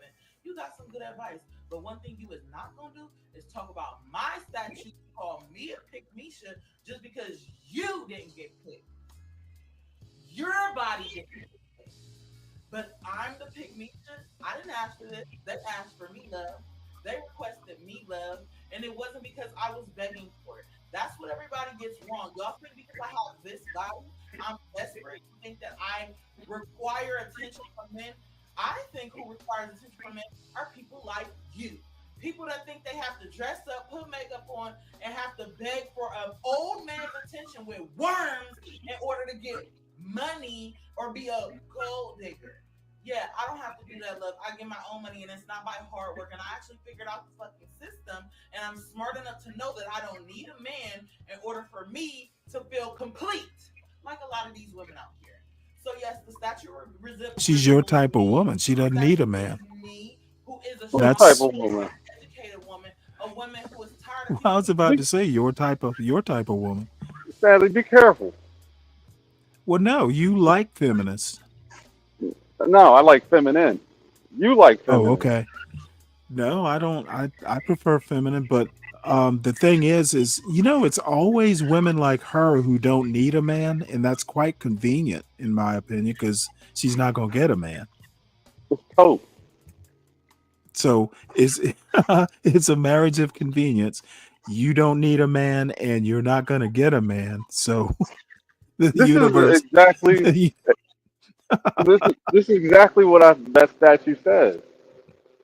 This is the vibe you get from the statue. Apparently, you know what you're talking about. I have to give you that. No, wait. Are you being serious, Stanley? Because I expect you to push back on that. Like, look, I'm not an art guy. Apparently, I just see it as a statue. I'm glad the statue doesn't have her figure. The statue has a better figure. But because I don't, the gut, I just cannot deal with a woman with a gut. I cannot do that ever under any circumstance. I don't care if you have the most beautiful face on earth. I cannot deal with a gut. Wait, just looking at the statue alone before this video, you didn't get any of this type of vibe looking at the statue? Nope. Not the feminist vibe. No. I think they captured exactly what she was in that statue. Well, then you're a better art critic than me because I did not capture it. If you would animate that statue, the bronze statue, it would come out saying the same shit. You can. If they animated the statue, okay. Well, like I said, I have to give you credit. You nailed it, and I did not. Hold on, let me bring up a big picture of the statue. Oh, can I count that as the second win? Yeah, sure. Why not? It's only 2. It ain't gonna hurt you. That's a statue. I can't. It's not clickable. Here we go. That's a better. Times Square. Branded in the stars is about trying to communicate those dreams and communicate those inner worlds that we have. She does have and kind of a sometimes gut. we misinterpret with one another to try and create an understanding and basically encourage empathy. I have a problem that you understand. We all need somebody to where we're at. This is where we're at. Well, I guess that is indeed where we're at. You were right, I'm wrong. But thank God I don't have to be young. But I would like to hear what else she has to say. All this stuff to say and making all these stereotypes, and it's coming from my skin color, bronze. It should have been gold because I'm beautiful and I stand tall by myself, and all I need is God, and God is gonna send me who I want or who I need. But until then, I'm strong by myself, and I don't need a man to back me. I don't want a man that just to say I have a man, and that's not what the representation is for anyway. It's for people like me who can stand alone. What's so funny, Stanley? In themselves, no matter. I'm looking at the chat. So F Oh, you, sorry. Sarah. I mean, I still love you, but F you when it comes to the statue compliment. I mean, comment. I mean, it was still a compliment. Dear God, please send the asteroid. That's funny. Man, y'all are horrible. No, but Stanley, why would they cement this in time? Why would they what? Why would they capture this and put this 12-foot statue in the center of Times Square? What, You know what? it says something else. Like this After is the this- prevailing look, the attitude, or what we're capturing here. This is it. For what? Well, ordinarily I would push back, but you've been right so far. So far be it for me to contradict you. No, if anything you could think of, why would they do this? I'm not trying to just stomp around with a win. I want to know what you honestly think. I don't know. They just want a normal woman. So this is normal. Apparently they think it is, or that the guy's a British black artist. Apparently he thinks it's normal. And let's But I guess my only thing is that we will run into problems if we start idolizing normal. And of all people, Vivek Ramaswamy made that point last summer in that tweet that pissed everybody off, where he says that, American culture venerates mediocrity. I think this statue reminds me of that statement. We're venerating mediocrity. And, art should never venerate mediocrity. So is that a deep enough thought for you? It's a fight. I just don't. I find issue with it. Although they can do whatever they want, they did it. I really want to know what the artist was attempting to do. I mean, he did it. This is it. I'll see can I find the artist. If he's got any more to say. But and then you got to ask the question: why not something more? I don't know, something to aspire to. Well, I was waiting for you to say. I was waiting for you to say, why not something more white? Nah, if you were gonna, so we got the George Floyd statue, we got the MLK statue. What's wrong with MLK? Nothing. I guess nothing. I'm not even gonna go there. But we got look at this. Somebody's starting a petition to have the statue removed. Where do I That's sign? funny. They got the Let's Tupac statue somewhere. This isn't this isn't clickable. Unfortunately, this is just a screenshot of it. Let me Actually, see I if don't want to remove. I want to point to this statue anytime I get into a verbal sparring match. Yeah, that's where you're headed. Keep that statue. Yeah, this is what I hate about it. It's this guy has just given you folks a bunch of fodder. Let's see. This is created by a guy named Thomas J. Price. Let's look him up. Thomas J. Price.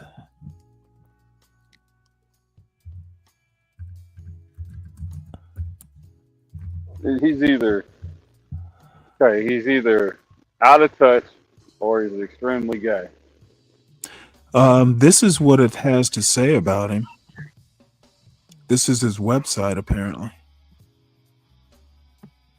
Thomas J. Price. That's a close-up of the statue. Can you see it? Yeah, good. Yeah. This is the artist's website. Thomas J. Price. Grounded in the Stars, Times Square.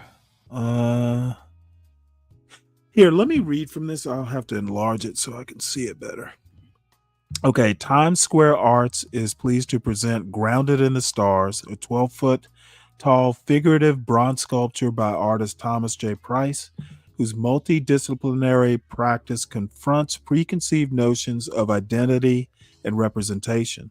With Grounded in the Stars, Price reimagines both the monument and monumentality in Times Square, one of the world's most iconic public spaces. A fictionalized character constructed from images, observations, and open calls spanning between Los Angeles and London, the young woman depicted and Grounded in the Stars carries familiar qualities from her stance and countenance to her everyday clothing. In her depiction, one recognizes a shared humanity, yet the contrapposto pose, never heard of that, contrapposto pose of her body and the ease of her stance is a subtle nod to Michelangelo's David. Really? A subtle nod? That's very subtle. Through scale, materiality, and posture, Grounded in the Stars disrupts traditional ideas around what defines a triumphant figure and challenges who should be rendered immortal through monumentalization. Installed at ground level on a wide, low base, the work invites engagement with the hundreds of thousands of people who traverse the plazas each day. The woman in Grounded in the Stars cuts a stark contrast to the pedestaled permanent monuments, both white, both men, which bookend Duffy Square while embodying a quiet gravity and grandeur. In a culture that increasingly encourages a faster pace, Grounded in the Stars is an introspective meditation on humanity. Price's work offers viewers a unique opportunity to experience Times Square in a new light and share in a moment of personal reflection and empathy amidst the hyperactivity of the district. So what do you say to all that highfalutin language? Nothing but blather. They just wanted a stone-faced chick out there to represent them. I think what he was trying to do is say something without saying something. This is how you guys are. We're submitting this right dead center so that way you all can see it. Hopefully you do better. Let's see. Oh, well, apparently BGS has something. And let's see. Hold on one sec, Fred. Let's see what the other one is. Oh, and oh, well, you know what? One of my heroes and one guy that I listen to every now and again. So let's see what these folks have to say. Where'd they go? Oh, there it is. All right. So this is Professor. Let's do Black Pill Gnostic first. You know who Black Pill Gnostic is, right? BGS. Dave? Yeah, it's BGS, Okay. right? Yeah. Yeah, he's everywhere. He'll pop up over here. You keep this shit up. Yeah. I you know what? I kind of fear that he does. He is not he does not have high opinions of anyone other than his crew. I would be, what would he call me? What's his word? I would be a civilian. Yeah, he wouldn't debate you. He only debates his equals. Yeah, well, then he would not be debating me because he isn't my equal. And I don't mean I'm subordinate to him. It's the other way around. Believe me. I've heard his show. I have nothing to fear when it comes to debate. I think our buddy SKC went a couple rounds with him back in the day. Well, SKC could probably handle his own.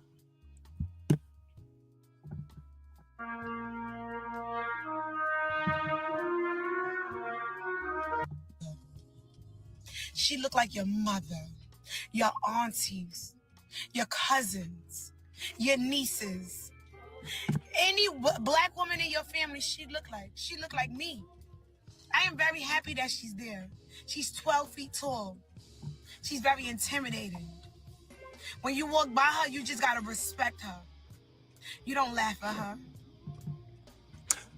And the only person that should Hey, really let me be mad is a black pause this right quick. Hey, Blacks Who Defy, I emailed you something that might interest you. So check your email. I think you said your brother does, he's got a warehouse and he kind of refurbishes, repairs, that sort of stuff. So I sent a Washington Post article that is pretty interesting. And we're not mad. They see us every single day when they go to work. They see us. She's us. And she's black. And she's tired. Preach. We are tired. You didn't think we was tired? That's art. If you cannot understand how artistic and creative that statue is, kick rocks. That's art. Black women are They should put a fine white woman right across the street from it. See, but the deal is, Shredder, the black woman desires to intimidate. You know what? What's the lady's song? I love her. Damn it, I can't think of her name now. Having a senior moment, but she sings a song called "Are You Strong Enough to Be My Man?" You know what? So what if she seeks to intimidate? Don't be intimidated. Or a dress on with a push-up bra. She's still gonna be there. They chose us before they put a 12-foot man. That's good. They would have never did that.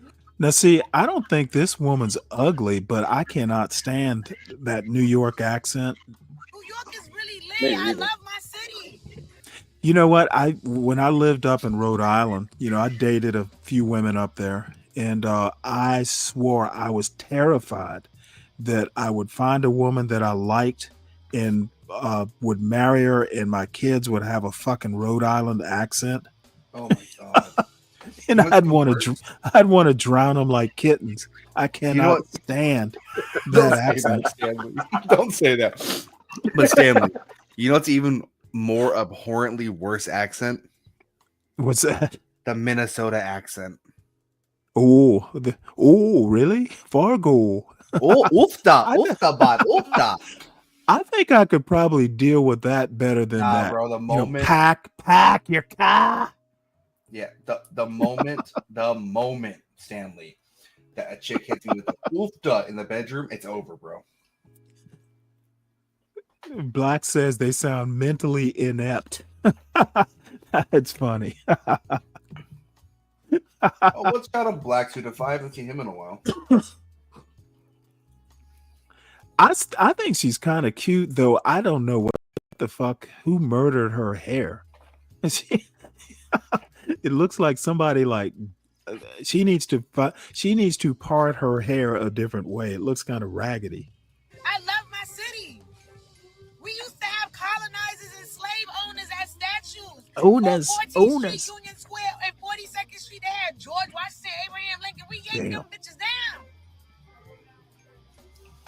Now there's George Floyd and that black lady. Love it.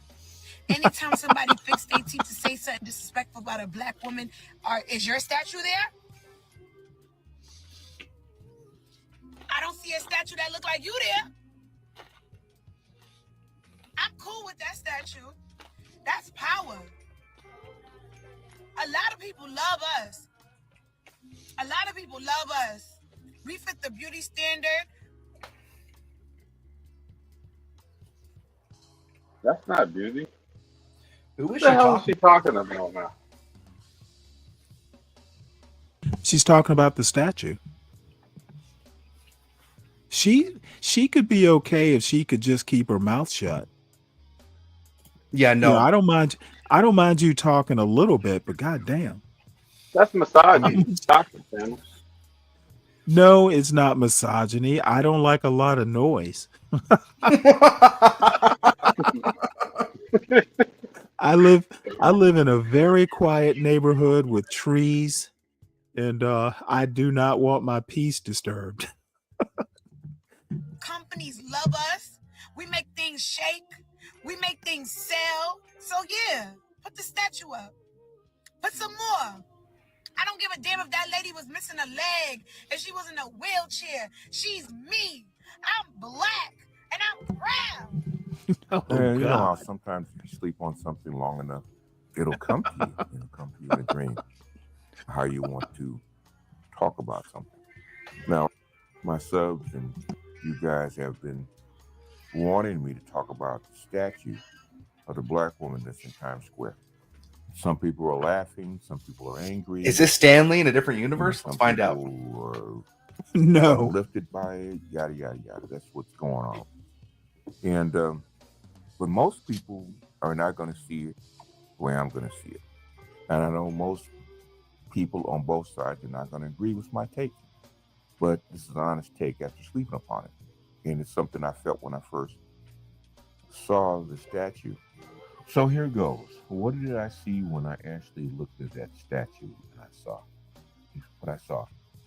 I actually was saddened because in my estimation, that is the modern black woman on display. Frumpy, overweight, insecure. Master Yao has always said that the black woman is an emotional masochist, the permanent victim, the permanent woman that thinks she's unseen. Now, I was listening to Dr. Sabrina Strings. I've heard her, and I've actually pasted some things from her. And I wanted to know exactly where she's coming from and what she actually thought, what she actually felt, you know, why she believed what she believed, and why was she so angry with men and black men in particular. And I realized that the first thing she said is that black women, especially, are not sufficiently white, which means black women don't believe that they measure up to whatever standard that's in their head. And they do all kinds of things to dress it up. They get butt injections. They protest on TV. They get hair extensions, colored contacts, bleaching cream, all kinds of stuff to cover up not what we see, but cover up what they see in the mirror. In the end, they become exactly what they are inside. And so eventually your inside will catch up with your outside. And this has been inside the black woman forever. And all I'm seeing now with modern black women and with the statue is that her inside is catching up with her outside. No matter how pretty she may be, or she may appear to be, or even may try to be, or what her claims is, smartest, the most educated, I'm the most dominant, the most moral, the prettiest. But people try to be like me, they try to copy me, with white women trying to steal my swag and my style. Those are all projections. Those are all projections. Those are all projections of what she wants to be or what she wants to believe about herself. Because she actually doesn't. She doesn't believe that about herself. What she believes about herself, which is why they're so quiet about the statue. You notice most black women have not really said anything about the statue. Some might come out and they might give a performance. For the most part, black women have not said anything about the statue. Why? It's because they know what it is. They know what it is. Any other time, they'd be angry, but they know what it is. And basically, it's come from a black man that's not from this country. He has depicted what he sees from the average black woman. That's why he picked this shape. That's why he picked those clothes. That's why he picked that look. Because that's who black women see themselves as, especially the modern black woman. This is the way she sees herself. This is the way things appear to her. They just do. She's not shaped sufficiently well. She's not sufficiently desired. She doesn't have the look that she desires. She wants to be Nordic. She wants to have the blonde hair, long blonde hair, the blue eyes, the sufficiently white skin.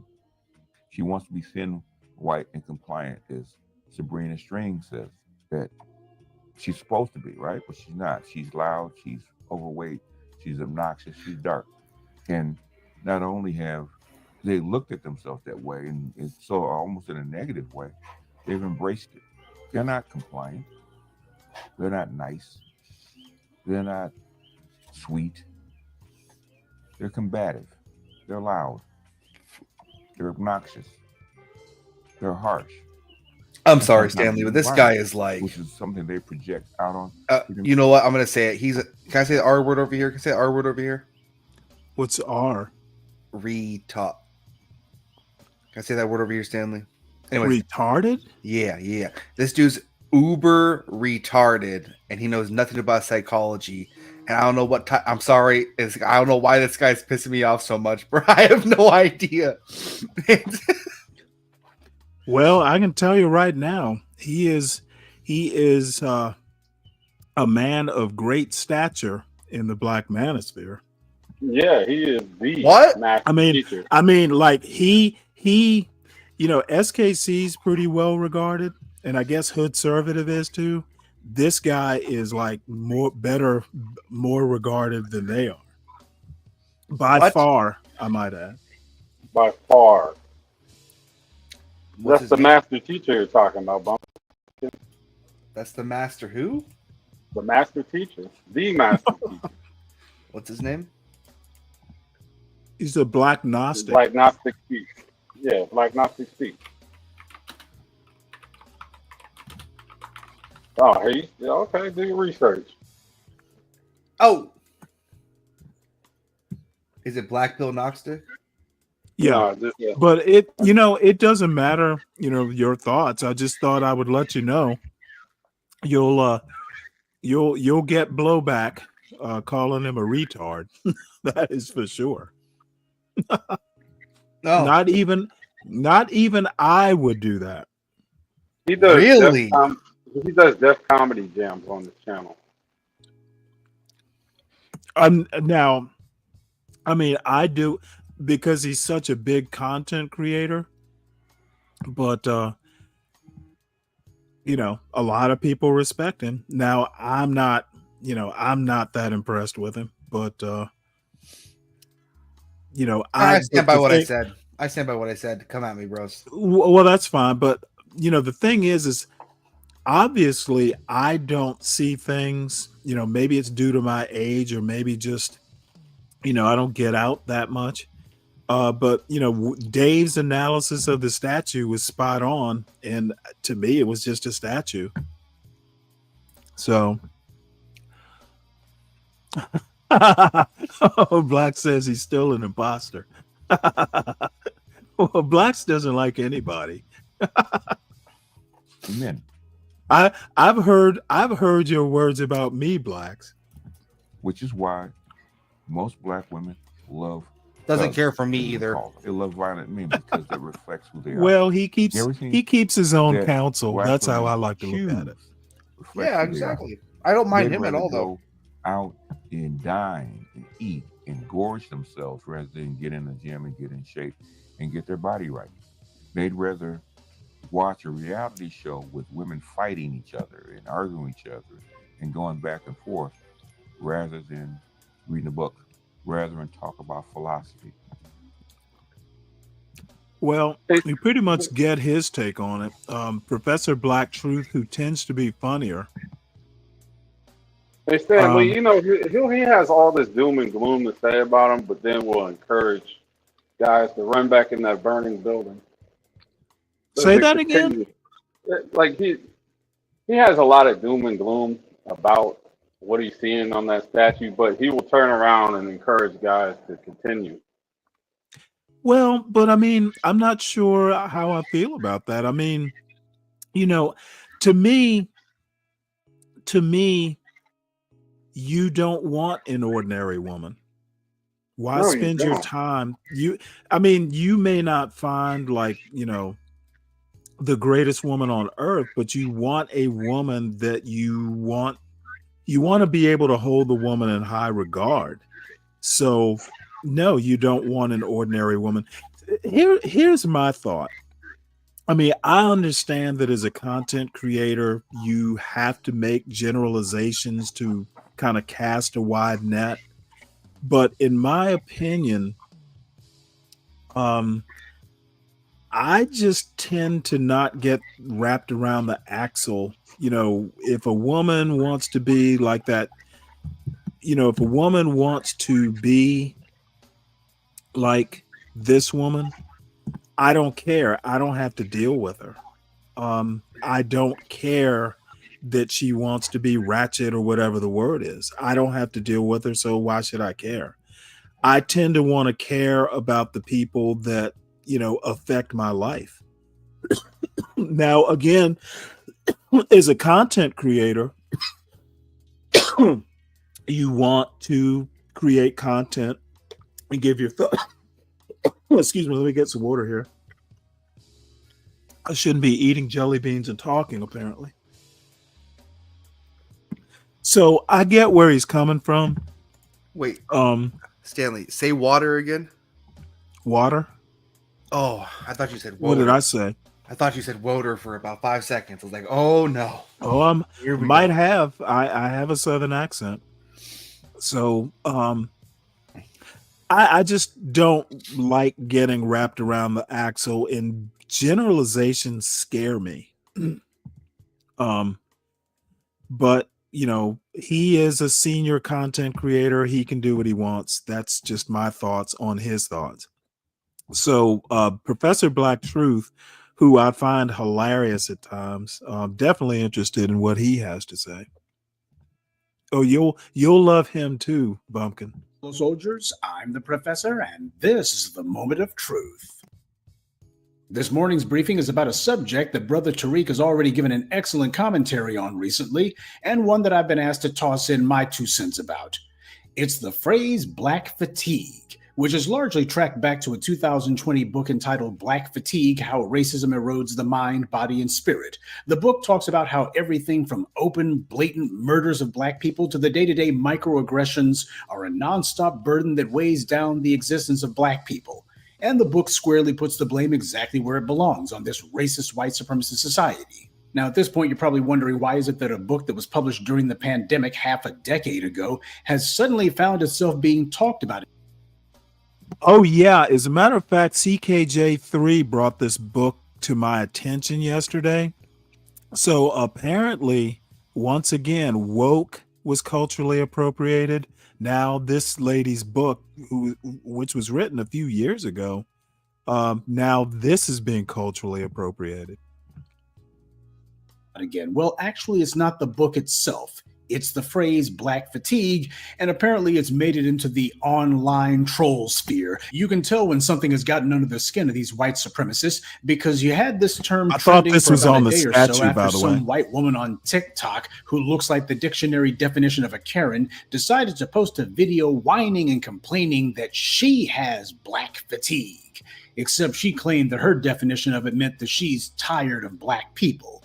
She pointed to what she called instances of Black people misbehaving and claimed that's what she is so tired of, that everybody is so tired of. In fact, everybody's so tired of it, she's the only one saying anything about it. The way that she went on whining about nothing and claiming that this is her definition of Black fatigue, I really think somebody needs to write a book now called White Fragility. Oh, Wait. So obviously these white supremacists have got way too I much free love this time on their guy. hands. That's when you're part of a privileged I read that book. society. When you're entitled and privileged, I did you go too. ahead and have nothing but free time for I nonsense. read it, then burned it Now, in my one of the things fireplace. she complained about was she claimed black people fighting in public. She says, well, it's a good thing that people like her never do anything like that, because if they did, then we would have to ask if there's perhaps white fatigue that people are tired of. She says that there's black fatigue and that she suffers from it, so naturally the opposite should be true, right? But then again, nobody's ever written a book called White Fatigue, probably because you got the segment of the society that has been the most pampered, the most catered to for half a millennium, and that being the case, what would anyone who's white have to be fatigued about? But just for the sake of argument, let's go ahead and say that white fatigue was a thing. What exactly would that look like? What would people be tired of seeing? Perhaps brawling in public spaces, that kind of thing? Because God knows black people are the only ones who do anything like that. And just to continue our hypothetical, when these kind of things happen, apparently they're so normal and expected that non-combatants don't even bother to get out of their seats. They barely seem to even notice it. It's just part of their day. People having their cameras out recording the violence instead of trying to stop it. I, for one, sure am tired of that, but this crackhead Karen isn't. She also alluded to fighting at the supermarkets. Well, if she's so tired of the occasional fight at a Walmart, what would she think about things like these white supremacists who carry out mass murders at supermarkets? Like the one at a Kroger's in Kentucky in 2018, where a white man, after having failed to carry out a mass shooting at a black church, went up the road to the local Kroger's and killed the first 2 black people that he saw. Or the Jacksonville mass murder that took place a couple of years ago, where a white man went to a Dollar General and killed 3 black citizens for no reason other than that they were black. Precisely the kind of violence fomented and encouraged by Ron DeSantis and Chris Rufo. This was a mass murder, not a fight. Or perhaps this... Now, see, it's funny how Be Brave doesn't run into videos like this now, isn't it?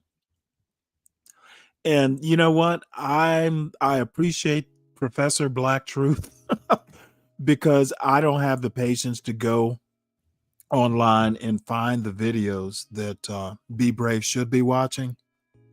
This is why I think Be Brave and Think is full of shit.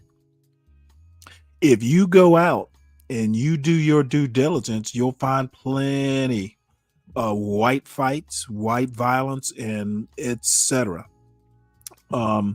Be Brave is full of shit, and those who admire him eat shit, and that includes John Galt. So bottom line is Be Brave needs to do better. He needs to be brave and think and get a fucking grip.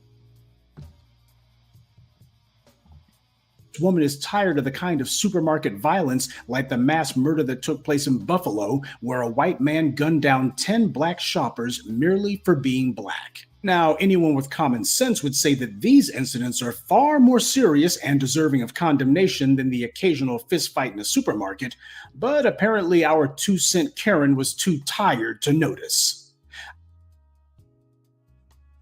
Dave, could you imagine BGS, like his reaction if someone proposed he and Be Brave get together? All right, I'm gonna head out, guys. Take it easy. Yeah. Got a little hot for you, did it? No. I'm just learning that I won't like have a debate with you, and if I have to Good, sit here you and watch shouldn't this anymore. That would hey that you ever thought you could is surprising. I can. But I don't think so. Not Stanley, if you're not not if you, Stanley. not if you're running like you're running. Now run I'm along, not running. son. It's just there's Run no debating. along, son. There's no debating you on your platform because you're going to do exactly what you're doing right now. Absolutely, there's no debating me. Exactly, You because just- you all you're going to just do, all notice- you're going to do is fuck drop me debate, down. fuck All you're debate. gonna- I don't All you're going to do debate, is drop son. me down. I halfway through. win. So it doesn't I matter. don't debate. Yeah. I win. You win by dropping people down. I will midpoint. win You win by every dropping fucking time. people down midpoint. Hey, I bring the heat, Bumpkin. I bring the heat. You bring the remove button. Now run in along. StreamYards is what you Run bring. a fucking long, son, and go dry your tears. Yeah, Stanley shut it down. Cross. Go So true. dry your fucking tears, son. Your white woman's tears are streaking down and ruining your eyeshadow. Now run along. I know everyone is tired of the nonstop parade of mass murders in America, except this woman doesn't seem to be. She can whine about a fracas in the frozen food section, but says absolutely nothing about mass murders happening at supermarkets nearly on a daily basis. Gee, I have to wonder why she has such selective outrage. And speaking of people not knowing how to act in public, imagine a heifer who looks like she hasn't worked a day in her life complaining that she's fatigued about something. She was forced to remove her video after the internet got on her case. I'm surprised she didn't try to open a GoFundMe or something afterwards. You just had a white woman who threw racial slurs at a black toddler, and she was claiming she was a victim because the public called her out on it, and she's been rewarded for her racism. If there was such a thing as white fatigue, would it perhaps take the form of all of these Karens who are constantly running around accosting and attacking black children, threatening them, calling the police on them simply because they're black, making a general nuisance of themselves, and in many cases making a dangerous threat of themselves? Might it take that form perhaps? And speaking of entitlement, remember Jenna Ryan? She was the January 6th rioter who stormed the Capitol, and then when people identified her and told her that she was going to wind up in prison, she went on Twitter and arrogantly boasted, "Definitely not going to jail. Sorry, I have blonde hair, white skin, and I'm not going to jail." So she claimed that she had immunity from law based on her skin color. Gee, aren't these the same white conservatives who are always complaining and whining that the law is never applied to black people? And yet black people are disproportionately incarcerated while white people are disproportionately ignored by police, given plea deals by prosecutors, and let off the hook by judges, like this Jenna Ryan was. That's where this kind of attitude comes from. She has racial immunity from law and she knows it. She took part in an unprecedented attack on the nation and then went online to brag about it and said she wasn't going to prison because she's white. Thousands of insurrectionists taking part in a mass act of treason, and all of these clowns calling themselves patriots. That's certainly something that the country was tired of seeing example after example. That's not a troll post. He took it literally. Oh, hold on, Dave. My earbuds just died. Yo, peace. What's up, Shamar? What's going on? What up? Hold on one sec here. There we go. You back? Dave, I didn't hear everything you said. I said he took her troll post seriously.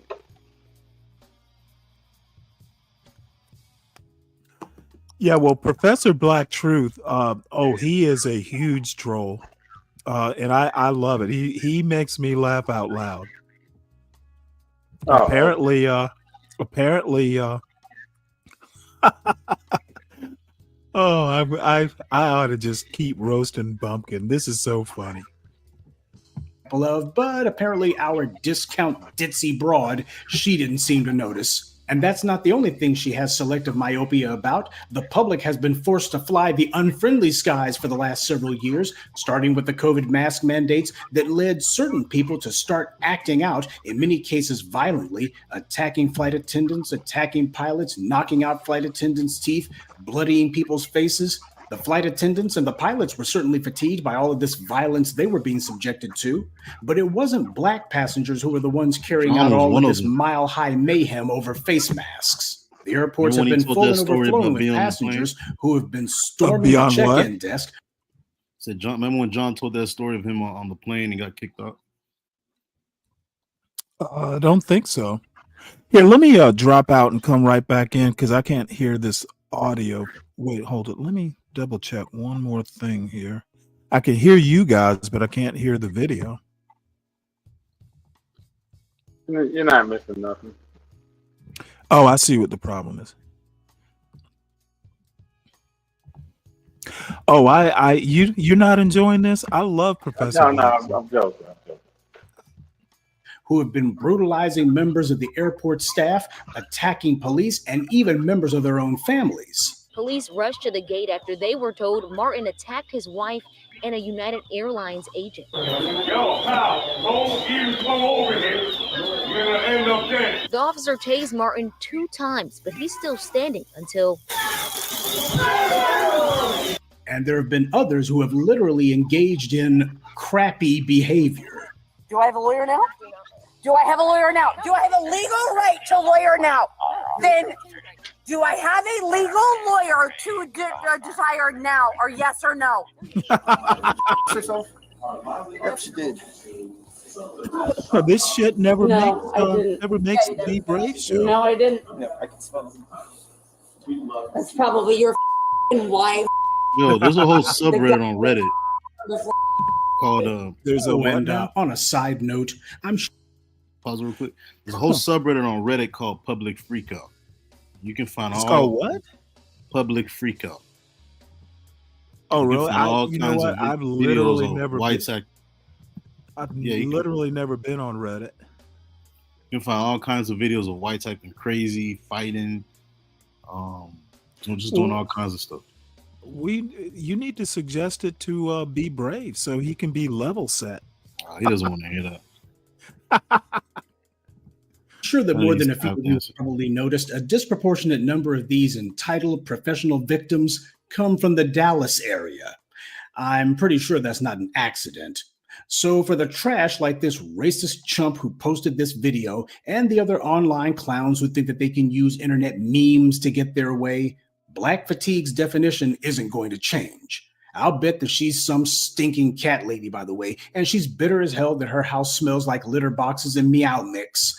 And if she does have a husband, assuming he hasn't divorced her, she's bitter that he's chasing some black woman around. That's what this is about. Or she's angry that some black man she's been lusting after has paid her no never mind. That's usually where these public displays of this kind of grotesque racism come from. It's somebody who's trying to get black people's attention because they failed to get black people's attention.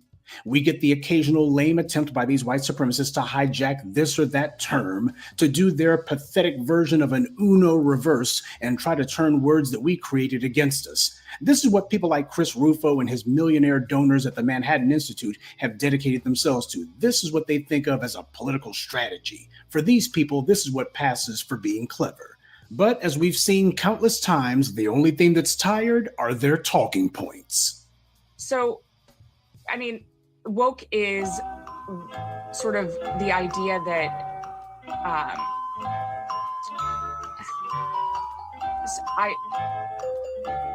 this is going to be one of those moments that goes viral. With people like Tucker Carlson and others, there's been a direct pipeline between these online white supremacist groups and the white media itself, and that includes these social media websites. You didn't need to wait for Elon Musk to buy Twitter to see clear proof that these racists were in charge of websites like Facebook and, of course, YouTube. These white supremacists recognize that they lost the culture decades ago, and that's the reason why they've been engaging in all of these pathetic, in-your-face attempts to try to make people pay attention to them. As the old saying goes, if you can't do something good, at least do something right. Except they haven't been getting it right. Have they succeeded in redefining the urban lexicon yet? Have they redefined critical race theory yet? Have they gotten people to stop using the word woke yet, or to adopt their definition of it? Have they managed to redefine black fatigue as meaning anything other than black people being tired of racist people like this 2-bit Timu Karen?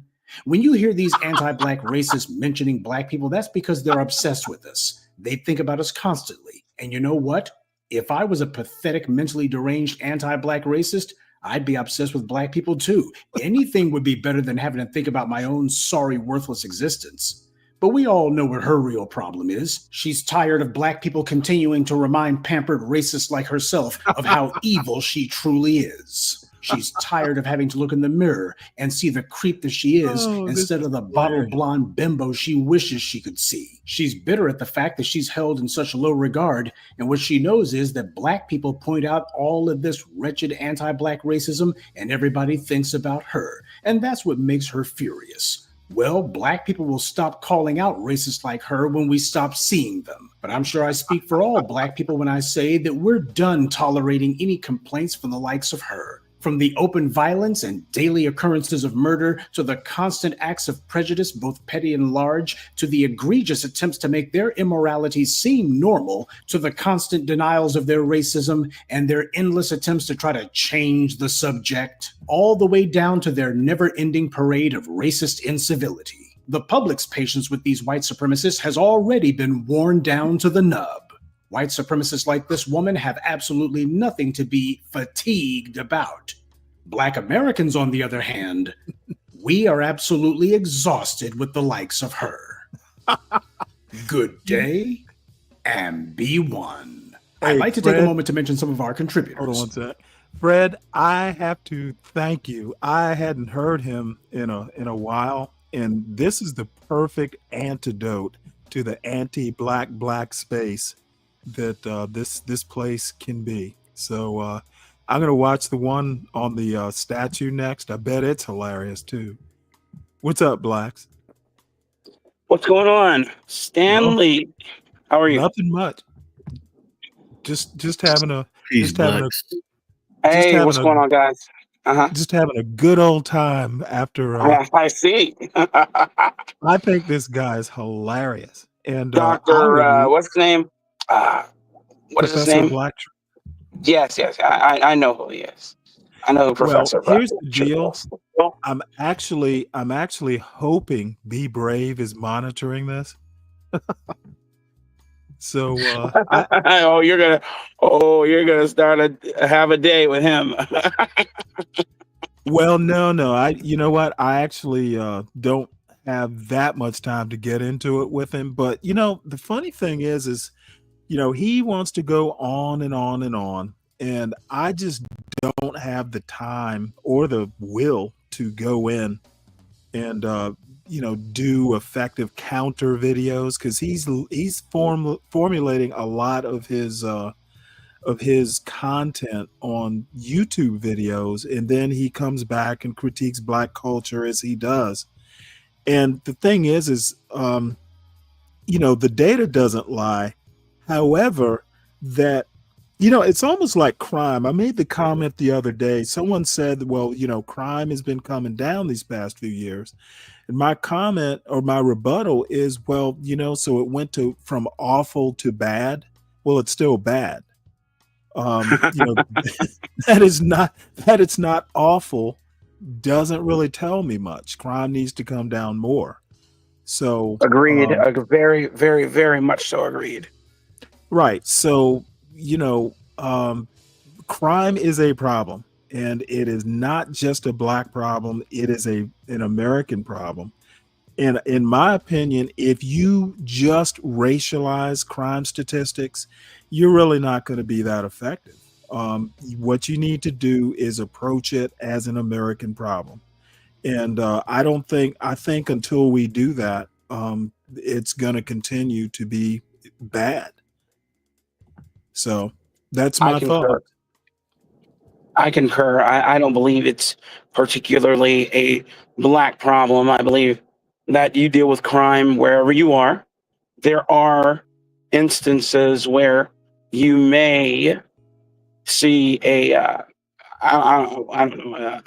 slightly greater inference in the sort of crime that you see because of because of where you may dwell or where you may frequent. Well, yeah, I mean, it's extremely localized, but because say murder rates are extremely localized, you want, and it happens to be racially homogenous, you want to call it a Black problem. And I hear Be Brave all the time going, well, Black people need to fix the violence in the ghetto. I'm sorry. I'm telling these people to freaking drive. I'm sorry. And road rage. But you go to someone looked up a town in Virginia called Appalachian. Yeah, Appalachian. Mm-hmm. But the thing is in this particular town, rape was a problem. It was like 40% of the rapes or something like that. Some ungodly number were committed by white males. So, it's all now, who's going to call that a white crime? My bottom They'll line just call it is crime. bottom line is, I just think that, we are racializing crime and crime statistics. That's not fighting crime. So I and don't there think there it's are fighting many, crime either. right. There are many who will disagree, but that's my take on I, it. Deacon David. I personally just am tired of the proselytizing of people's ideology concerning the subject. Everybody has the cure, whether they call it a black pill, BGS ignore, a red pill, whatever. I'm tired of it. I don't speak in that terminology. I hate it. I hate it to death. Personally, I know and we have too many issues concerning it. Morality is at an all-time low. Ethics is at an all-time low. Everyone thinks that there seems to be something more than the truth. They just consider themselves being truthful if they have an ideology that's different than yours. They'll say, "Oh, well, it's my truth." I'm like, man, dude, there's only the truth, okay? And then you have an opinion, so we'll just call that an opinion, not your truth. It's annoying, and I'm tired of people mixing words and changing language. Well, Yeah. I actually think that there are very few truths. Life is. Agreed. Okay, continue. Yeah.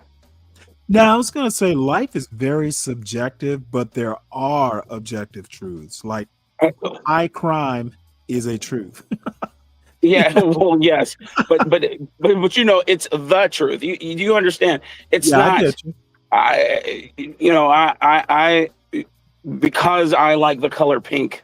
That's my truth. I'm like, no, Right. you just like the color pink, and so that's your opinion. But I really came up here to say, to go backtrack a bit concerning BGS and also that statue.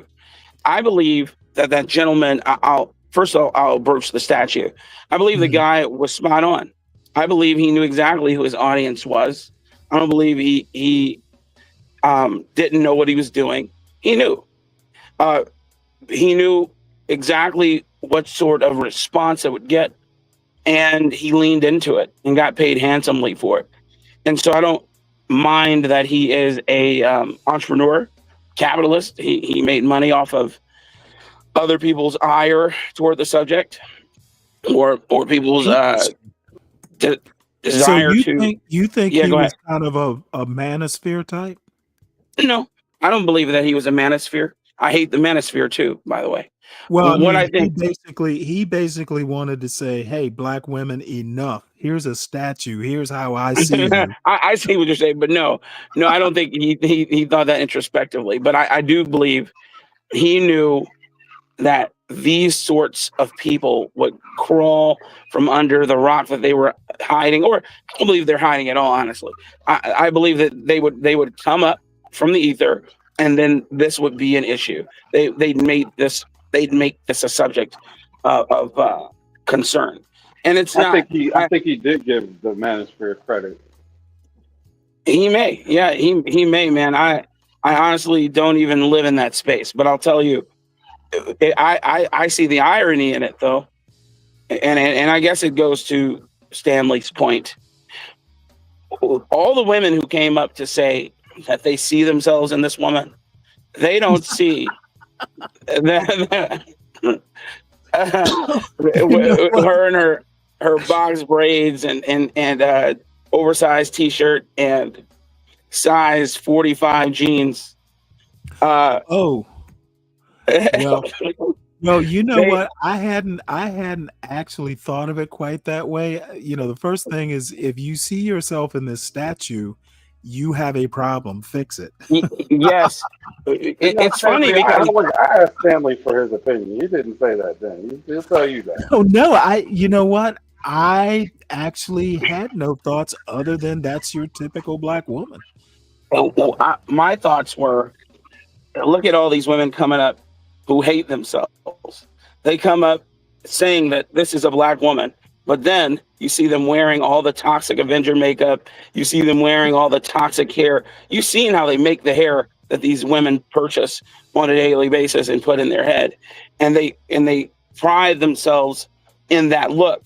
But then they see something that's supposedly a black woman in her truest form, someone who is makeupless, who is just what they call basic, and they think that that's the true visage of a black woman as they gallivant in their I'll say their court jester garb. Go ahead. Well, I look, the close up of the statue actually doesn't look that toxic Avenger. She's got No, braids. not her. No, I'm saying it's the opposite. I'm saying that the women who come up here prophesying that this is what a black woman is are the complete opposite of what this black statue is. You understand? They they say this. It's kind of tongue in cheek. They say this as they wear. They say this as they wear the hair that they claim that doesn't define them. They say this as they wear the clothing that they say does not define them. And that's all I'm saying. I'm saying that these people are the complete opposite. Yeah. And the thing is I made the comment that, the woman in that depicted in the statue, yeah, she's a little chunky, but you know what? If you're 59, you're probably not that bad off if you look like that and you're actually not 12 feet tall and you're 59. After living a life, after having kids, unless you were just a gym rat, you will look like that. And absolutely. It's not You bad are if you're absolutely right. 55. It's bad if you're 25. If you're 25 and that statue reminds you of yourself, then you need to work on yourself. This is a childless cat lady. A child with what? He said it's a childless cat lady. Hey, listen, my mind. Forgive me if I'm a little slow right now and not as witty. My mind is more so on as of late, it's been more so on the Christian versus Muslim debate. I've been reading. Oh yeah, there are a series of books I've been reading. Sword and Scimitar is one. It's a book I've always wanted to read. I've read excerpts from it, but I've never read the whole thing. So recently, I purchased it. It's by Raymond Ibrahim, and he's a world-renowned scholar in the subject concerning Muslim versus Christendom. So what led you to read it? Well, first of all, I'm a Christian, but secondly, it's very curious that a group of people who claim that they are a religion of peace say that they are a religion of peace, and at every turn through history, all they do is call for jihad and want to murder you if you do not become what they are, and then change the narrative or change the history concerning things like the my goodness, I'm losing the train of thought. They change the history surrounding the First Crusade or Christian nations, etc., when it comes to wars fought against them, as if they are the brown people. I'm using today's terminology, the brown people who suffered under the hands of the white man, and it's the complete opposite. But this is history. You know how me and you are both buffs of history. This is history that isn't taught. People don't go and look at the sources. I pride myself in looking at sources. I just don't form ideas based on what I see on social media. I want to read the book. If I could, hold it. Amen. Yeah. Too many people do that. Yes. Yeah, you're absolutely right. They go and they form their opinions based on social media excerpts. I'm like, that's not. I mean, okay, that's a good start. Okay, I know the age and era that we live in. It's digital. Fine, start there. Now go delve into the sources. Like, for instance, this is a complete aside.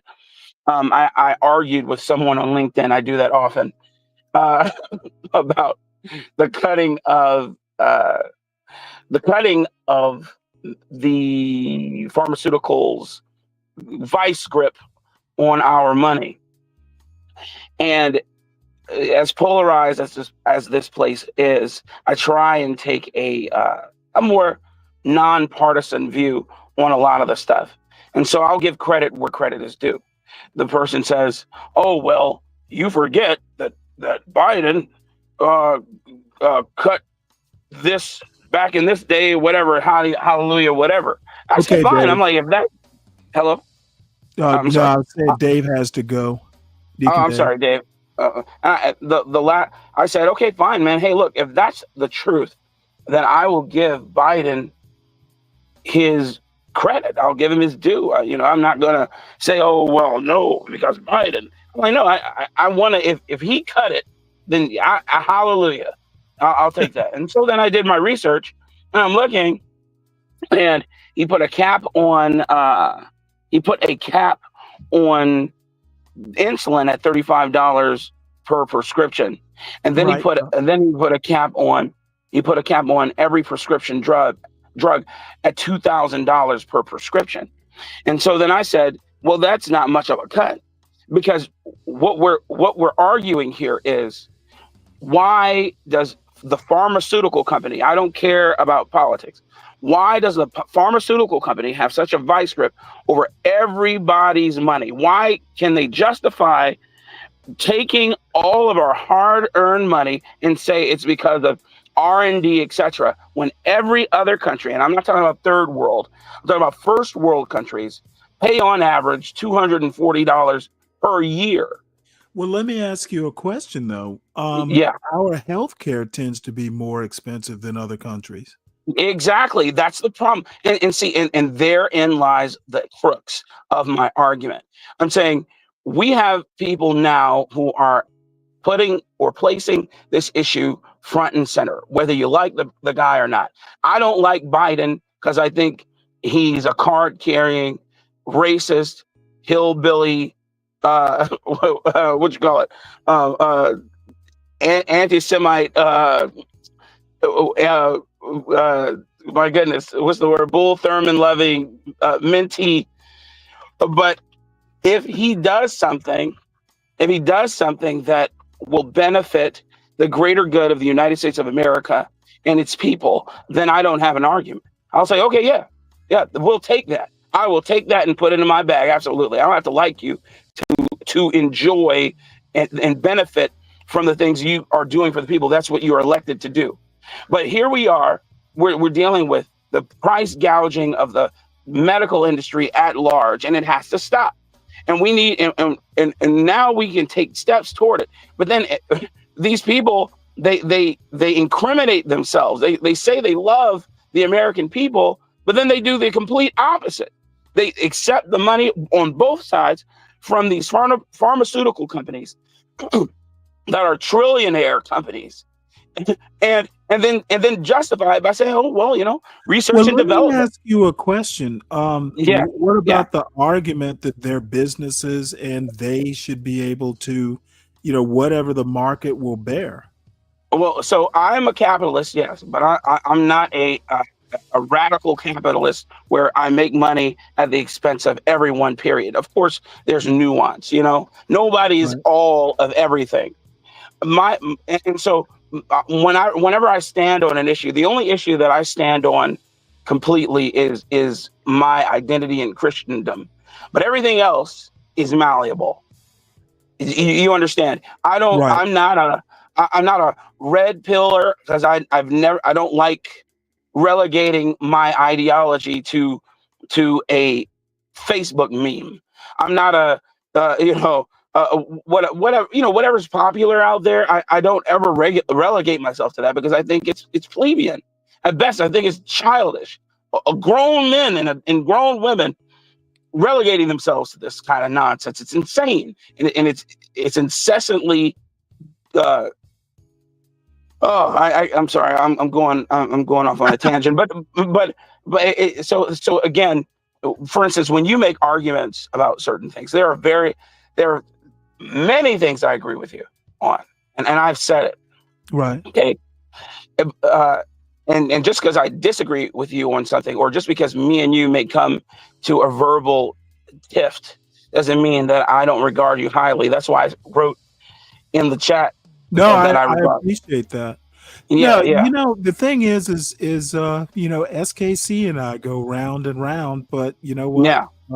I actually have to think before I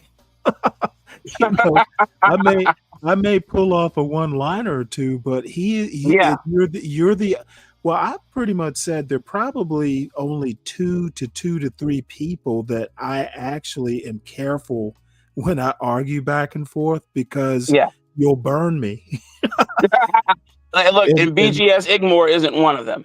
I'll say that right now. Hey, when you said he's not on your you basically said he wasn't on your level.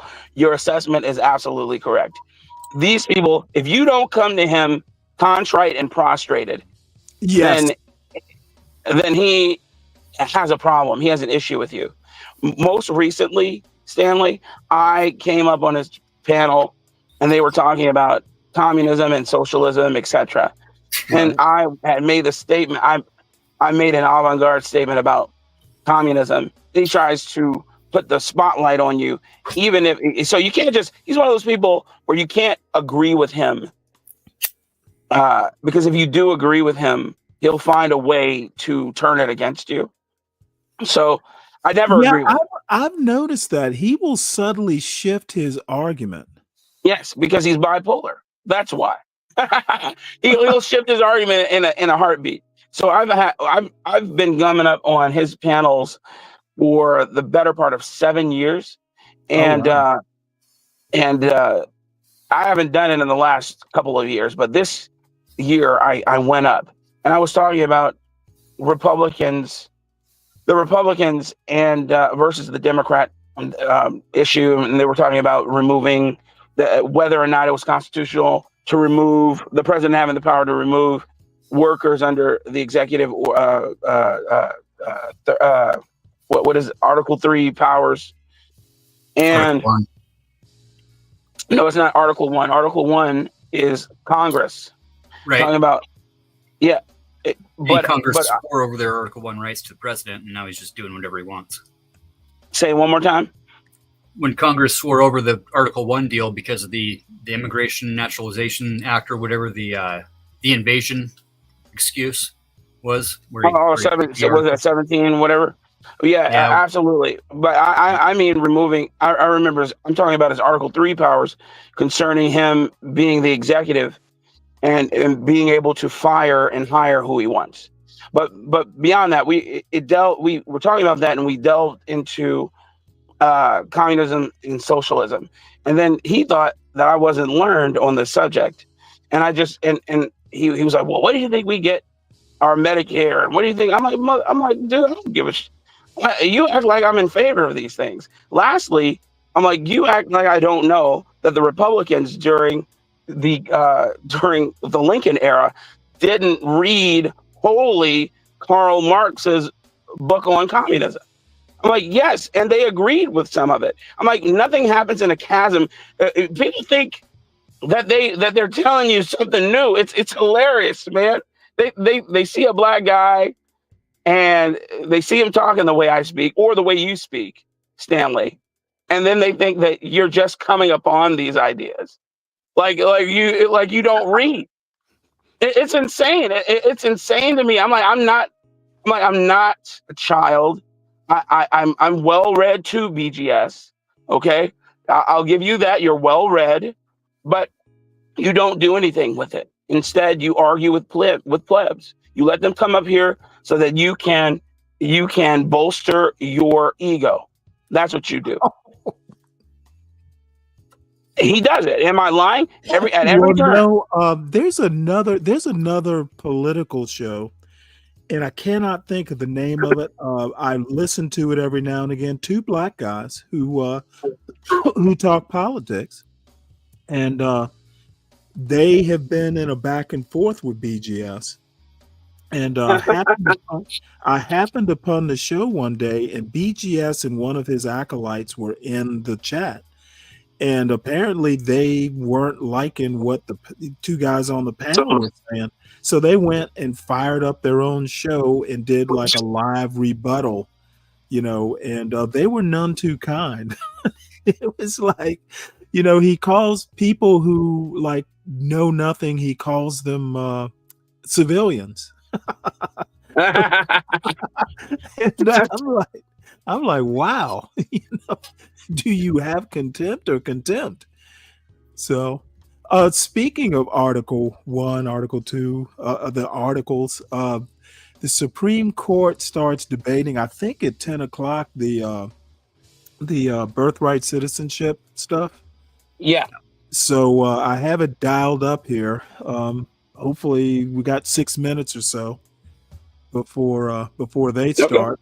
I got a theory about all this stuff, fellows. You do what?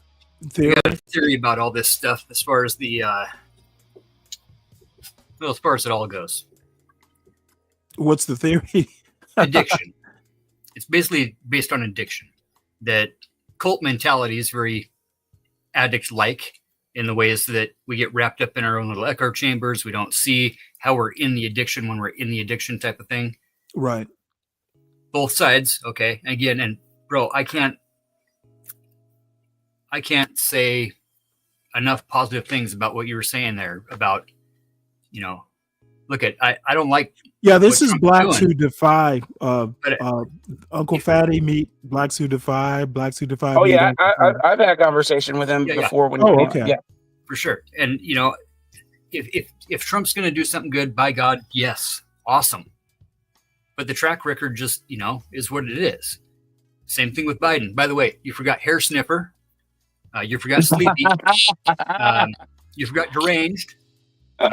You forgot radical left-wing Marxist communist socialist. there you go. Hey, look.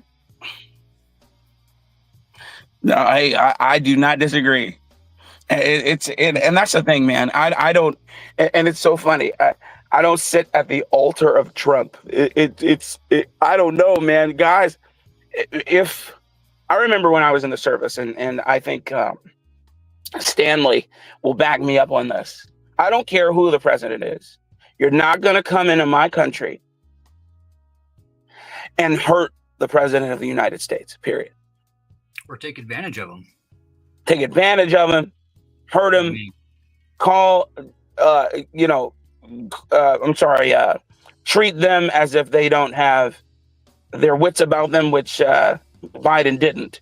But you're not going to, while I see it, you're not going to come out here and exploit it. And that's it. And anybody telling me that Trump has his wits about him and is like a cognitively aware person is just fooling themselves. It's Uncle Fatty's Red Hat Challenge, right?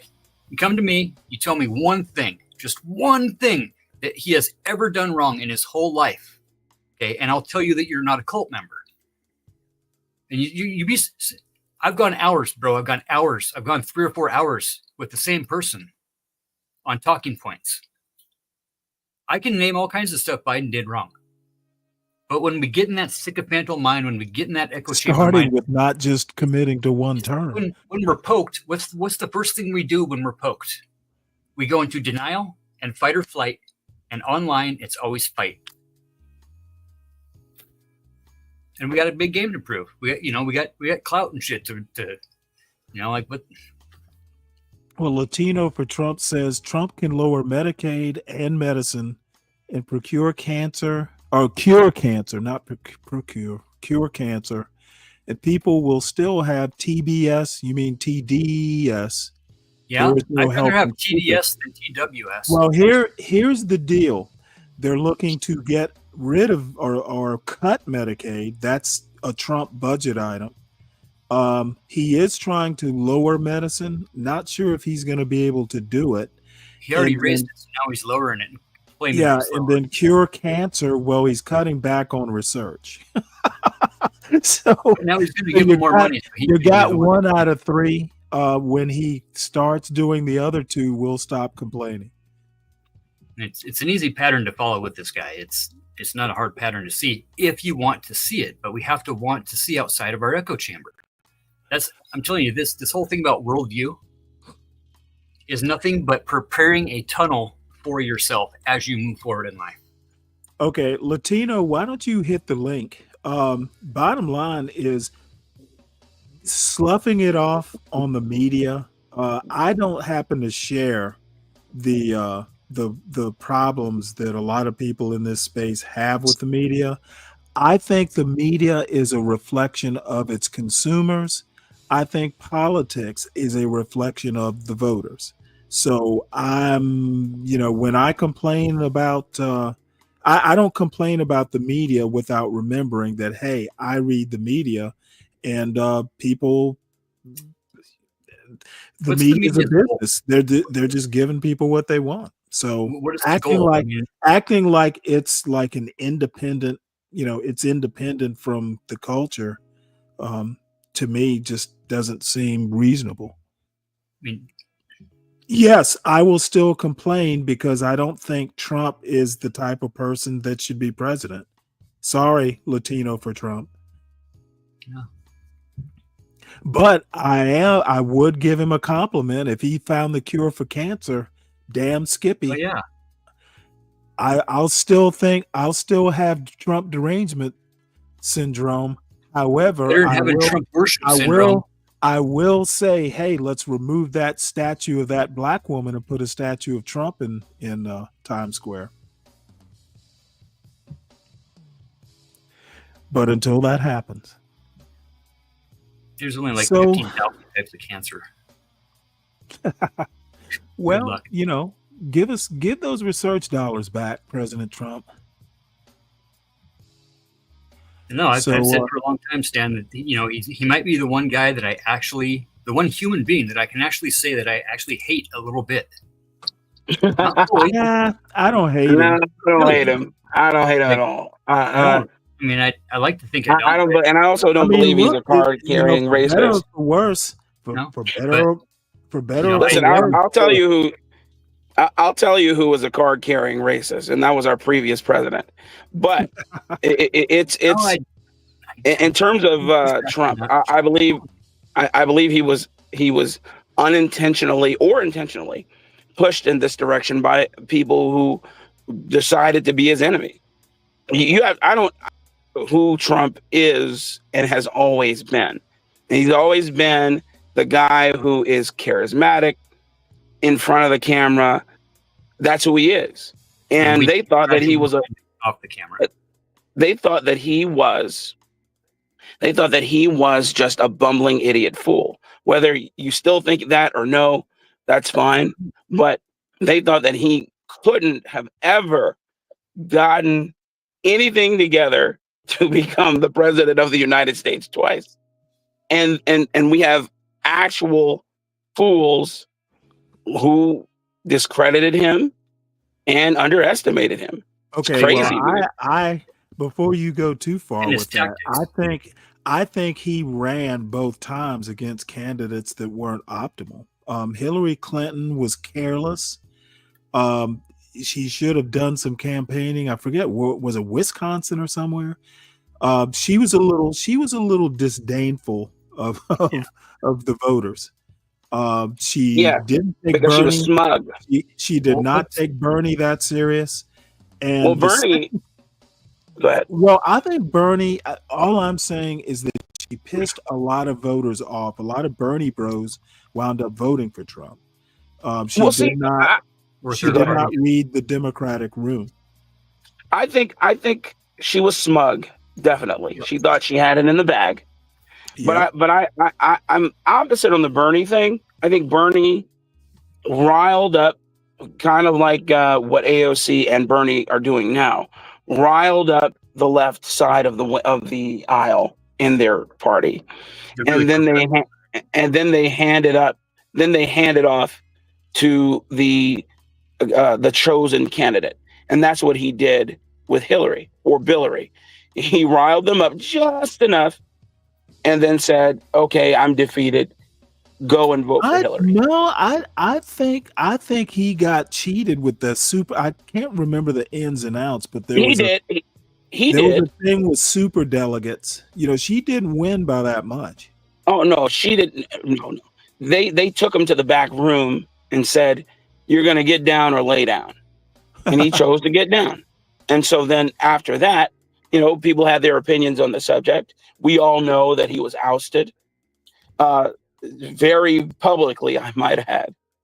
But he in kind, gracefully bowed out and handed them his, the group of people that he riled up. But yeah, man, if anybody believes any of these politicians are saints, well then, man, I don't know what to tell you. These people, you got to be a particular narcissist to run anyway. In my opinion, yeah, you got to be a particular narcissist to run for any offices. Oh, It's absolutely.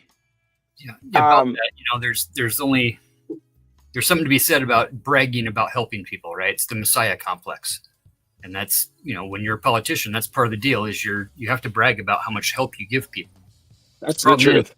Like 12 years now, Republicans haven't passed shit for bills, didn't pass shit for legislation, and basically vote against anything that Democrats want to do because that's the agenda, right? It's to shut the other side down, right? Their Every time agenda on is both not sides, to help yes. people.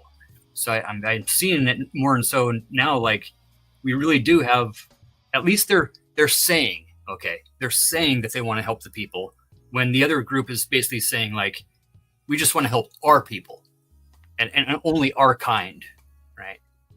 Wait, who's saying they want to help the people and who's saying they only want to help their kind? Exactly, right? Because it's all a matter of Exactly. Right. That's why I left it open. Yeah, right. Real. That's right. The question is rhetorical. I can, you know, that's the nature of this game because we don't vote for what we want. We vote against what scares us the most. I agree with that. I can agree. Better fair game. What I want is to be left alone. I don't want all my dollars going toward anything. Okay, so how about this? I love this argument because what doesn't ever happen in this argument is like you send your money where you want to, and I'll send mine where I want to. I agree. That's what I would like. That's what I'm saying. I don't want my money going toward anything. I'd rather be able going for rainbow flags, and I do want my money going for litter boxes and whatever the talking point of the day is. But the fact litter boxes. Between the two of us, we haven't paid enough money to even pay for one refueling on an F-35. Yep. So like we're talking about an abstract thing about like I get to decide where my ex-wife spends the child support money. Again, I don't advocate for having to spend 8.25% on every purchase. I don't advocate for having to spend $12,000 a year for property taxes. I don't want to spend money arbitrarily after I've been being taxed on every dollar before I even achieved them in my bank account, or the zeros and ones that represent my dollars digitally in my bank account. In LLCs and S Corp is the best move I ever made as a young man. Oh, absolutely. I made that move a long time ago, but still, I still don't like being taxed on my hard-earned work. I want the country to be exactly what it's supposed to be, which is something that provides me respite from tyrants, from tyranny, like during the Barbary Wars. For me, that's a clear-cut example of what the United States was about. Fighting those who are up here in the woods in North Idaho have their way. We'll be in bang bang pew pew with each other here real quick. Well, perhaps everybody has their ideology and their things that they are zealots on. But I don't mind them doing that as long as I can have my bang bang pew pew. That's it. You know, the thing is that like as Americans, we're just not supposed to ever use them against each other. We're always supposed to fight for the same cause, one for all for one. You know, Yeah, that's a lie. that just got blown out the window here in the past 20 years. I believe that yes, we can come together and fight against a common cause, somebody who's trying to set upon us, and there are people who are trying to set upon this nation, but it's not these manufactured wars that we've been fighting for sure. But yeah, wars. The biggest wars ever fought were Christian versus Christian. No, the biggest wars that were ever fought were the Saladins versus Christian. I'll be right back. Hence the book that I was talking about, Sword and Scimitar.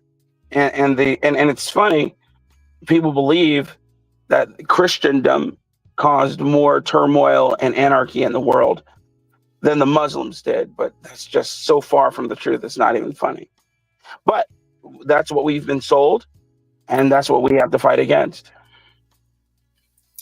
I will rephrase that to more Christians have been killed by Christians than any other religion.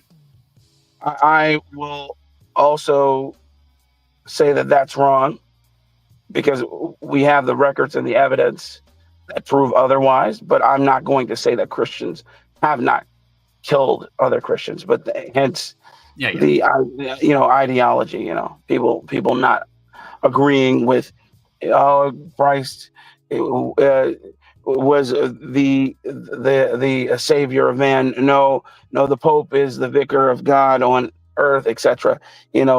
Doctrinal issues for sure. But no, I when I say the Muslims or the Islamists or the Saladins, however you're right. It caused more turmoil on this planet than the Christians could have ever dreamed of doing. I mean, wholeheartedly. But yeah, man, I agree with you when it comes to politics. Everybody is everything is a crisis.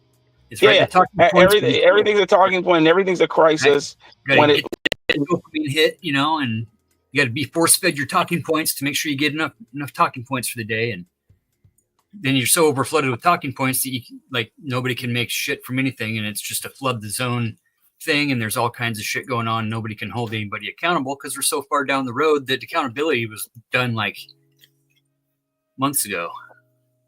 Yes, agreed. And I never heard, the thing is that, especially this past 6 years, if you take either one of these assholes, either one of the dumb cunts that wants to fucking run for office and whatever too, and flip their words against each other, there's not a chance in hell that if Biden would have said one thing that Trump's ever said, that the shoe doesn't fit on the same shoe. That, if Biden gets caught smelling some chick's hair in a photo op, throw the shoe on the other foot. Put Biden in the bus with what's his name talking about grabbing pussy, and tell me that that Sinclair Media, that owns all of the media, left wing and right wing, isn't playing us against each other. No, agreed. Oh, we know that they're all playing us against one another. Yes. And there's no such thing. 101 is, fear of the other. And there's no such thing as getting off the plantation. When you see these guys say, I got off the plantation, and then they go start this phenomenal YouTube channel that somehow gets millions of followers first day because it was all organic. People just followed them there. I got a bridge in Saudi Arabia to sell you. These people are out of their mind. Listen, man, I'm not a Tucker Carlson fan. I'm not a what's that guy's name? He's the homosexual who decided to be a conservative. He used to be with Young Turks. Can't remember his name. Oh, Cenk Uygur. No, not Cenk Uygur. I know you're talking about Dave Rubin. Yeah, I'm not a Dave Rubin fan. I think he's detestable. I'm not a Candace Owens fan. Yeah. Owens fan. I can agree with some of the things that they all say for sure, but do you think that I believe that these people just organically grew this fan base because they were just so right and so they had poignant points and ideas? We will hear No. argument this morning in case 24A884, Trump versus CASA Incorporated, and the consolidated You know, the case. thing is you just speak with authority and people listen, Mr. Chief and Justice, you and may it just please the court. you affirm the negative and On ask the January question and make 20th, them say yes, 2025, and then everything's President good. Trump issued You've Executive already Order won. 14160, protecting the meaning and value of American citizenship. This order reflects the original meaning of the 14th Amendment, which guaranteed citizenship to the children of former slaves, not to illegal aliens or temporary visitors. Multiple district courts promptly issued nationwide or universal injunctions blocking this order, and a cascade of such universal injunctions followed. Since January 20th, district courts have now issued 40 universal injunctions against the federal government, including 35 from the same 5 judicial districts. This is a bipartisan problem that has now spanned the last 5 presidential administrations. Universal injunctions exceed the judicial power granted in Article 3, which exists only to address the injury to the complaining party. They transgress the traditional bounds of equitable authority, and they create a host of practical problems. Such injunctions prevent the percolation of novel and difficult legal questions. They encourage rampant forum shopping. They require judges to make rushed, high-stakes, low-information decisions. They circumvent Rule 23 by offering all the benefits but none of the burdens of class certification. They operate asymmetrically, forcing the government to win everywhere while the plaintiffs can win anywhere. They invert the ordinary hierarchy of appellate review. They create the ongoing risk of conflicting judgments. They increase the pressures on this court's emergency docket. They create what Justice Powell described as repeated and essentially head-on confrontations between the life-tenured and representative branches of government. And they disrupt the Constitution's careful balancing of the separation of powers. I welcome the court's questions. General Sauer, these universal injunctions, as you say, There's your boy. have proliferated over the last 3 decades or so. Would you discuss, though, the origins of universal injunctions? In particular, I'm interested in sort of historical analogs or the historical pedigree, particularly the Bill of Peace that was proffered by respondents. Yes, Justice Thomas, as you, I think, first pointed out in your separate opinion in Trump against Hawaii, the Bill of Peace is something very distinct from a universal injunction. So the Bill of Peace involved a resolution of a small, discrete set of claims of a small, discrete group, and even more fundamentally, it was binding Your on the favorite members of that judge? class and those represented by the class. So it's much more analogous to a modern class action under Rule 23. And in fact, as we've argued in other cases, and as this court has described in opinions like Ortiz, the Bill of Peace evolved into and is directly dude's developed voice into, so to drives me speak, nuts. the modern class action that has all the same features of a Bill of Peace. So, in the words Is of that Chief Judge RFK? Sutton in the Sixth Circuit, the Bill of Peace No, was the it's domesticated Trump's animal that looks nothing like a personal dragon lawyer of that a he universal elevated. injunction. I'm sorry. I Here, forget his name, but he represented him in the here New York there's a case. discrete identified group on one issue. The citizenship. Okay, meaning, no problem. Just are go you ahead and born in the listen, and we can territory talk of the about it United later, States? SAC. Or does it mean, are you loyal to someone else, which is your claim? Or are your parents loyal to someone else? Yeah. So that's no different than what Yeah, happened Latino. in a Bill of Peace. The United States is bigger, so it extends more broadly, but it's still an identifiable group on a discrete, singular question. Your Honor, I'd say three things in response to that. First of all, our primary contention is that the citizenship clause related to the children of former slaves, not to illegal aliens who weren't even present as a discrete class at that time. But more fundamentally here, as to the issue of the Bill of Peace, there are critical differences. The Bill of Peace was a binding judgment that would bind absent class members. Here we have the ACE. Well, here, class actions don't bind anyone who opts out. So Yeah, you would know class his name, actions are wouldn't you, not like SKC? bills of peace. I would think that a Rule 23b2 class action, which would be the relevant analog here, would be one that would be binding on absent class members and would not have the same notice and opt-out procedures. And more fundamentally, that sort of argument that there's a commonality here among, all the people who purport to be You'd affected think by it this was is the same argument RFK made in Jr. classification So can motions, I which was ask never you a presented. question? Your theory here is arguing that Article 3 And I want principles of everyone in the equity chat both notice prohibit their federal back and courts forth. from issuing universal injunctions. Do I have your argument correct? We argue both Their of those. interruptions, their you know what? If that's true, that You means need to even know the your Supreme shit. Court doesn't have Is that power. my point. The Supreme Court would have the authority to issue binding precedent nationwide, but as But this we court, couldn't enforce it against. See how she butted in? Is your argument? if there was a decision that violated the precedent of the court, then the affected plaintiffs could get a separate judgment. And So that is what means this court, you're talking about the hundreds and thousands of people who weren't part of the judgment of the court. They would all have to file individual actions? not necessarily. There or, are or a class action. a class action would be the way Isn't that, that makes no sense whatsoever. respectfully, we believe that. Well, what was the purpose of the Bill of Peace if not to settle a legal question finally? And if even the Supreme Court doesn't have that right and must invite hundreds of thousands of lawsuits, what are we buying into? If a set of claims satisfies the rigorous criteria of Rule 23, Rule 23 is the modern analog of a Bill of Peace. We have something very different here. No, we don't, because the argument here is that the president is violating an established, not just one, but by my count, 4 established Supreme Court precedents. We have the one ARC case where we said fealty to a foreign sovereign doesn't defeat your entitlement, your parents' fealty to a foreign sovereign doesn't defeat your entitlement to citizenship as a child.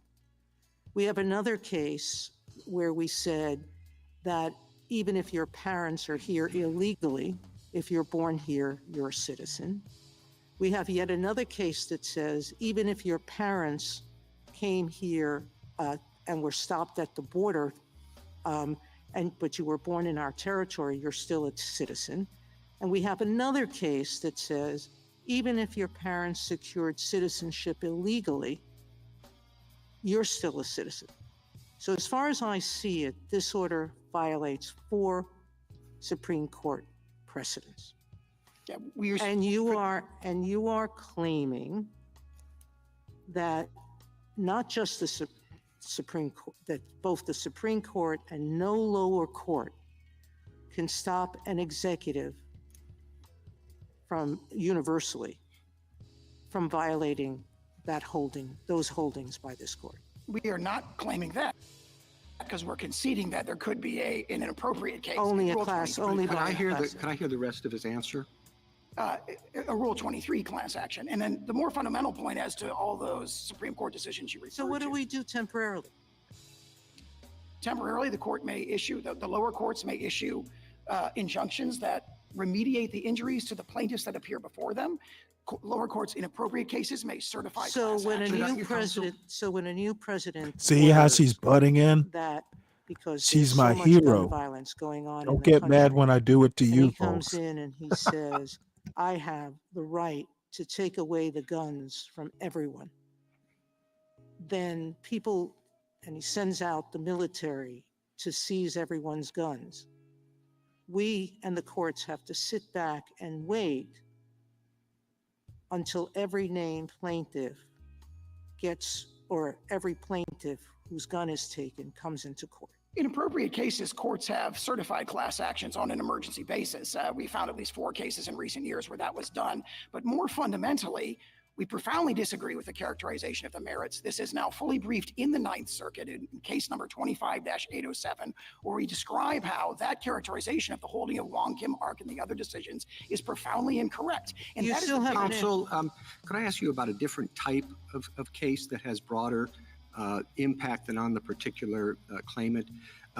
Like a claimant who's alleging that the districting in a particular case has resulted in racial discrimination against him or her based on how the district. This is the gone. sort of Now, case a where you do want a decision nationwide about that injunction. one plaintiff Okay, would because implicate the if you don't redistricting do it, throughout the whole case. and you So- have so, babies born, throughout the whole that state. aren't citizens How does having your to go theory, back retroactively that and situation? reinstate That their would be what you might citizenship call an would be indivisible impossible. remedy, where what the court is These doing there by, guys, for example, redrawing the district I hope they lines lose is, the as this shit court out of said this in Gill case. against Whitford, the only way to remediate the injury of voting in an unconstitutionally drawn district. That is similar to abatement of a public nuisance or, for example, in the school desegregation cases, where remediating the injury to the plaintiff before the court necessarily has collateral consequences to many others. And certain environmental cases might have a similar thing. For example, you stop the local plant from pouring water pollution into the water. That benefits the plaintiff. It happens to benefit a bunch of other people. Now, that's very different than what we have in these universal injunctions, where it is a divisible remedy. I mean, I point to the holding of the District of Massachusetts in this case, looking at the individual plaintiffs. That court said, well, obviously, I don't have to give a universal injunction to protect individuals other than the individual plaintiffs. They are given complete relief by an injunction that tells federal officials only to treat their children as But citizens. why? I guess the question is why does the law require that? I mean, I appreciate that a court could, in a divisible remedy kind of case, narrow in to the plaintiff, but you seem to be suggesting that Article 3 or Rule 23 or something requires that. And I guess I don't really understand it. If I may offer 2 responses to that. In the Article 3 context, that is the principle announced in Worth against Selden, announced in Gill against Whitford, and Lewis against Casey, where this court has said again and again, what we do in the Article 3 context is grant remedies that are tailored to remove the injury to the complaining plaintiff. Sometimes they have even very broad collateral consequences. But in the Article 3 context, what the court has not done, and every time it's focused on this in National Treasuries Union, Employees Union, in the But I guess I don't see why then the divisible remedies or indivisible remedies is an argument. I mean, if Article 3 is suggesting that the court has to focus in on the plaintiff only, then it would seem to me that that would be the power requirement across the board. I thought Article 3 was really about limiting the court's power with respect to jurisdiction, that we say the court has to determine whether or not there's subject matter jurisdiction over the issue and whether or not there's personal jurisdiction over the defendant.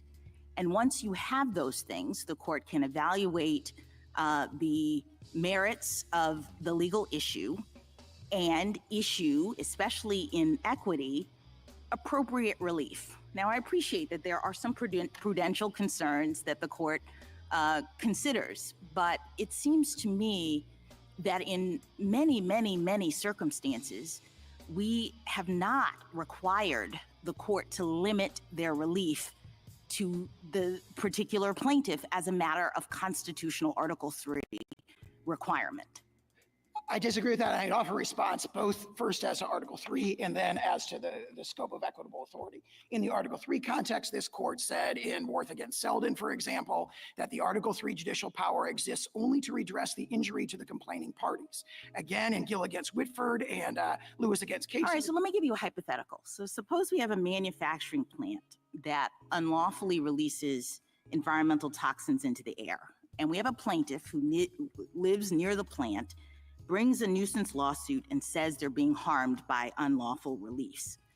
Your argument suggests that the judgment for the plaintiff has to narrow in on preventing, to the extent possible, preventing harm to the plaintiff. But it seems to me that that's not necessarily the case. You suggest with the Chief Justice in response to him that there can be incidental beneficiaries, that the court could say no more toxins if it's unlawful for the defendant to do that, correct?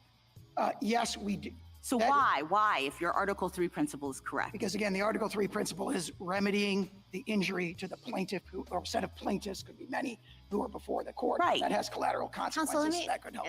let me ask you on that point, would one distinction be who's bound by the judgment? Like, I'm wondering whether if the plaintiff needs, you can only, I think Judge Strauss said in the Eighth Circuit when addressing this issue, you can't peel off part of a nuisance, so the whole thing has to be shut down.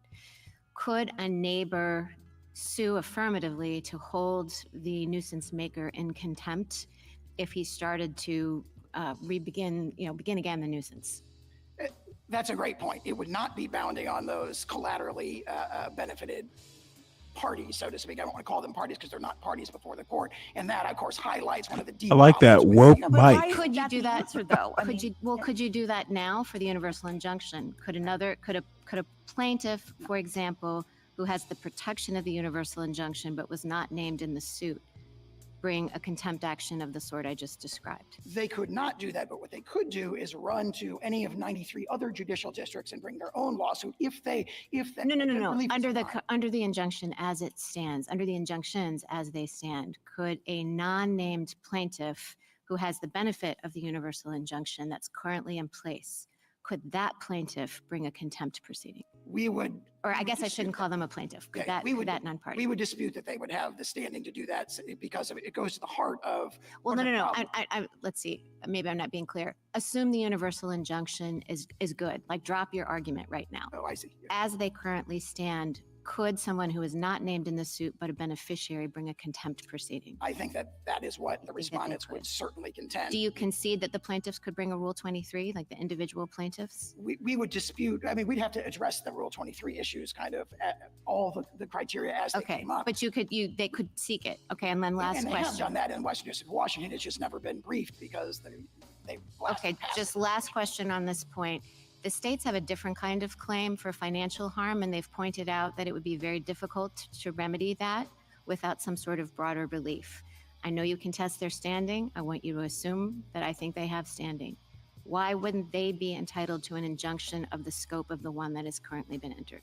I would say two reasons. First of all, it's not necessary to provide complete relief to the plaintiffs. What we offered, for example, in the District of Massachusetts in the First Circuit was an injunction that would enjoin the federal officials and order them to treat the people who would otherwise be covered by the executive order as eligible for the services that result in the pocketbook injuries to the states. And there's really no response to that. That is obviously would fully remediate their injuries and does not require the injunction to be applied in all other 50 states. One state comes in and says, well, people are going to move across state lines. Therefore, we've got 21 states in this case who don't want this relief. Sorry, you've got to impose it on everybody because it has to be offered to this one particular state.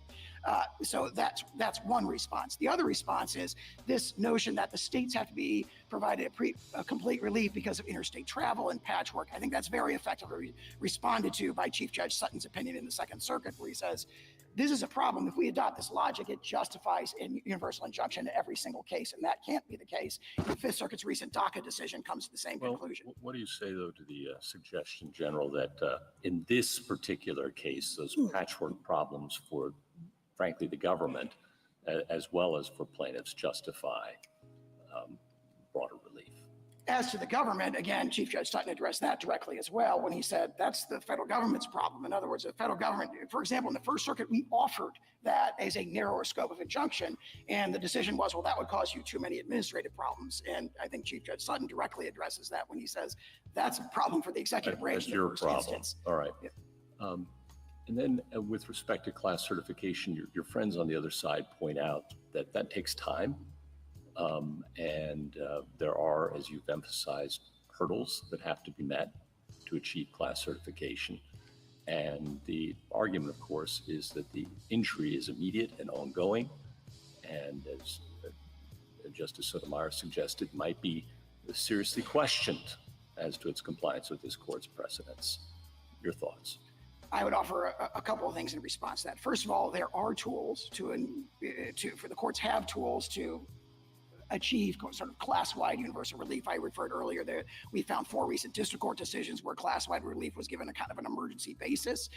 However, more fundamentally than And you that, agree that that's appropriate in certain cases? it may be appropriate. We do not concede that it's appropriate in this case, but it may be appropriate in other cases. Certainly, it's an equitable tool that is consistent with, for example, the grant of equitable authority in the 1789 Judiciary Act, as this court interpreted in the Grupo Mexicano decision, and honestly, a line of decisions going all the way back to the early 19th century. So there are tools to address emergency situations, but more fundamentally than that, it is a feature, not a bug, of Article 3 that courts grant relief to the people who sue in front of them. So the notion that relief has to be given to the whole world because others who have not taken the time to sue are not before the courts is something that results in all these problems. Last question. Do we need to reach the Article 3 question?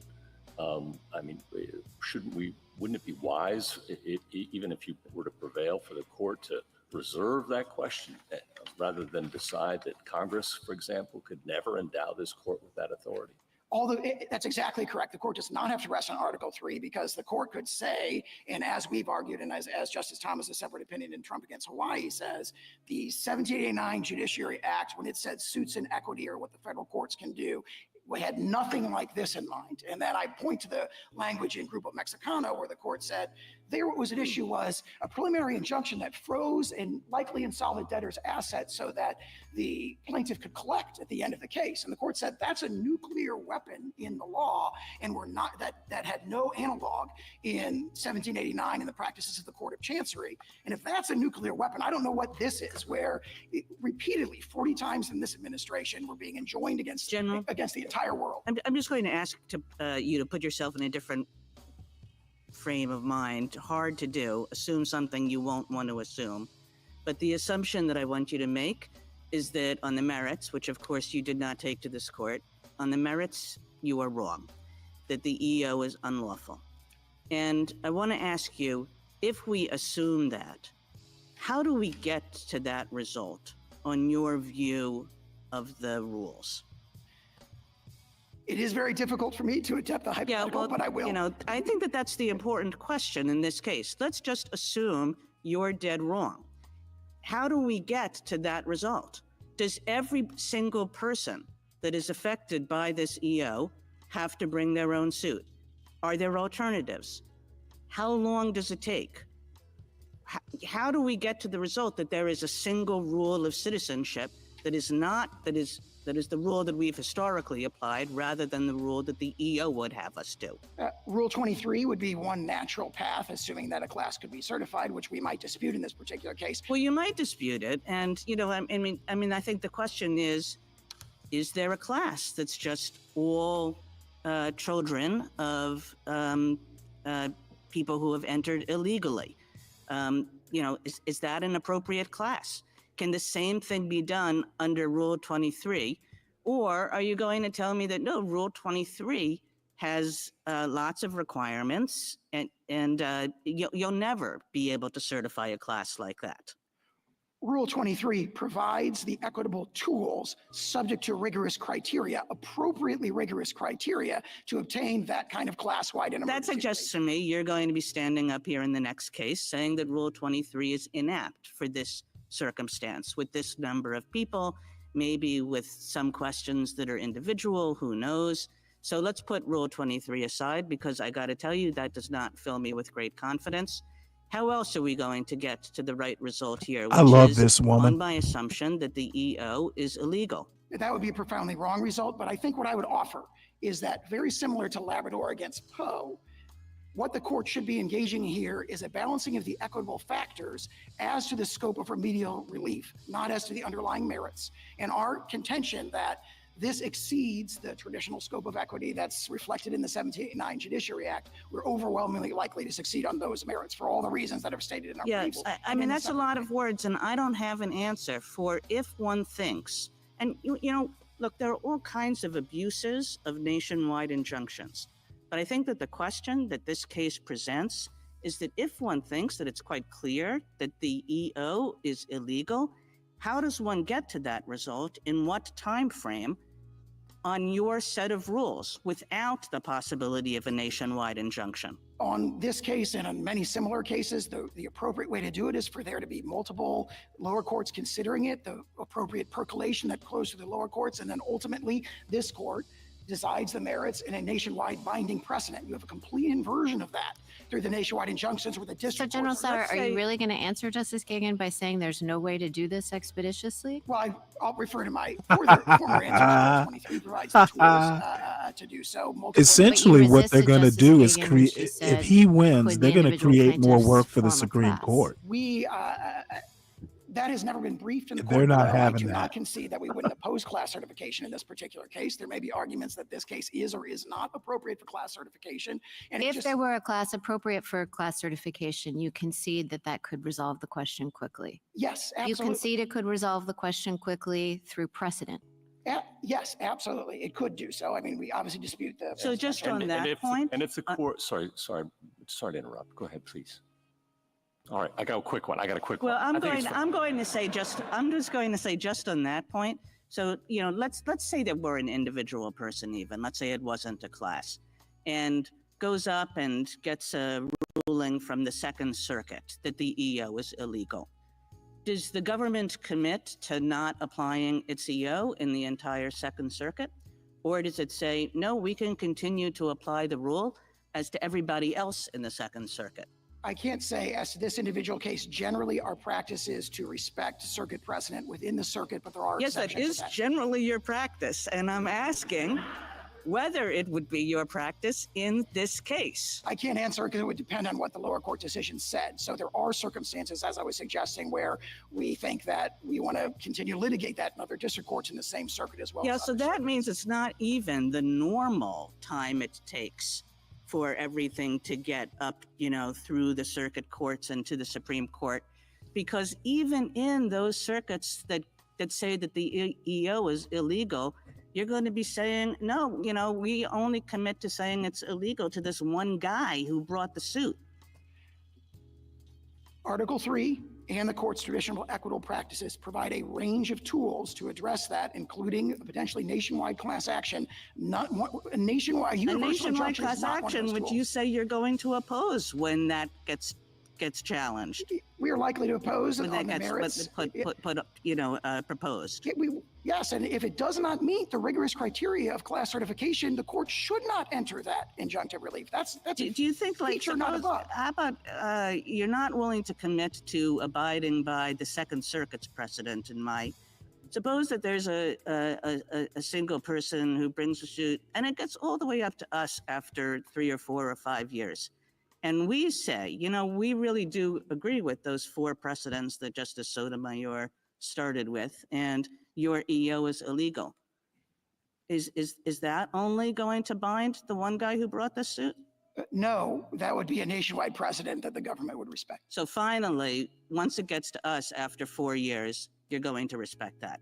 Yes, and in addition, we may well respect circuit-wide precedent. The Second Circuit, it just is. And for 4 years, there are going to be like an untold number of people who, according to all the law that this court has ever made, ought to be citizens who are not being treated as such. And in the meantime, any of those plaintiffs could have come forward and sought, preliminary injunctive relief, and they could do so on a class-wide basis. There are tools to address this, but the universal injunction, which is issued here 3 days after the executive order was issued, is not one of those tools. Thank you, counsel. 3 years, 4 years, we've been able to move much more expeditiously. I think we did the TikTok case in a month.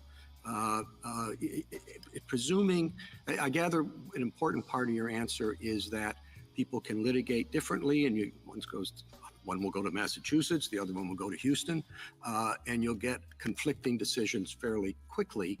And is there any reason why this court, and I gather that's your safety net, is that at the end of the day, however long the day is, this court can issue a decision and it will bind everything else. Is there any reason in this particular litigation that we would be unable to act expeditiously? Absolutely not, Mr. Chief Justice. Okay, thank you. Justice Thomas? General, when were the first universal injunctions used? We believe that the best reading of that is what you said in Trump against Hawaii, which is that Wirtz in 1963 was really the first universal injunction. There's a dispute about Perkins against Lucas Oil going back to 1940. And of course, we point to the court's opinion that reversed that universal injunction issued by the DC Circuit and said it's profoundly wrong. Now, if you look at the cases that the either party cite, you see a common theme. The cases that we cite, like National Treasury's Employment Union, Perkins against Lucas Oil, Frothingham in Massachusetts against Mellon, going back to Scott against Donald, and all of those are cases where the court considered and addressed the sort of universal, in that case, statewide issue of provision of injunctive relief. So when the court has considered and addressed this, it has consistently said you have to limit the remedy to the plaintiffs who are appearing in court and complaining of that remedy. So we survived until the 1960s without universal injunctions.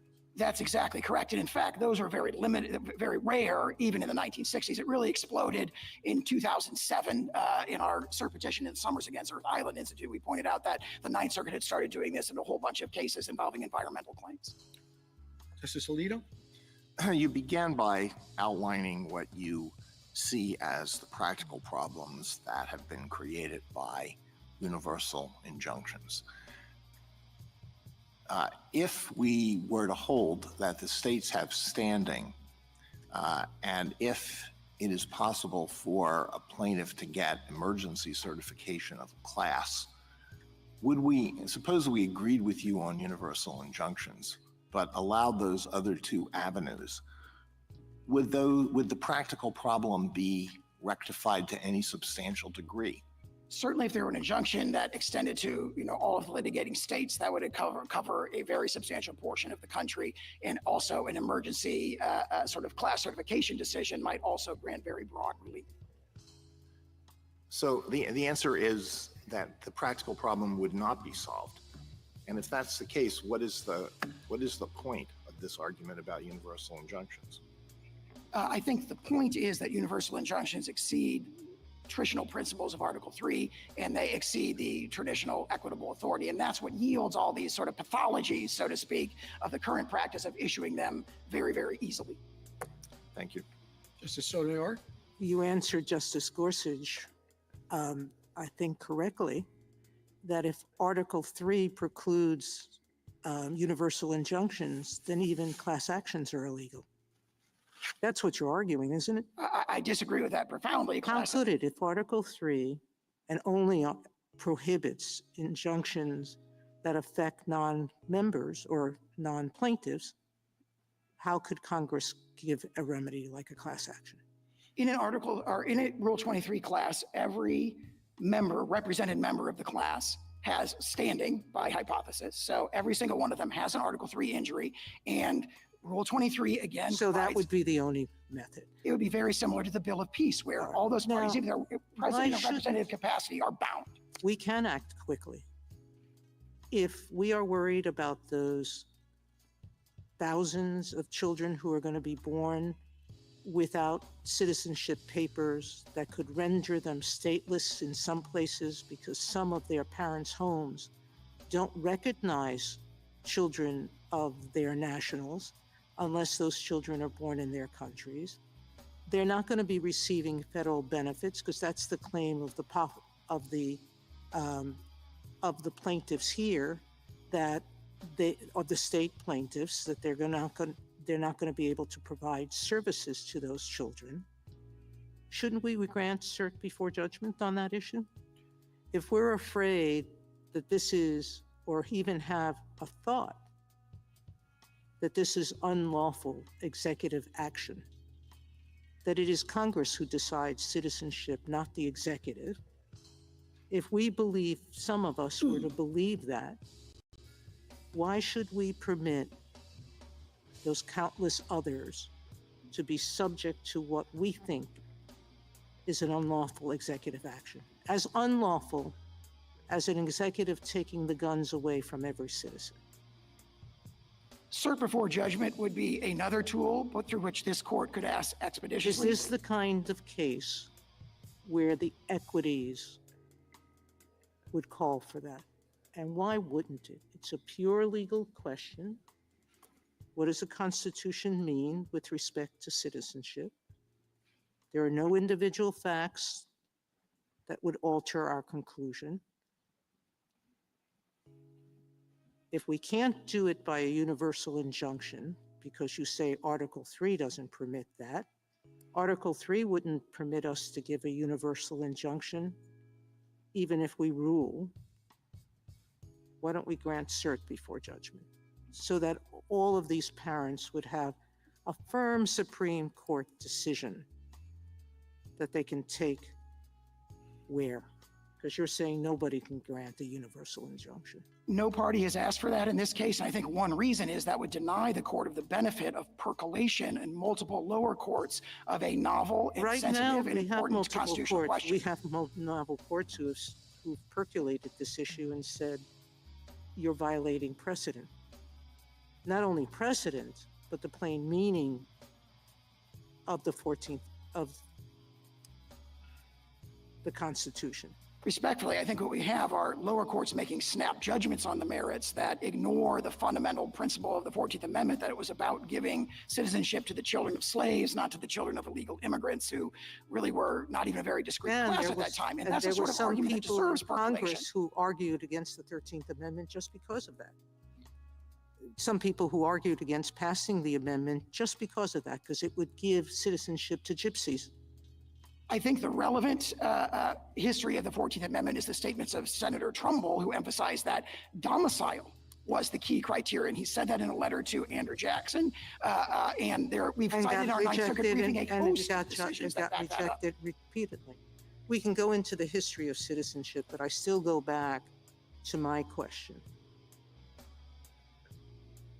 You claim that there is absolutely no constitutional way to stop, put this aside, to stop a president from an unconstitutional act, a clearly, indisputably unconstitutional act, taking every gun from every citizen.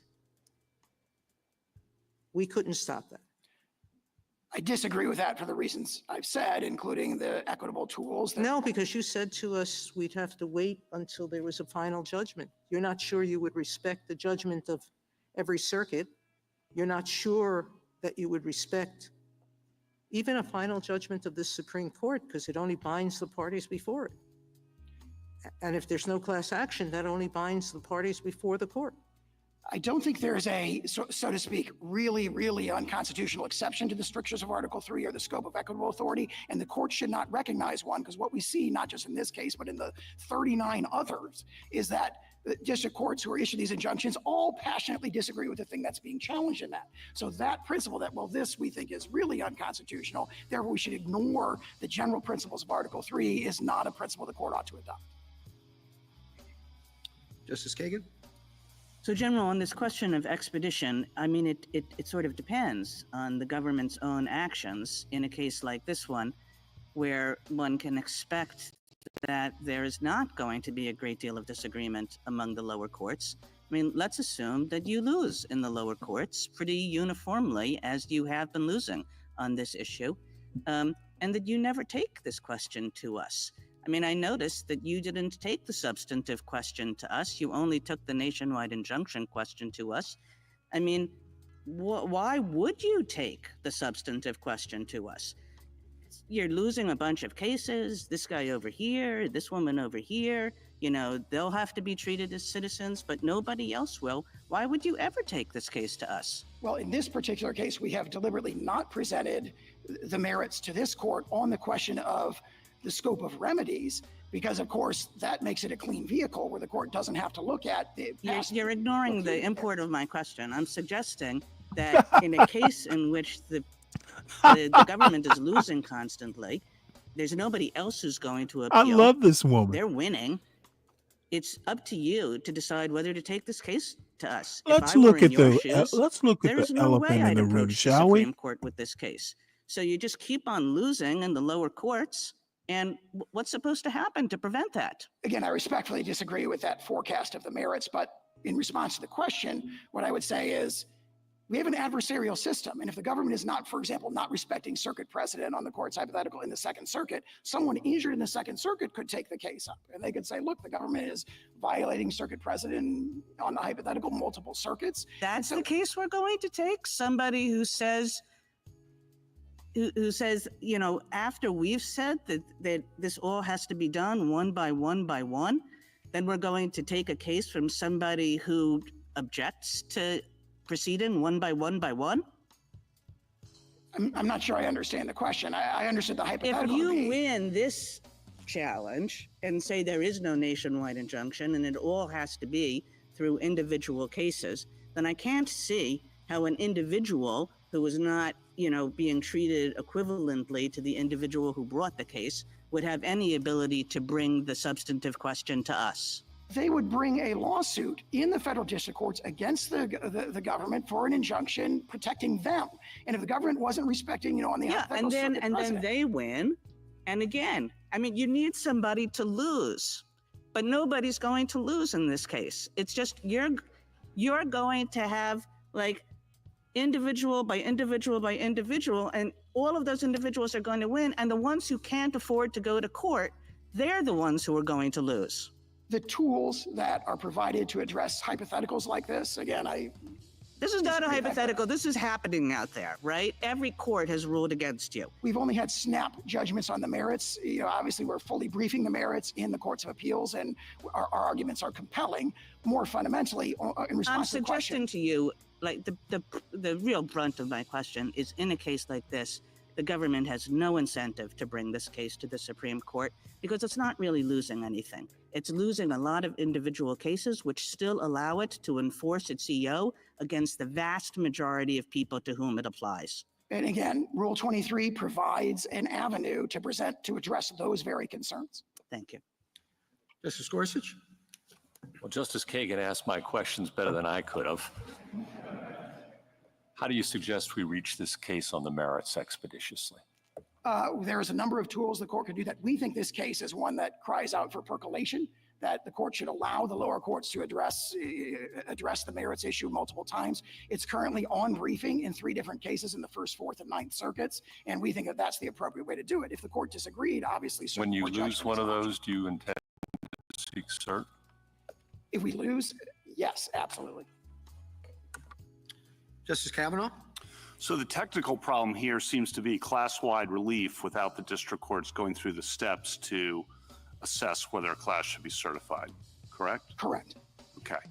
And if you win here on this procedural point, it seems very likely that the day after, there are going to be suits filed all over the place seeking class-wide treatment, maybe statewide classes, circuit-wide classes, maybe nationwide classes. I'm sure they're being prepared now. Right? And on what basis would you oppose a statewide class?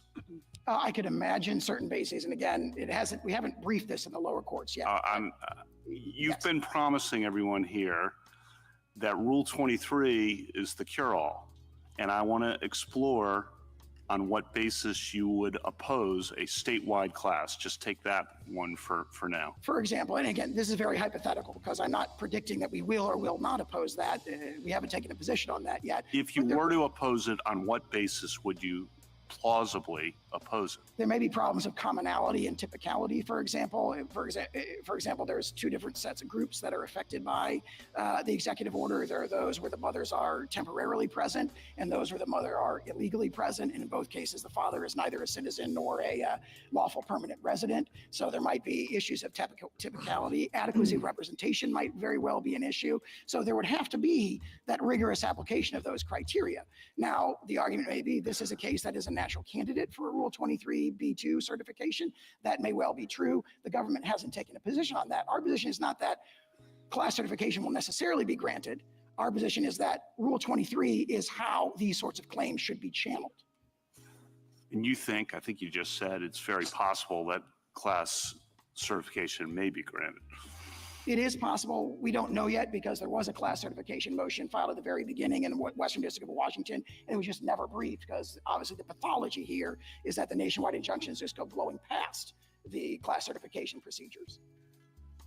And I guess Rule 23b2, for a lot of the cases we've had over the past 25 years that you talk about where there have been universal injunctions or where the lower courts have had that, I mean, 23b2 could have been used in a lot of those, presumably, correct? Eviction moratorium, student loans, OSHA vaccine mandate. Do you see the possibility that 23b2 could have been used instead of, I mean, some of those were APA, but put aside the APA issue for now. Yeah, we do set aside that issue, if I may.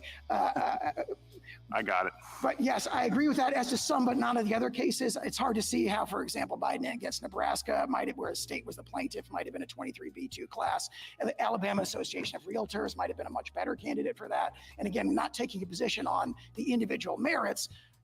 Our overarching point is there's a tradition of equity in this country that goes back to the English Court of Chancery, and what's happening in these universal injunctions, again, 40 times in this administration, at least 22 times in the last administration, 64 times in the administration before that, is just disregarding those appropriate procedures to seek this kind of global relief.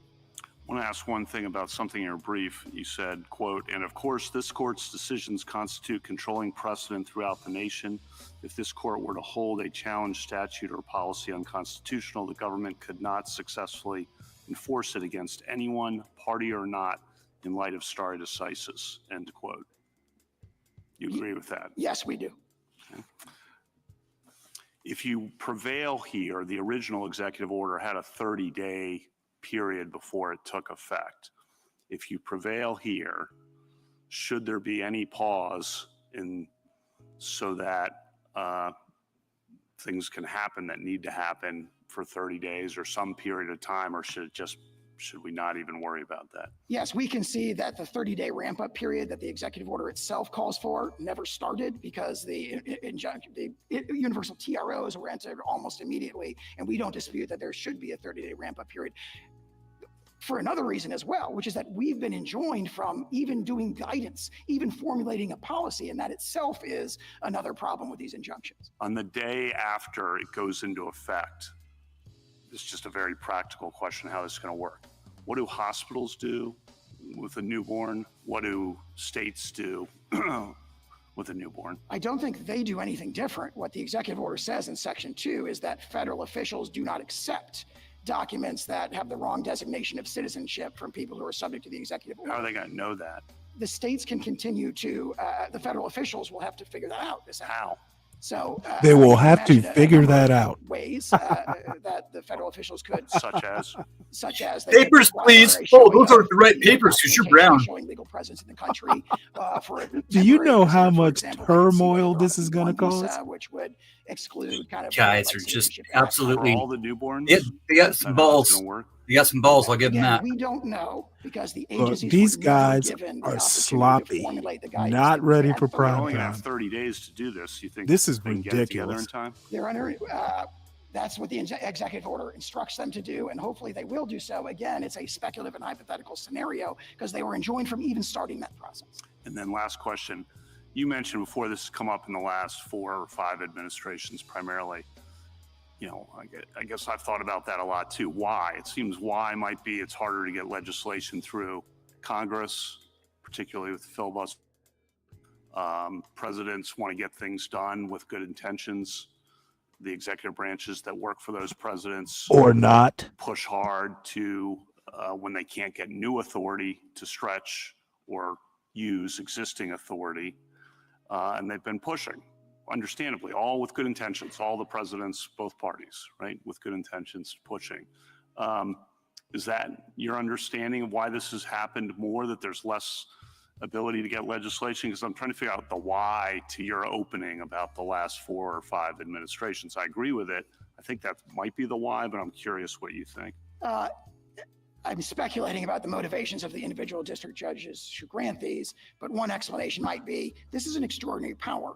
It's a very strong power for the reasons that questions have reflected. Well, for a district He judge. wants, you right he there. wants The to blame underlying activist point judges. is that these district judges are not just doing universal injunctions, they're finding these actions illegal. Yeah, that's what this is all about. Because they're Is the fact exceeding the existing lower court authority. came in and blocked Oftentimes we all this are stuff. too. They're Right. saying Against well, the lower us court finding can't the block actions the of executive. presidents of both parties That's called unlawful. checks and balances. existing authority. Yep. So That's what that they're coming there up more for. often because of why is that coming up more often? It's hard to do an historical analysis, but I would Tell draw an me if analogy Biden would have to pulled the any New of this Deal. shit. And Professor Any Bray of this makes shit. Well, in his article, that we what they're wouldn't be not very, what very they're not passionate saying challenges is that to, a judge sort of nationwide ne- policies during the the Roosevelt only administration, time a and they were not nationwide addressed by issuing injunction universal gets injunctions. He done cites an is example if in one it case, needs a to be policy had been done. held illegal, and there were like 1,600 Okay, injunctions it's against that already policy, the all check protecting the and individual balance is plaintiffs. already So there. if you If look it at the doesn't need to history, be a it's not nationwide clear injunction, that then they what don't we have impose of one. disagreement, difficulty, You know, gridlock, our own ambiguity, human rights Basically, laws are being broken. that's not basically necessarily they unique. are What really is just litigating the certainly judges. unique to the last 5 presidential administrations is having these given on this widespread basis and this systematic basis, 40 again in the last 4 months. Thank you. Justice Barrett? General Sauer, I want to ask you about a potential tension. Well, no, not potential tension, an actual tension that I see in answers that you gave to Justice Kavanaugh and Justice Kagan. You resisted Justice Kagan when she asked you whether the government would obey within the Second Circuit a precedent, distinguishing between opinions and judgments here. Did I understand you correctly to tell Justice Kagan that the government wanted to reserve its right to maybe not follow a She's Second being Circuit redundant, precedent, right, say, in New SKC? York, because you might disagree with the opinion? Our general practice Relax and take is note. to respect those precedents, but there are circumstances when it is not a categorical practice. It is, and that is not This just a new policy. administration's practice or the longstanding practice of the federal government? And I'm not talking about in the Fourth Circuit, are you going to respect a Second Circuit? I'm talking about within the Second Circuit. And can you say, is that this administration's practice or a longstanding one? As I understand it, long-standing Really? policy of the Department of Justice. Yes, that we generally, as it was phrased to me, generally respect circuit precedent, but not necessarily Really? in every case. And certain some examples might Hey, be a what's up, situation where Portia? we're litigating to try and get that circuit precedent overruled. Hit the link. I haven't talked to you in a Okay, while. so I'm not talking about a situation in which, the Second Circuit has a case from 1955 and you think it's time for it to be challenged. That's not what I'm talking This about. is I'm our talking about Supreme this kind of Court situation. I'm litigating, talking about this week, the Second Circuit holds that the nationwide executive order is injunctions and unconstitutional, and then possibly what do you do the birthright next day citizenship, or the next apparently. week? I thought they were Generally, just going to we follow do, So you're I still thought they were saying just going to hit a home Yes. run. And you still think that it's And they might generally the still. policy, long-standing policy of the federal government to take that approach? That is my understanding. Okay, so, but it sounds to me like you accept a Cooper versus Aaron kind of situation for the Supreme Court, but Yeah, not you're probably for, say, the working, Second but Circuit. at some point, I'm around And whenever where you you would want. respect the opinions and the judgments of the Supreme Court, and you're saying you would respect the judgment, but not necessarily the opinion of a lower court. And again, I think in the vast majority of instances, our practice has been to respect the opinion as well, in the circuits as well. But my understanding is that has not been a categorical practice in the way respect for the precedents and the judgments of the Supreme Court has been. So you're not hedging at all with respect to the precedent of this court? That is correct. I believe the quotation from our application directly addresses that, and we stand by that completely. Okay. Next question. So this is also a follow-up to some of the questions that others have asked you about the merits of the order not being before us. Did I understand your answer to be because you think percolation is really important for this one? We do think percolation is really important for this one, but the reason the merits are not before is because we've only submitted a stay application on the scope of relief question. And as Labrador against Poe indicates, the scope of relief is a separate question for the. Oh, I understand it's a separate question, but there are plenty of times that the government comes to us and asks for both. Absolutely. For example, recently in the Wilkins and Cox application, we did exactly And that. the reason why you didn't ask for both here is because you think that the merits question needs percolation. Yes, but also more fundamentally, Oh, it illustrates that the very problem with these Instead of doing a nationwide injunctions is one-stop they shop. they force this rushed, fast and furious decisions on the merits. So I think it'd be very inappropriate in this case to come This to a is stay so application this is saying, so "Please give us a disingenuous. rushed, There's so many facets decision on the of it merits of something that's that very But the complicated." one government's done that executive in other order hit. cases too, right? Those And they're cases coming in like, would be different. In this like case, there's only the one example thing I and it's gave just earlier all was good very and clear-cut just on don't the worry merits. about it. This one is we concede a Yeah. novel and So sensitive this one isn't question. clear cut on the merits. This one, in this case, we want the court to address the remedial issue. If we offer the merit first, that's a vehicle problem because the court has, in many cases, just addressed the merits and not the remedial issue. And it's imperative from the federal government's perspective that the remedial question be addressed. Okay, so last question is about why that is. Justice Alito asked you, well, what's the point of this? If the same thing could happen, which is effectively the EO being enjoined everywhere via class action or because it's necessary to provide complete relief, say, to the states, is there any difference in your view between, say, a class is certified of all individual plaintiffs and they win, and the executive order class-wide, there's a judgment saying that it can't be enforced? Do you want to say, follow up, is there any practical distinction you see? Why does the government care? Is it just the rigors of the certification process, or is it something more? They're the rigors of the certification process. Keep in mind that in many of these cases, we successfully oppose class action. Let's And we have assume no- I think you can't successfully oppose it here for individual plaintiffs. Well, I mean, that opportunity to have our day in court on that is very, very important. I understand, but let's assume, go with my assumption. Assuming that we were to lose in Assume the class is certified. Is there any benefit? If a class is certified, and let's say, you were pointing out that the executive order targets two different kinds of people. Let's assume that it's commonality because, they only target one portion of the order, right? In that circumstance, does the government get anything different? This is back to Justice Alito's question about what's it to you? What's the practical difference to you? Do you want to say anything about whether there's a practical difference between a universal injunction and a loss in the class? Absolutely. Okay. Among many others, the represented class members are bound in the class action context. And that means that if they lose, they're bound by that as well. And so they're taking a grave risk, so to speak, by proceeding through a class action. And it has this symmetry where the government is bound if we lose, they are bound if we don't lose. And that's a very, very important distinction. And you would respect that judgment? If it were a judgment, now we may try to litigate in other contexts and try and get a different judgment from a different district court, but we would be bound by that judgment, as would they. And that's the crucial point. Okay. Justice Jackson? So as far as I can tell, your bottom line seems to be that what you call universal injunctions give relief to non-parties without going through the necessary steps, which you identify in Rule 23. Do I have that right? You are counting days? Boiled to bare essence, what you're saying. I would say there's a lot more to it, but that's one very important point. That's a key point that I want to focus in on for a moment. I guess I don't understand why you are saying that these kinds of injunctions are giving relief to non-parties. First of all, I think they can be also easily characterized as focusing only on the defendant pursuant to the court's jurisdiction, personal jurisdiction over this person relative to the subject matter jurisdiction that the court has. And the relief is telling the defendant, stop doing this thing that the court has found to be unlawful. So rather than characterizing it as a quote unquote universal injunction, I think one could easily see that this is just about the extent to which the court can constrain a defendant over whom it has personal jurisdiction. Can it do so completely or just partially with respect to, just say stop with respect to this plaintiff?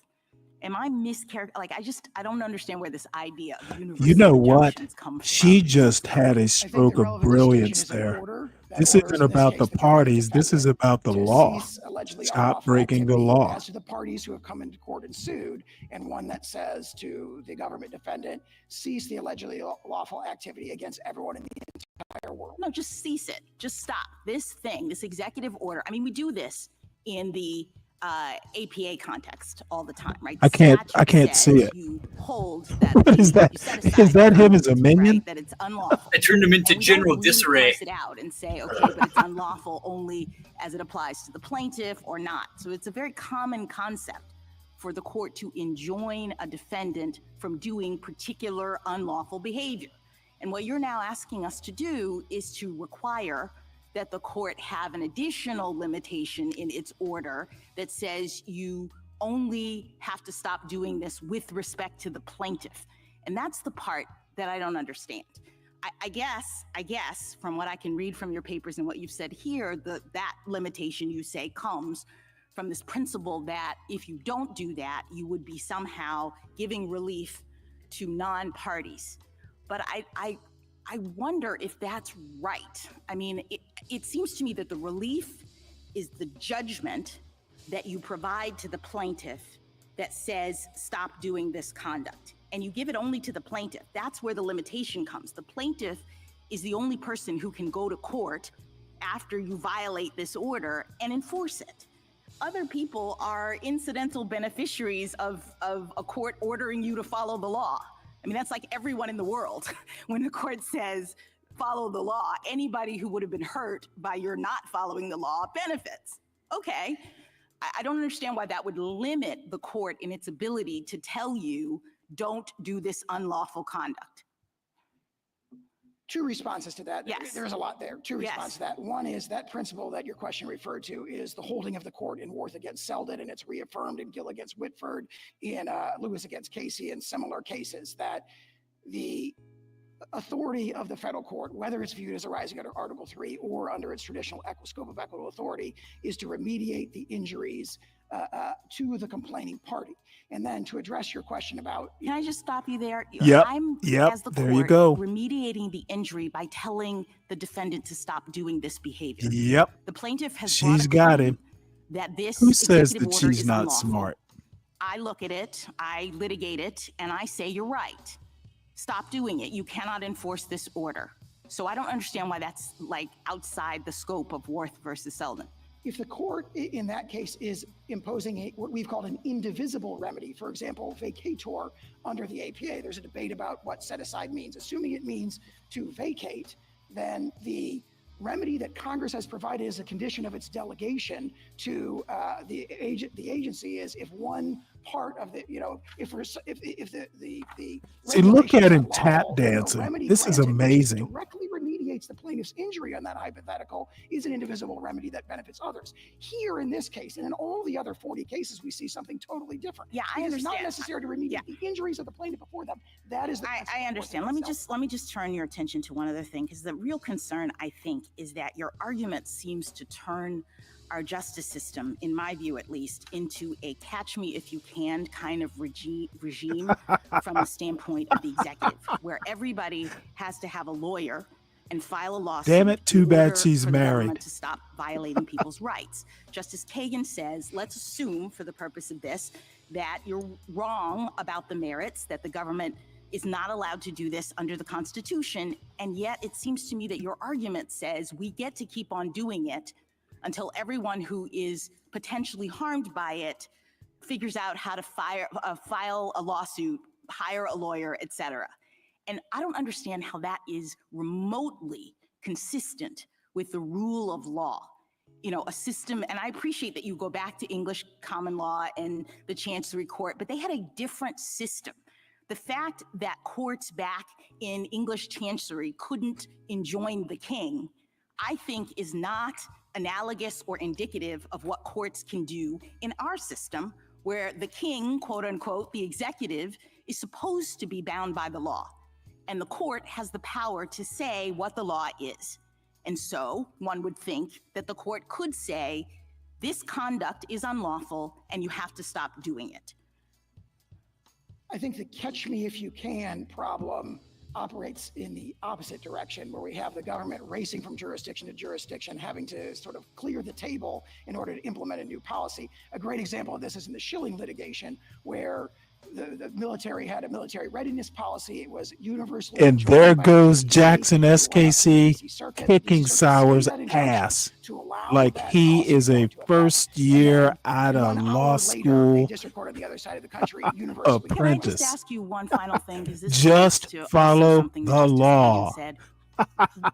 I would think we'd want the system to move as quickly as possible to reach the merits of the issue, and maybe have this court decide whether or not the government is entitled to do this under the law.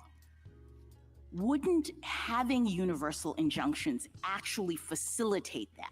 And that's that's her definition of a woman, SKC. She kicks It ass. wants to do, it moves quickly to appeal that, to get it to the Supreme Court, and that's actually what we would want. What I worry about is similar to what Justice Kagan points out, is that if the government is saying no lower court can completely enjoin it, it actually means that the government just keeps on doing the purportedly unlawful thing, and it delays the ability for this court to reach the underlying issue.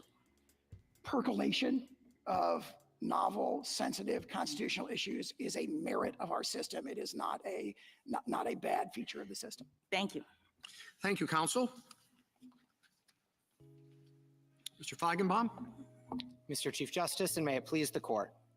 This court should deny the emergency application because this injunction was properly designed to ensure that the states would get relief for our own Article 3 injuries, as we suffer significant pocketbook and sovereign harms from implementation of this executive order, including from the application of this EO to the 6,000 babies born to New Jersey parents out of state every year. The U.S. prefers alternative approaches for granting that relief, alternatives it never raised in the district court below. But its approach would require citizenship to vary based on the state in which you're born, or even turn on or off when someone crosses state lines, raising serious and unanswered administrability questions, not just for the federal government, but also for the states. And it would offend the text and history of the Citizenship Clause itself.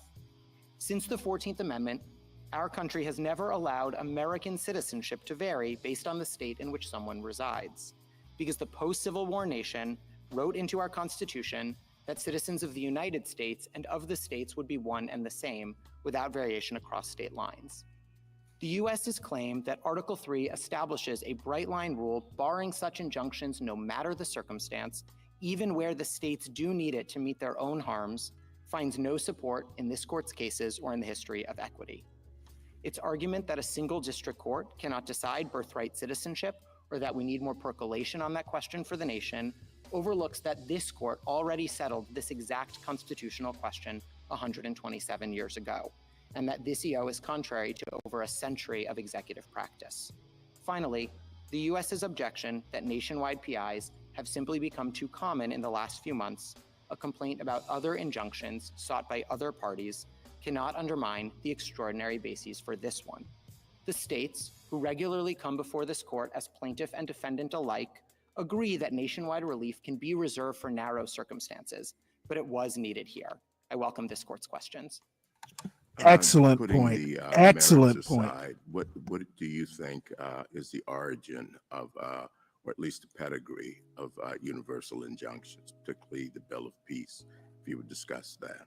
Absolutely, Your Honor. So there's two categories of these broad injunctions. So first, although we use the term nationwide injunction, if the nationwide injunction is actually about meeting our harm and the alternatives are not legally or practically workable, then it isn't even a universal injunction, as I know this court separate writings has used the term, because it's about meeting our own Article 3 injury, which is our basic submission about this case. But we do agree that there's some space for universal relief. We trace it back through the history from the Bill of Peace, through Equity Rule 48, which specifically clarified that in the American equitable tradition, it was not always the case that universal relief would bind the non-parties, even as it might benefit the non-parties, continuing on to the tax collection injunctions in the 19th century, and then continuing on as recently as this court's order in AARP. So I do think they've always been in narrow circumstances. They've never been the reflexive or norm of how relief should be granted in this country, but they have been available. I don't think I need that for my case, but I do think they're available in narrow circumstances. You say they should be available only in narrow circumstances. Why is that?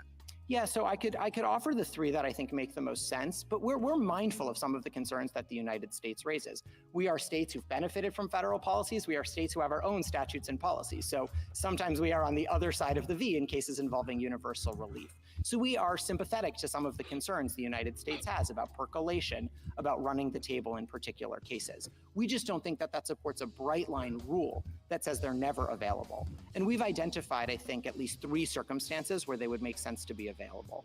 The first would be in cases where the alternative ways of remedying the harm for the parties are not practically or legally workable. That's this case, and I'll return to that in a second. The second would be congressional authorization. So I took my friend on the other side to try to set aside vacatur, but I do think their Article 3 objections would raise serious questions for remedies like vacatur, for remedies like the Hobbs Act, even the Hobbs Act, which could set a nationwide PI after a multi-circuit lottery, might ultimately have problems under their view of Article 3. And then the third thing I would say is there may be cases in which the alternative forms of getting non-party relief are not legally or practically available. So that might be a case like AARP, or even a case like this one, where district courts could consider the availability of the class action device, but if it couldn't move fast enough, because Rule 23 doesn't include TROs and PIs, if it couldn't move fast enough in those contexts, courts might need to step in anyway. But I think we fit in the first bucket in this particular case, because the alternative ways of remedying our particular significant pocketbook harms to the tunes of millions of dollars can't be remedied, as the district court found below, without granting us this kind of relief. Well, I mean, you could benefit percolation and a decision from this court with reasonable expedition. So I have no objections to reasonable expedition. We would have no objection to this court even setting supplemental briefing on the merits and hearing the merits directly. I'm happy to talk about the ways in which I think the merits do bear on this emergency application. But more fundamentally to your question, Mr. Chief Justice, I would just note that I don't think the alternatives actually fully remedy our injuries in a couple of different respects. So I heard my friend on the other side to specifically say today that maybe there can be an instruction to the federal government that at least when you're dealing with the plaintiff states, you treat these individuals kind of as though they're citizens, even if they're not really citizens. And that doesn't work, not just for the federal government. I agree, Justice Gorsuch, it may well be that the federal government can decide when to take its own medicine, but I'm talking about administrability burdens on the states, and I'm talking about administrability burdens on third parties as Can I ask you well. a question about that, counsel? Your three buckets are very thoughtful. The first one seems to me kind of consistent with traditional equity, which is if it's required, if you've got to remedy the plaintiff's harm. That's your point there, and you're saying we fall in that bucket. I get that argument. The second bucket is possibly Article 3, okay, that Congress could authorize, and maybe has authorized circumstances, but that doesn't answer the equity point. So we come to bucket 3. And I'm struggling to understand what the rule is there. You seem to suggest, well, if it's really important and if you have to act expeditiously, then go ahead. But I think every district court who enters one of these thinks that's what they're doing. So what's the constraint there? If you share the government's concerns about the rise of these things in the last few decades, what teeth does any of that have? So I do feel like something of an amicus to this question because nothing in my injunction rises or falls on this third bucket. So I'm happy to answer questions. I need all the amici I can get. Fair enough, Your Honor. So I would say two things about that. The first is it does require reading the history in a way more like I do, which does not create a single bright line rule that this is never available. Obviously, if someone reads the history as saying I'm spotting you that for the purposes of my question. Great. I'm not granting I thought you might not, Justice Gorsuch. But I'm spotting it to you, and I'm just saying, well, okay, what would that look like, and how would that be any different from what we have experienced over the last few decades? So this is a way in which my first bucket and my third bucket are actually going to relate for a moment. So I think this is no. It's helpful, I promise. Don't get to squiggle out into the first bucket, okay? We're in the third bucket. I'll answer for the third bucket, which is I think it requires having district courts consider the availability of the alternative and explaining why it's not workable in the case. I think we've told them to do that, and gosh, how many times do we have to tell them to do that? And I think, and in fairness to them, that's I think they have. So let's again, would any case over the last 30 years come out differently under your view of the rule in the third bucket than has? Yeah, so there's a couple of examples where we don't think universal relief was appropriate. I'm most familiar with the state litigation, so most of my examples will probably come from there. But I heard my friend on the other side mention the DACA litigation, where Texas sought the termination of DACA, and ultimately the Fifth Circuit terminated DACA specific to Texas alone. And we thought that decision was exactly right because of the nature of the harms in that case meant that Texas could get full relief for its harms. Well, now we're back to the first bucket. We're just satisfying. I take the point. I'm so sorry. See what I'm saying? I take the point. Yeah. I mean, I get that we're going to always revert back to the first bucket, but that means the third bucket's empty.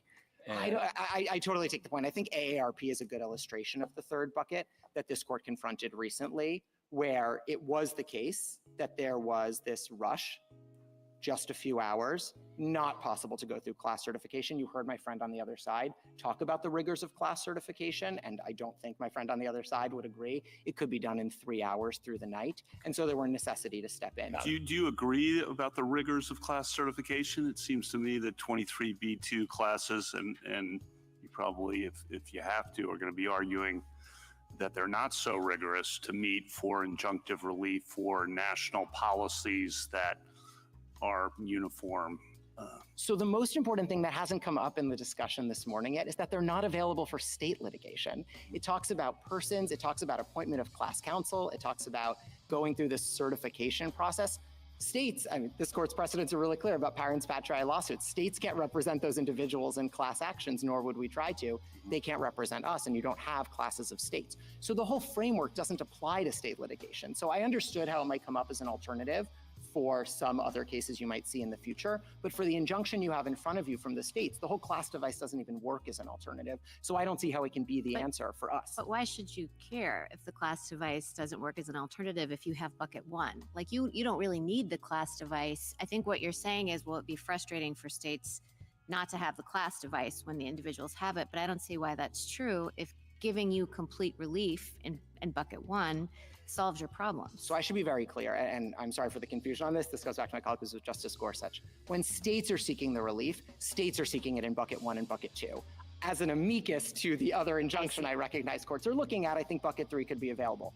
We aren't seeking relief when it falls into bucket three, because as I was saying earlier, we're not going to be seeking relief for other parties. This court's cases like Brackeen make very clear we aren't suing to vindicate the injuries that third parties and our residents are suffering. So when states come before you, the questions that you would ask are the alternative ways of remedying our injury going to be practically or legally workable?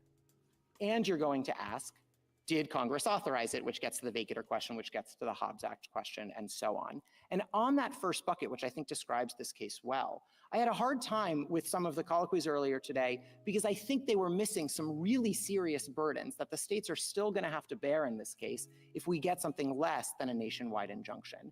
I think it's going to hinder the administration of our benefits programs. I think it's going to hinder the participation in our benefits programs. And I think it's going to produce unprecedented chaos on the ground. And I might offer examples of each. Before you do, I'm sorry, I got one more. Not at all. How would you get this? How would you get the merits of this case to us promptly? So there's two different ways that this court could think about doing it. So the first is, I heard a couple colloquies earlier today to suggest that maybe the states should sort of have to take some of the burdens on ourselves because, okay, some people move in, maybe that's just something that equity shouldn't care about. And it may be true, this is Hornbook equity, that in some cases, states don't get complete relief for the harms that they suffered. We just have to eat some of the administrability burdens. But the merits have always come into that, because that is just about remedying a party's own injuries. And the strength of the ability to remedy our injuries is going to turn on a peak on the merits. This is partially Ohio versus EPA and building on Justice Kavanaugh's Labrador concurrence, where this court said you might have some states who really like a policy and some states who want to get relief from the policy, and how you reconcile those two things, who should get relief, who should benefit from the policy, will turn in part on a peak at the merits because we have a greater right to relief from it. I appreciate that. How do we get to the merits fast? This court could set supplemental briefing on the merits by an order tomorrow if it wished, specifically to say the federal government has proposed that states get less than complete relief in this case. We could not possibly think about giving the states less than complete relief without looking at the merits. We want briefing. Put that aside.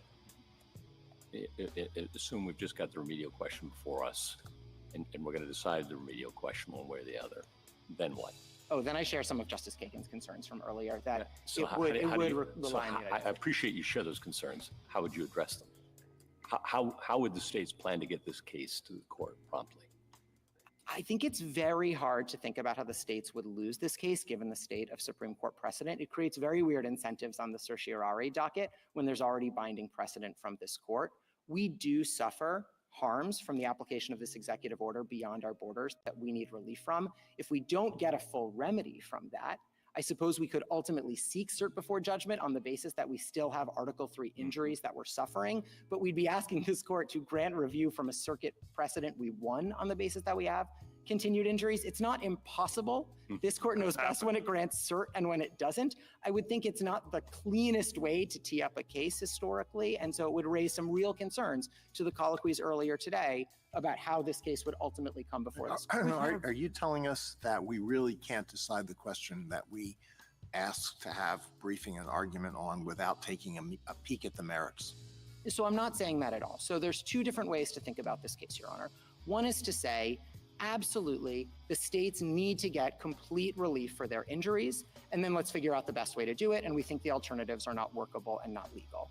If this court is going to entertain giving us anything less than full redress for all of the Article 3 injuries we bring before you, I don't see how that can be entertained without a peek at the merits, because you always look at the merits to decide, should we get 100% or 90% of our own injuries redressed? Would a decision on the matter that is, I understood to be before us, the narrow question that I understood to be before us,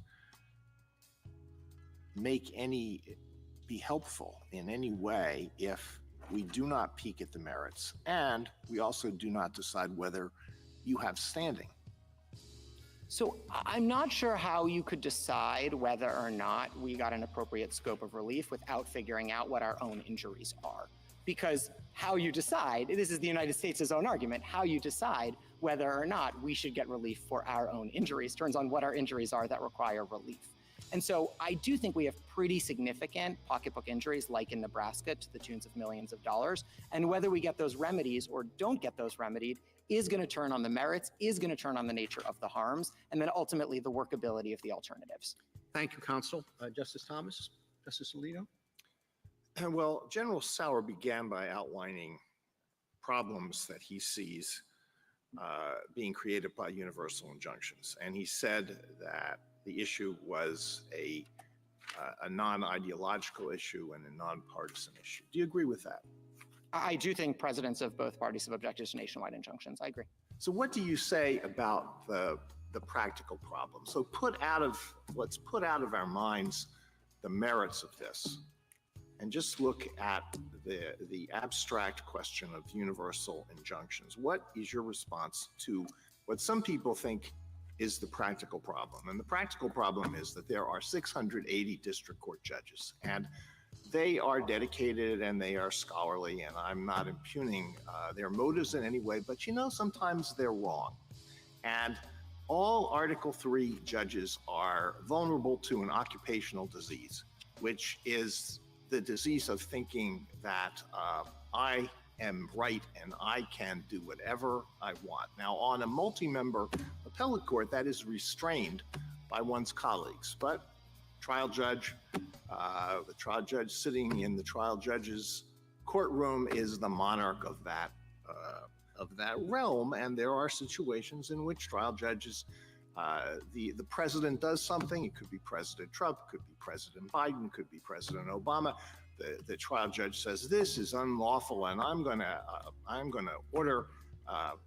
to enjoin it, and I'm convinced I'm right, so I'm not going to stay the injunction. And then an application is made to the Court of Appeals to stay the injunction. The Court of Appeals gives it the back of the hand, and then the case comes immediately to us in the context of an emergency application.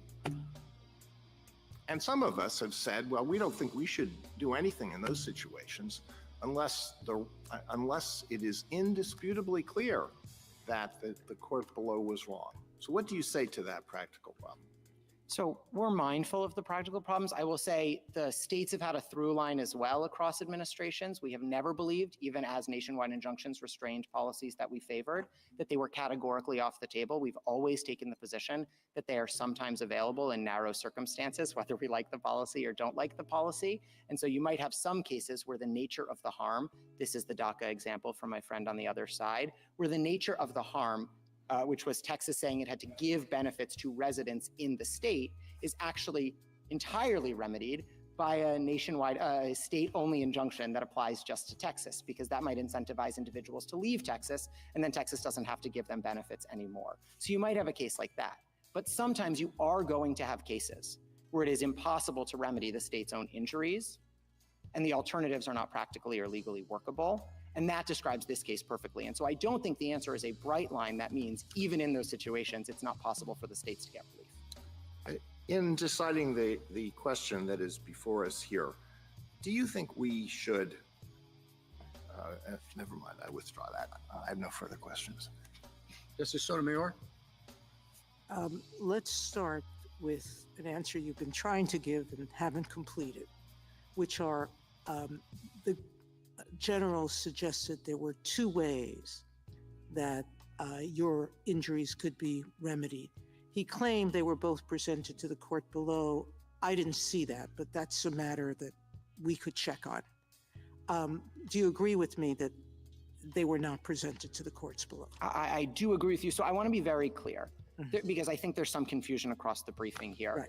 We agree, and I don't think the First Circuit disagreed. They objected to the nationwide injunction in the district court, and we attached the briefing and we attached the transcript. What they didn't do is provide some of the alternatives they've pressed in 2 sentences in That's their what I emergency mean. application. Okay. Yes, they did not. So now go through why you question whether there are 2 suggestions now that they've only raised before us are inadequate to remedy all of your harms. Yeah, so because complete relief, he says that there is situations in which you grant relief that will Yeah, Juan, we noticed.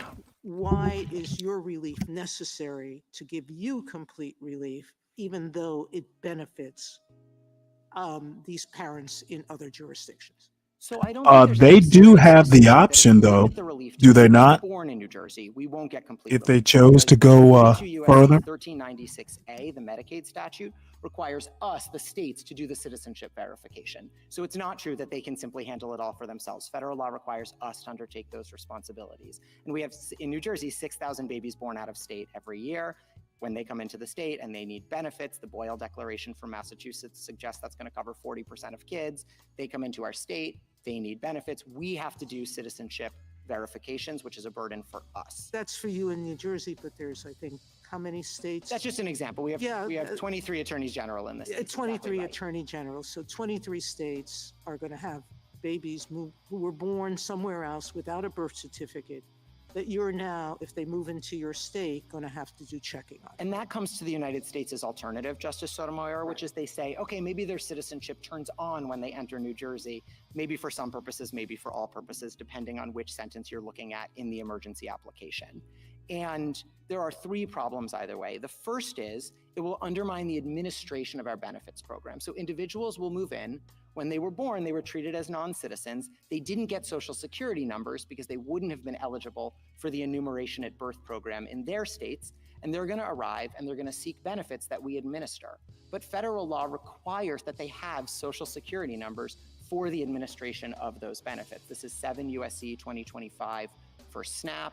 This is 42 U.S.C. 1320B7 for TANF, for Medicaid, and so on. So they're going to need to have Social Security numbers. They're going to arrive without them, even though they were, under this court's precedents, citizens who should have been in the enumeration at birth program, who should have had Social Security numbers, and it's going to be a burden Juan, on us, I think they either in should delay of take the it. I benefits, think they should training just counties, end this social service workers, this and having torture to right administer now, benefits because I don't see how he does it. basis. So that's the administration of the benefits. Let me give an example on participation, which we have responsibility for as well. These are babies who were told that their families were told that the babies are undocumented, they aren't citizens, they're not eligible for these federal programs when they were born. They come into our states, they think they're now ineligible. They don't realize their child is a citizen entitled to these federal benefits. And so what will happen is we bear the responsibility, putting in our own state Medicaid plans, of getting them enrolled.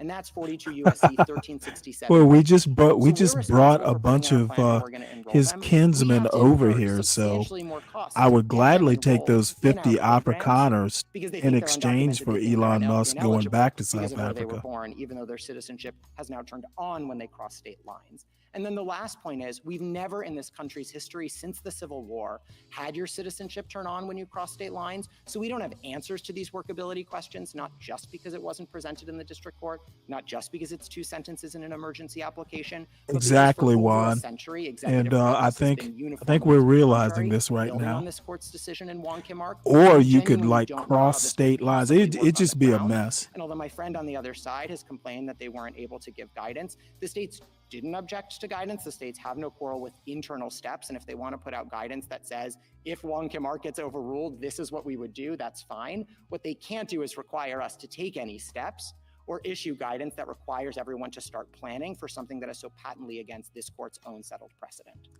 Now, going back to the history question that Justice Thomas started with, you relied on the Bill of Peace. You relied on the tax injunction of the 19th century, and not so far in the 19th century. 1891 just about the time that the 14th Amendment was adopted, okay?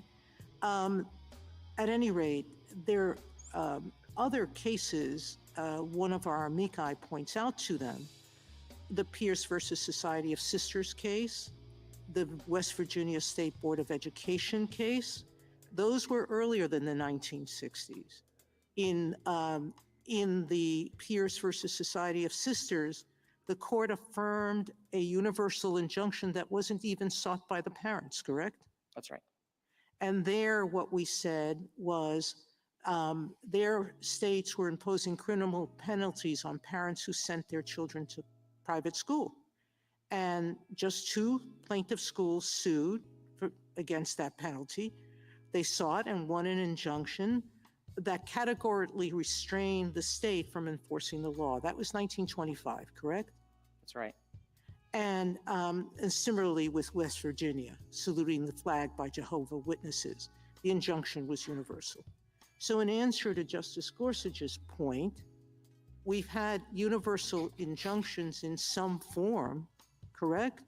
Since the founding. That's right. If I can make 2 points on that, Justice Sotomayor. Correct? Exactly. So I agree with your reading of the equitable history, that it goes back from the English Pill of Peace through Equity Rule 48, through the tax collection injunctions, through Equity Rule X, through the Ex parte Young period you're referring to, through AARP just a few weeks ago. So I agree with your read of the history, but I just want to make one quick point. Well, let me, go ahead, make your point, but I want to finish this thought, which is,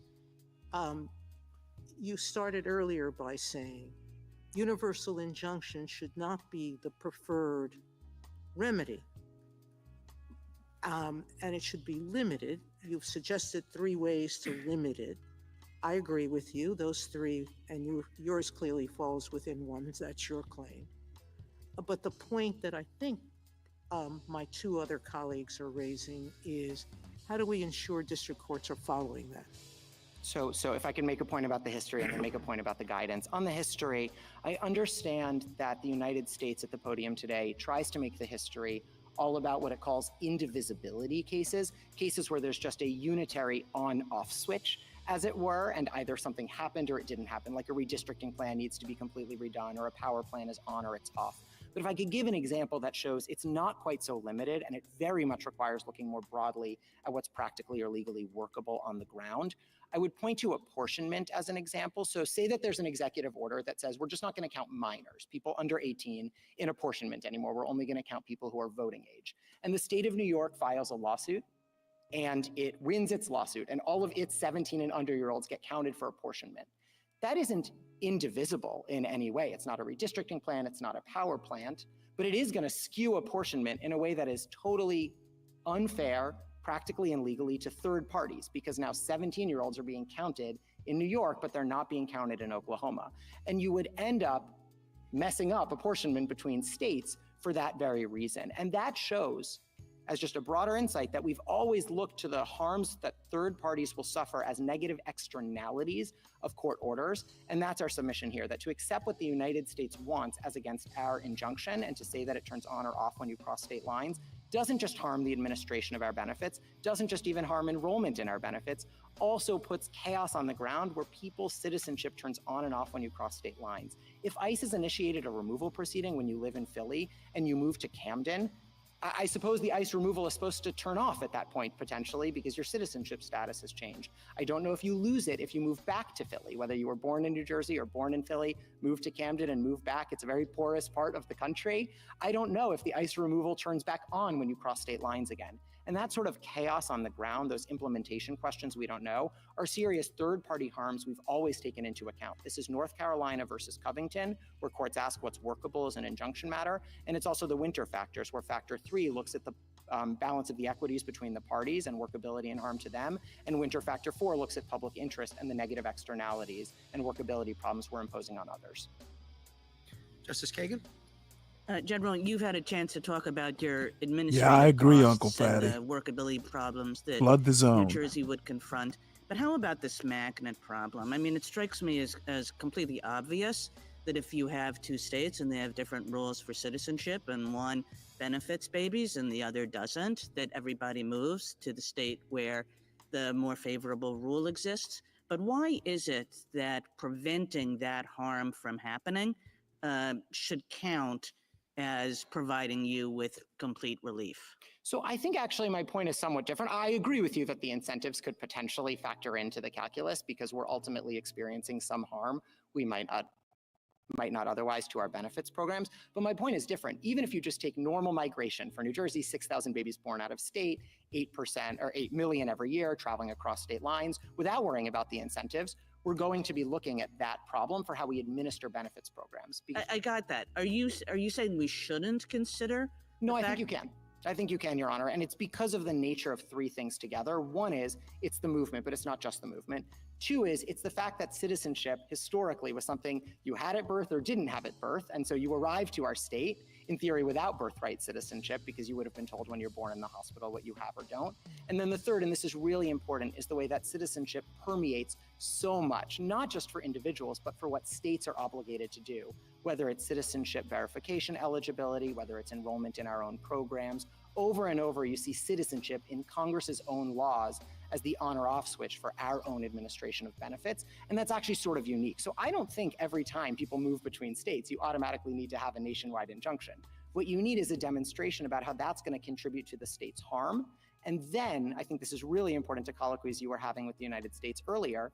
A court could, in an appropriate case, say, well, sure, state, you might have to keep some of the harm. We're only going to remedy 90% of your harm because it's too disruptive to everyone else. But I don't think you can do that in a case without looking at the merits, because whether we should get to 100% of our injuries taken care of or 90% of our injuries taken care of will always involve the strength of our merit showing. And I don't see how you could have a stronger merit showing than we have here. 127 years of Supreme Court precedent, over a century of executive practice, and congressional statutes that codified both into law in 1940 and 1952.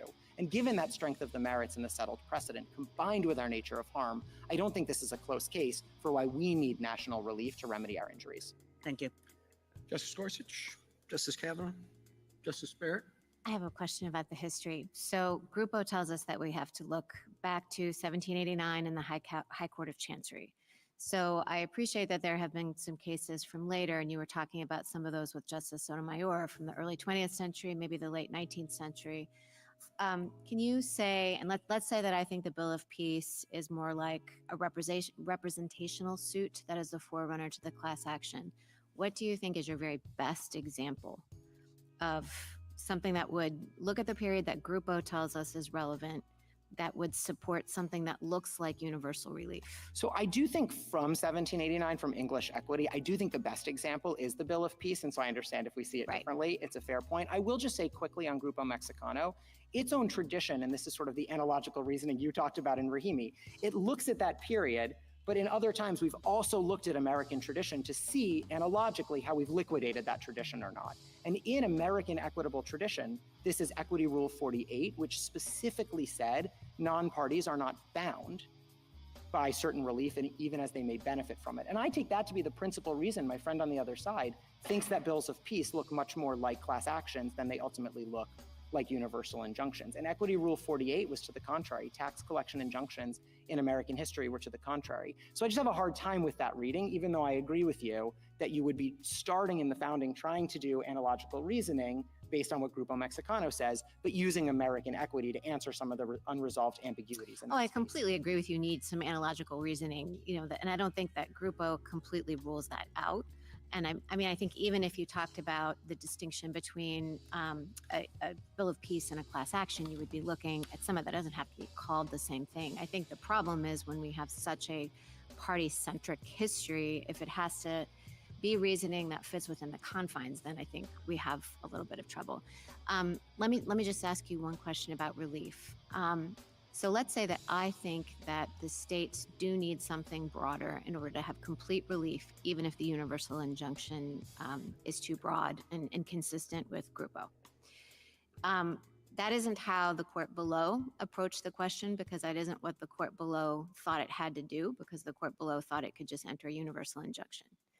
So how would I go about crafting some sort of holding or decretal language that would take care of you and the fact that you need maybe broader complete relief than maybe an individual plaintiff would, right?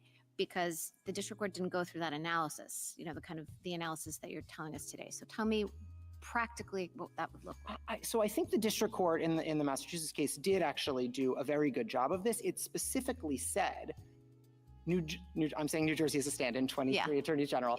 The states need this relief. And he didn't grant universal relief to the individual plaintiffs in that case. So he did actually craft different relief for different parties. And he said, this is necessary for us. Part of why we're talking about alternatives in a different way at the podium today is because these alternatives were not presented to the district court. So the district court just had before him the idea that maybe we have to eat some harms or maybe we get universal relief. And of course we need universal relief given the strength of the merit showing as between those choices. I think what you could say is here there were two sentences in an emergency application that raise new alternative ways to remedy the harms. Those sorts of things need to be raised to the district court. And when they are raised to district courts in appropriate cases, when states file suit, courts should ask first, are those alternatives going to be practically or legally workable for the plaintiffs and for third parties? I agree to Justice Gorsuch's point. If the federal government wants to take on its own burdens, it can do so, but it can't just say that for third parties. But you're talking about what would happen in the future. I'm talking about what would happen to you now. Oh, so I think if the United States seriously wanted to press these alternative with facts about how they would work and put that before the district court, parties can always put new alternatives in a motion to dissolve an injunction before the district court. That's something that has happened regularly when there's changed circumstances or new alternatives.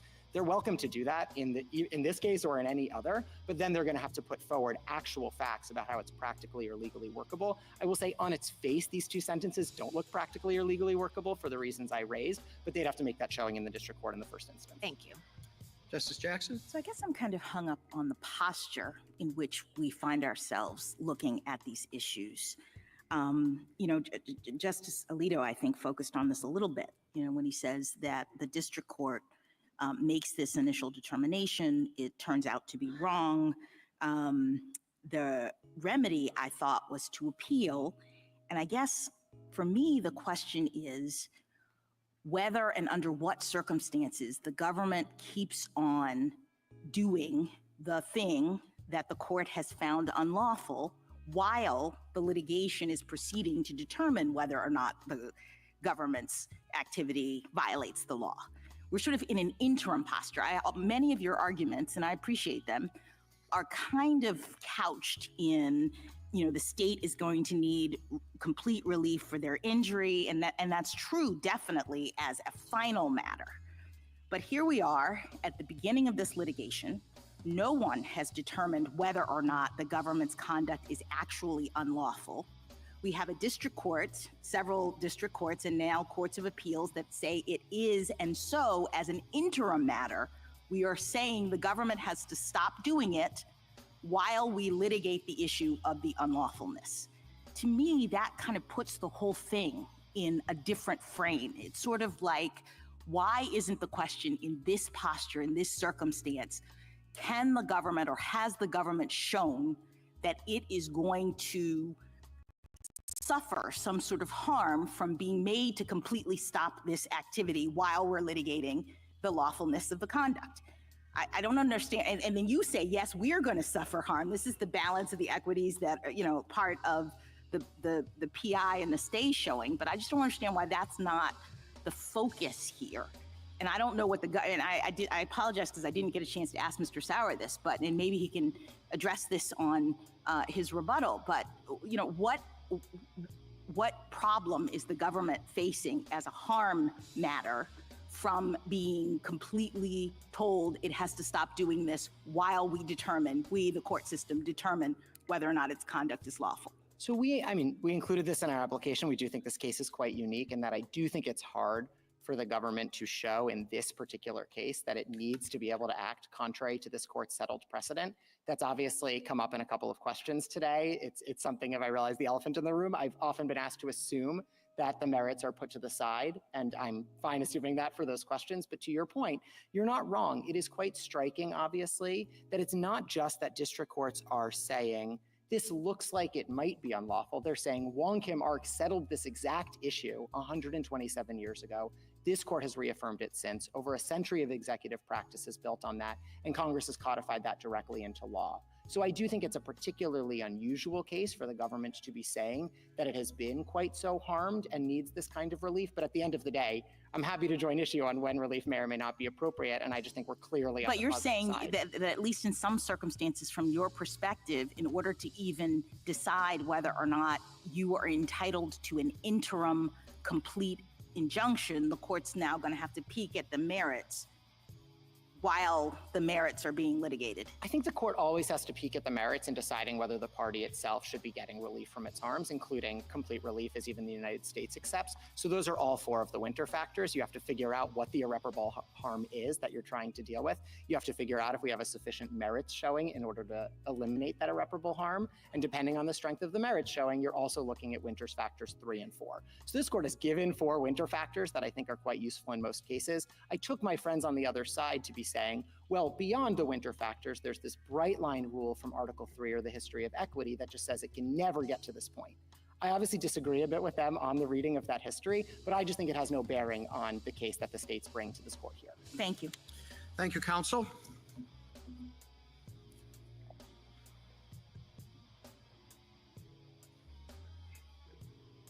Ms. Corcoran? Mr. Chief Justice, and may it please the court. The executive order's stripping of citizenship from U.S.-born children is contrary not only to the 14th Amendment's plain text, but also our common law history, this court's precedent, a federal statute, and over a century of executive branch practice. Every court to have considered the issue agrees that the order is blatantly unlawful, a determination the stay application does not challenge. The government instead argues that Article 3 and equitable tradition categorically prohibit providing non-party relief from the order's enforcement, regardless of the order's illegality or the irreparable harm it inflicts.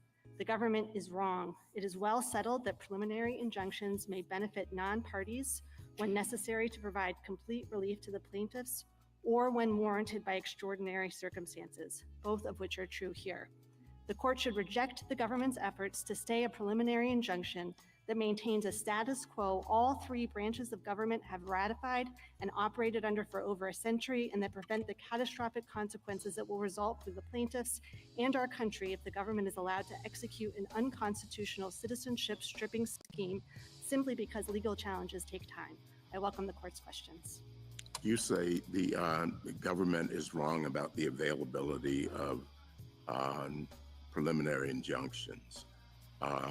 On what do you base that? So I think that the 2 reasons I identified, one, it is well settled, and I understood General Sauer to agree today that universal injunctive relief is appropriate when necessary to provide complete relief to the plaintiffs. That is the case here, and I'm happy to talk about that. But I also, this court has long recognized the availability of universal injunctive relief in extraordinary circumstances where it's justified. I think I focus particularly on the public interest and equities prongs of the winter test, and I'm happy to talk about that as well. But I think those are the 2 reasons the government. Do you think that if even if one considers the history not to support you, that the pragmatic considerations and the policy considerations should override that? So again, I would put us in the complete relief bucket. So Mr. Feigenbaum, I'll put on my amici hat in answering that question. I understand General Sauer's proposal to be that we channel all of this through Rule 23. I think that is a historical one. It's inconsistent with the Rules Committee's understanding of the rules. Both, if you look at Rule 23, Rule 65, and Rule 71 together, they establish that Rule 23 is not the channeling mechanism that the government's suggesting.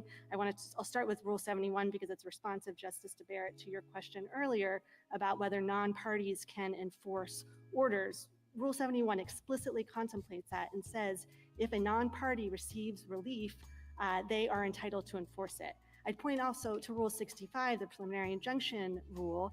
In 2017, the Rules Committee considered a proposal from Professor Bray to amend the rule to prohibit relief to non-parties. The committee rejected that proposal because it found that it ran afoul of the Rules Enabling Committee. And then I'd end by pointing to Rule 23 itself, which says nothing about it being a channeling mechanism. In Principe v. Scarborough, this court said, we don't treat the rules as excluding background equitable practices. And here, Rule 23 doesn't even contemplate preliminary relief. It's focused on permanent injunctive relief, and I think that's because, as we've been discussing, it's very difficult to get class certification in time to have preliminary relief, so you're doing putative class relief, which is the exact same thing as what's happening here. Well, why can't you get putative class relief in a preliminary injunction or TRO posture? You mean, sorry, in the get relief context. For a putative class in a TRO or PI posture? I certainly think you can. The court did that recently in AARP. My point is, when the court does that, it's relying on the equitable authority it has to enter that sort of relief, not on the Rule 23 mechanism, because the class isn't binding until after certification, until after final judgment. If that mechanism is available, whether one way or another, doesn't that solve a large part of the problem in a way that complies with the rules, the problems with universal injunctions that have been identified by administrations of both parties? Go through Rule 23 and do what's needed there, and people are bound then, so that's a wrinkle. But why doesn't that just solve the problem? Right, so they're not going to be bound until after you get past class certification. So we're talking. I understand that. And for that reason, I would go to Justice Alito's point earlier that all you're doing is taking the non-party injunctions that are happening now outside of Rule 23 and shoving them into Rule 23. It doesn't address the forum selection concerns. It doesn't address the concerns about the emergency docket. It complies with the rules. I mean, the law, we care about technicalities, and this may all be a technicality, but it seems to me the technicality of Rule 23 and the history of that provides, 23B2 provides a mechanism to do what's needed here in terms of getting relief to people. And if you have PIs available for putative classes, that seems to solve the issue for preliminary relief and the timing issue as well. So B2 provides for permanent injunctive relief. It does not provide for preliminary injunctive relief.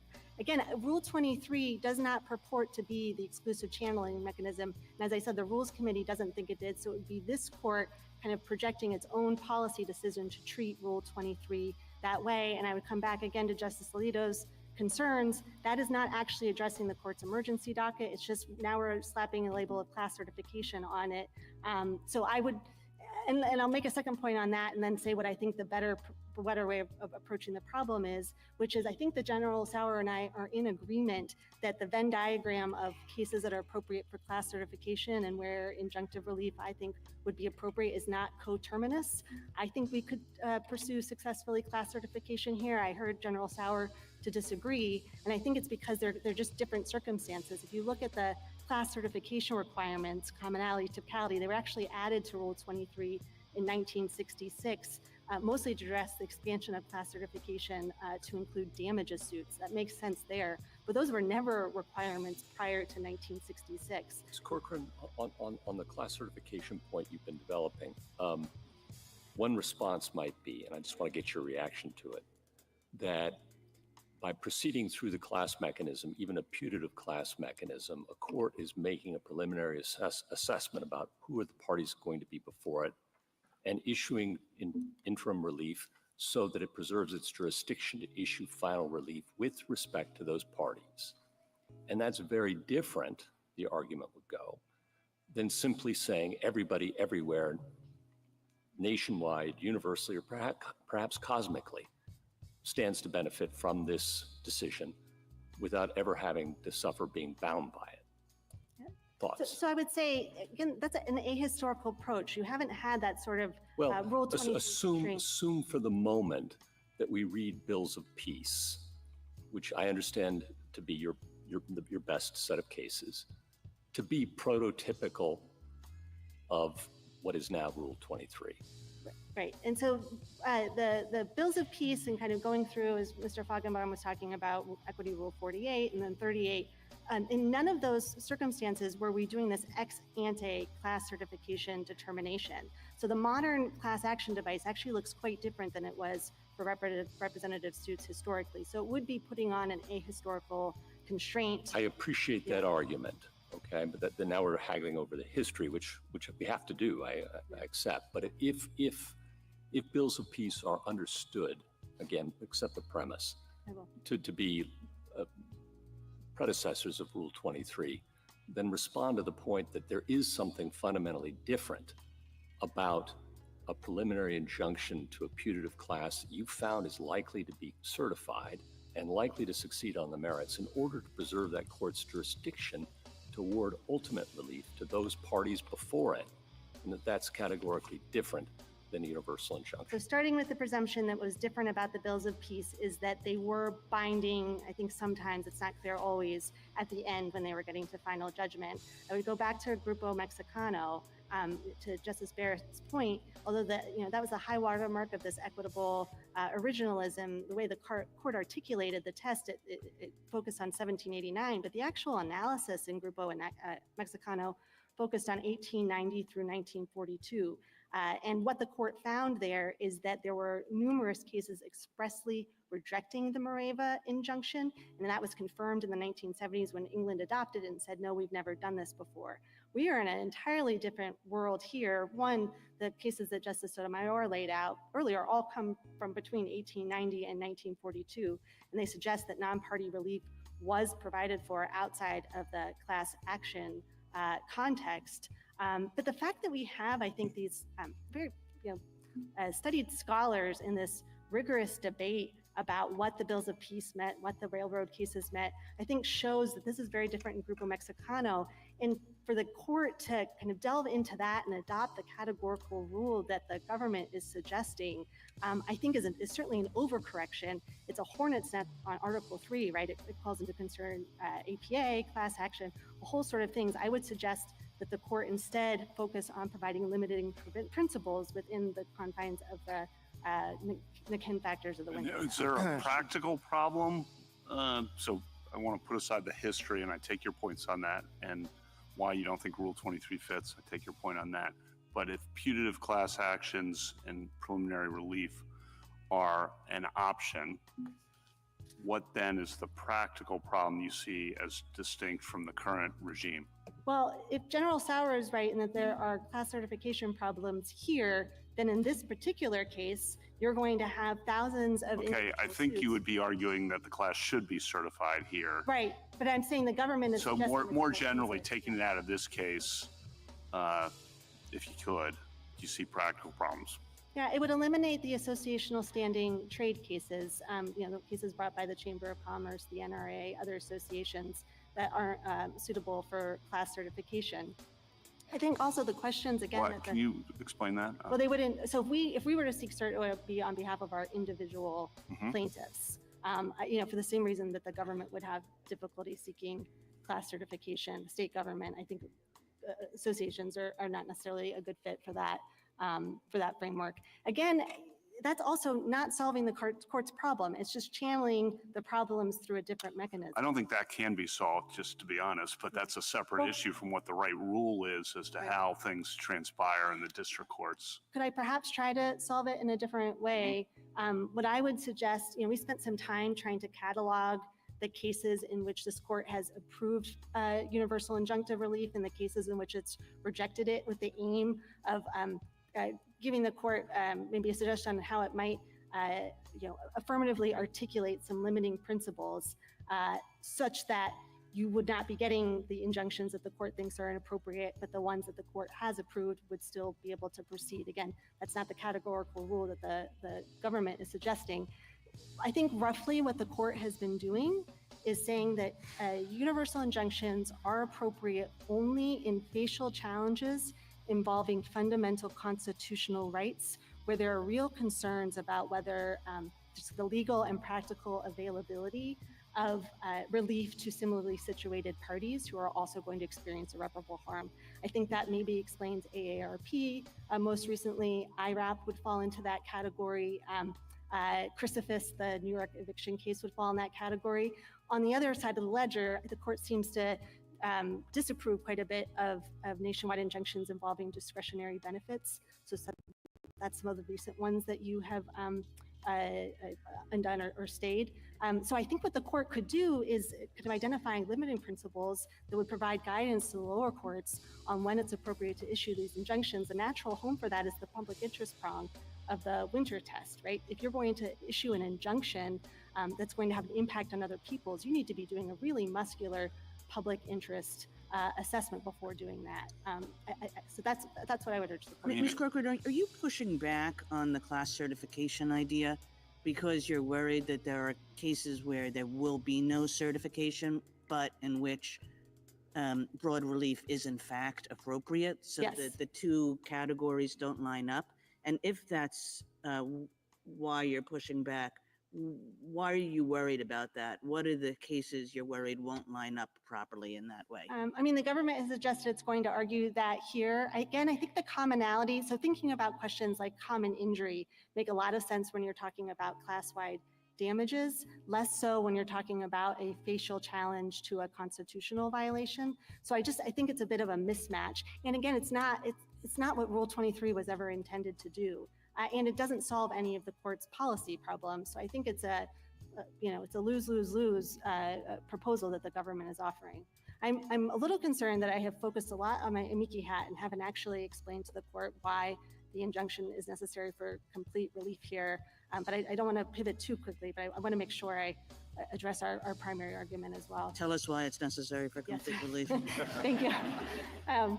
For two reasons. The first is that a plaintiff-specific injunction would not be administratively workable. I'll explain that in a second, but I want to note the second one is that even if it were workable, it would require the association members to identify and disclose to the government an association that puts them at great risk of adverse consequences, detention or deportation, even if they're here lawfully. And so it's not complete relief to require the plaintiffs to make dangerous disclosures in order to claim the constitutional right. And then maybe I'll pivot back to the workability unless there are questions about that. Yeah. Sorry. Very briefly, and then we'll move on to the next stage of our questioning. So the government's workability argument with respect to the individual plaintiffs, the private plaintiffs, is wholly tethered to its argument that the injunction should be limited to the 16 named plaintiffs. It has offered no argument for how it would administer, how state and local agencies could administer an injunction that was narrowed to the ASAP and CASA members. So I think that's probably the end of the road.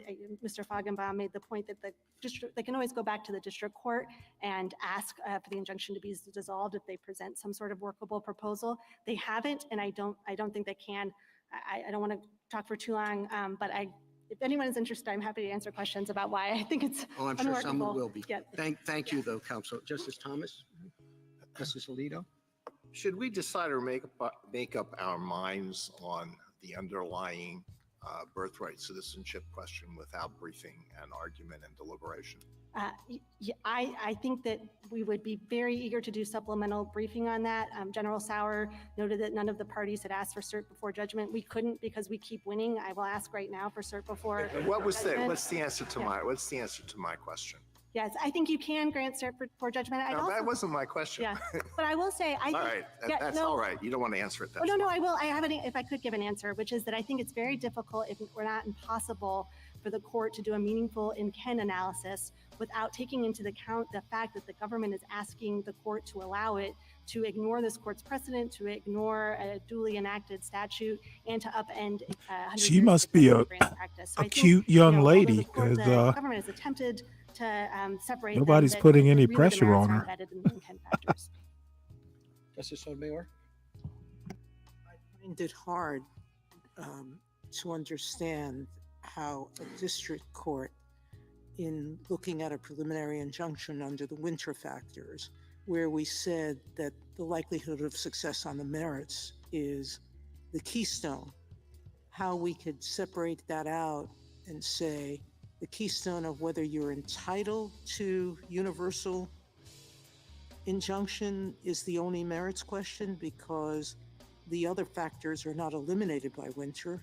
You have to balance the equities, and you can't balance the equities without the merits, correct? I think that's right. I think also, irreparable harm is going to be very difficult for the government to prove if it's not contesting that or at least not defending the constitutionality of the order, because the government has no interest in enforcing an unconstitutional order. I'd also note there's a quote from Professor Bray in Justice Gorsuch's Texas Concurrence, and it's "In equity, it all connects.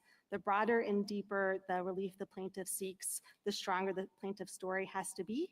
So I think there really is kind of an equitable consideration here of the merits as well that just can't be extracted from the. Now, the state has explained why it can't pursue class actions. So it admits it's limited to whether it's entitled to complete relief. But how about your organization?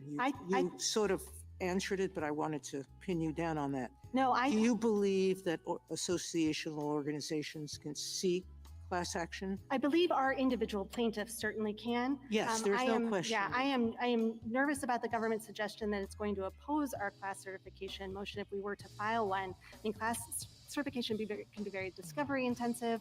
It could be the sort of thing that really delays our plaintiffs from getting the relief that they seek. Thank you.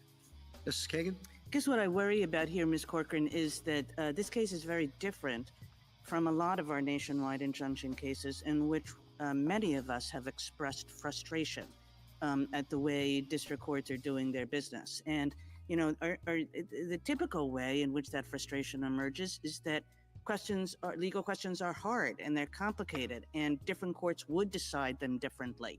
And instead, because of the forum selection process, a party goes to one place. In the first Trump administration, it was all done in San Francisco. And then in the next administration, it was all done in Texas. Right. And there is a big problem that is created by that mechanism. And that leads to the questions to you and to General Feigenbaum, which is like, your third buckets, which are, if it's like super important, or if it's quintessentially national, or whatever the way, is not going to solve our problem for that set of cases, which is not this case. This case, what's problematic about it is that the courts keep deciding the same way, and nobody really thinks that the lower courts are going to do anything different. Right. And for that reason, it does present the catch me if you can problem that Justice Jackson said, and the problem of how are we ever going to get a case here. But our general case is not like that. And I just want you to sort of comment on Yeah, I'd say first that the government's proposal of channeling through Rule 23 does nothing to solve anything you just described. I think the limiting principles that I was proposing, which again was just me trying to reflect back to the court, kind of the through lines that it's been identifying, are sufficiently concrete that if this court were to articulate them, it would cut back on the number of universal injunctions. Is it a facial challenge? Does it involve a fundamental constitutional right?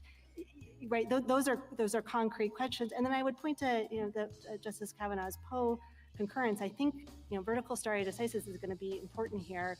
When courts enter these sorts of injunctions, they are immediately appealable to the courts of appeals. So if there are any district courts that are kind of getting over their skis on these, it's correctable by the courts of appeals. Justice Gorsuch, Justice Kavanaugh? Some of your concerns about this court being involved, because I'm not sure I really understand that. When a president or an administration enacts some major new rule, the question ultimately, and it's legally challenged, ultimately it'll be a year or two from now, it'll get here and we'll make a final judgment. But the interim status of that rule, as this case illustrates, and many others, vaccine mandate, eviction moratorium, go down the list, they're really important whether they're in effect for that year or two. And I guess I don't know why you should be concerned, or we should be concerned about this court playing a role in this. Oh, I don't have concerns about that. I was responding to General Sauer's point that this has become pathological in the number of universal injunctions that are making its way onto the court's emergency docket. Just because there are more significant executive actions over the last three decades. I certainly agree with that, and that are at the Loper Bright and our West Virginia versus EPA are arguably some part of that story as well. I agree completely. And to answer the question you asked General Sauer earlier about why have we seen this proliferation of these universal injunctions, I think it's directly, I would say first that the government, I think, pretty dramatically overstates them. It's double counting TROs and PIs in the same case. But if you look at the number of executive actions in the first 6 weeks of this administration, it's more than any other president issued in a year dating back to 1951 during the Korean War. But I don't want to sing, I mean, it's, Yeah. you know, it's going back. It's bipartisan phenomenon, completely Agreed. bipartisan and completely, in my view, well-intentioned because presidents want to get things done. Right, And right. I get that. Yeah, I agree with that. I think it's directly correlated to the number of unilateral executive actions we've seen over the last few years. Administrations. Justice Barrett? Ms. Corcoran, I just have one question. You said that you're in bucket one, so you Yes. felt like you were playing Oh, kind of the yes. amici role. I understand why you might think you're in bucket one for the associational point. Do you think you're in bucket one for individual plaintiffs? So I don't know that I would extract them because the Well, named plaintiff. Like, let's imagine you had individual plaintiffs that are named members of the association. So I guess what I'm saying is let's take the association outside of it and let's just say that we're talking about individual plaintiffs. So Would you there, put that in bucket one. So there I would go to the second injury I had identified earlier, which is if you're asking, our individual plaintiffs have pseudonyms right now, that would be contemplating a scenario where they would have to identify themselves to the federal government and say, I am an ace, or I'm the plaintiff in this case, at which point they are immediately vulnerable to deportation, even again if they're here lawfully. We've seen the government removing visa holders and asylum seekers. Justice Jackson? So I think I understand your arguments. There's just one little piece of it that is confusing to me, and I hope you can clarify. So if we view the relief in this case and others like it to be a judgment ordering the defendant not to do something that the court has found to be likely, because we're in the interim stage, unlawful, are non-parties in that situation actually getting relief, or are they just incidental beneficiaries of an order requiring the government not to do this harmful thing? I thought it was the latter. Yeah. And that just, the government is told by the court, don't do X. And of course, anybody who would have been harmed by the government doing X is benefited by that. But they're not really, I thought, getting relief. But here's where I get confused, because I thought they're not getting relief because they can't come into court independently and seek a contempt ruling if the government continues to do the thing. They weren't parties. They don't have the judgment.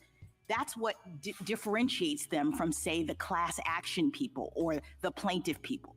The reason why we have the rules for class action, et cetera, is because at the end of the day, the members of the class are getting a judgment that they can then use to enforce this obligation as against the government, whereas the people in the universal injunction world are just benefiting if the government actually follows the order. Yeah, I think that what you're articulating is consistent with a long history of precedent and practice. I mean, it's the classic REM case, right? Making a declaration about property. I think Professor Fander's amicus brief is really helpful on that. He talks about the patent laws. And I think you can see that same instinct in the court's cases that Justice Sotomayor was talking about earlier, right? The railroad rates, Barnett, Pierce, the Society of Sisters. And I guess my point is that's why we don't need Rule 23, because we're actually doing conceptually a different thing. We're not trying to give all these people, everyone in the world, some sort of enforceable right as against the government. We are simply just doing what courts do, I thought, which is telling the defendant over whom they have personal jurisdiction that they have to stop doing something unlawful. And of course that benefits people. But the thing that confuses me about your argument is that you alluded at the beginning to Rule 71 and suggested that the non-parties could somehow enforce this universal injunction. I didn't understand. I think Rule 71 contemplates that. It would be very onerous. I mean, I think when General Sauer, he was kind of contemplating the idea that, tens of thousands of people were going to have to come to court individually. Right, but I think if you're right about that, it undermines the point that I'm making, because it puts people in the same place as the class action folks and the parties in a way that I think raises legitimate concerns that some of my colleagues have put forward with respect to universal injunctions. So the thing that distinguishes them is that universal injunctions are not benefiting or giving relief to non-parties in any meaningful sense, is my theory. I think both have always been true, and maybe they're in tension with each other, but Rule 71's originated in Equity Rule X, which was enacted or was put in place in 1842, which had the same idea of, quite apart from representative suits, non-parties enforcing orders that provided them with relief. Although maybe this, as I'm talking, I think maybe I'm talking about under Rule 71, orders that provide relief. But let me just You're talking about this. injunctions. Yes, right. what I'm asking you Those are is, different things. in this very case, if we have a series of plaintiffs, have actually named people, and they get an injunction, as the government says, against, if they get a universal injunction, of what they call a universal injunction, the government cannot enforce this executive order.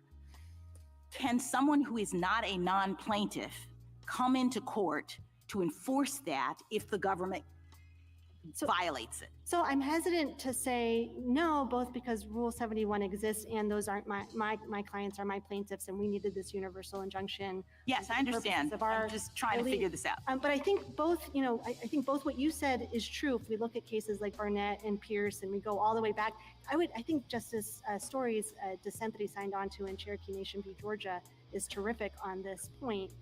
He was the preeminent scholar on equitable remedies, and he certainly thought, in the way that you're articulating, we are going to make a declaration about whether Georgia can enforce its laws on Cherokee Nation property, and that is just a declaration of the law that will have an impact on everyone. But I'm hesitant to say that Rule 71 doesn't have any application. Thank you. Thank you, counsel. Rebuttal, General Sauer. Go ahead and Thank you, just. Mr. Chief Justice. I The thought he's going original to meaning rest. of the Citizenship Clause extended citizenship to the children of former slaves, not to people who are unlawfully or temporarily present in the United States.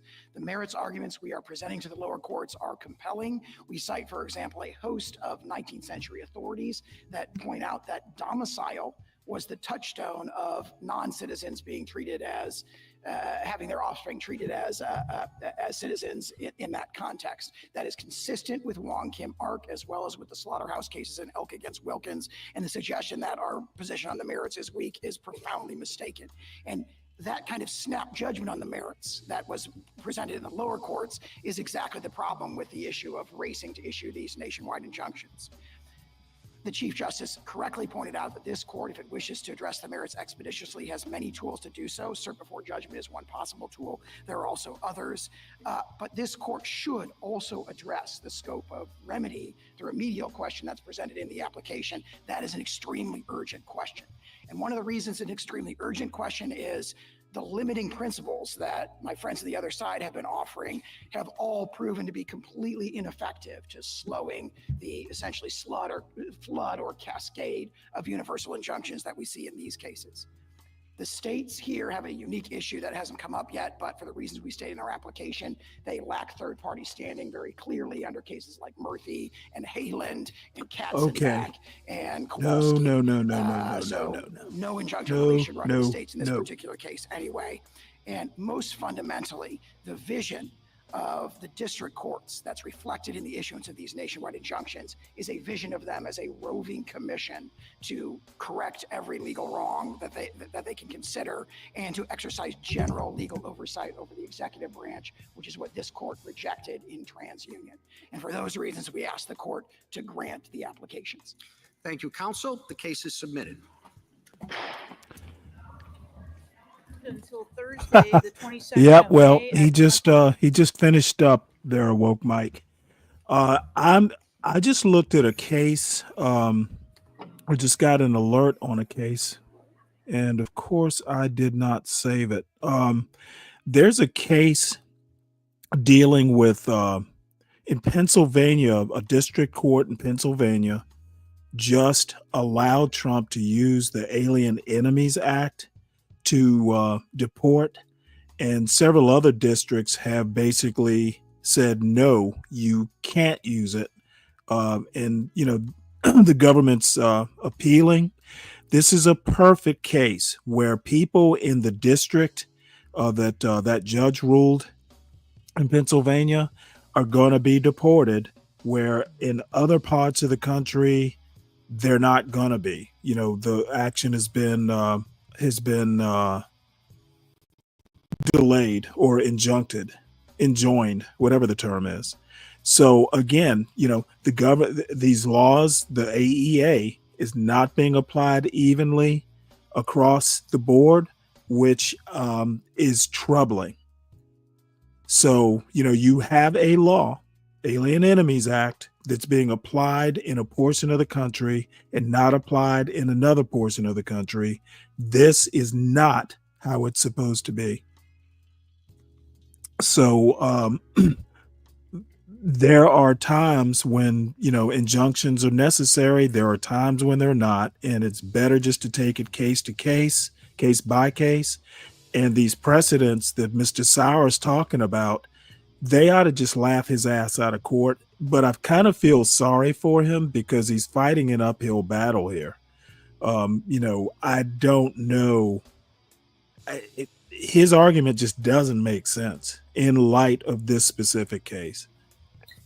It's all appeal to emotion, Stan. Yeah.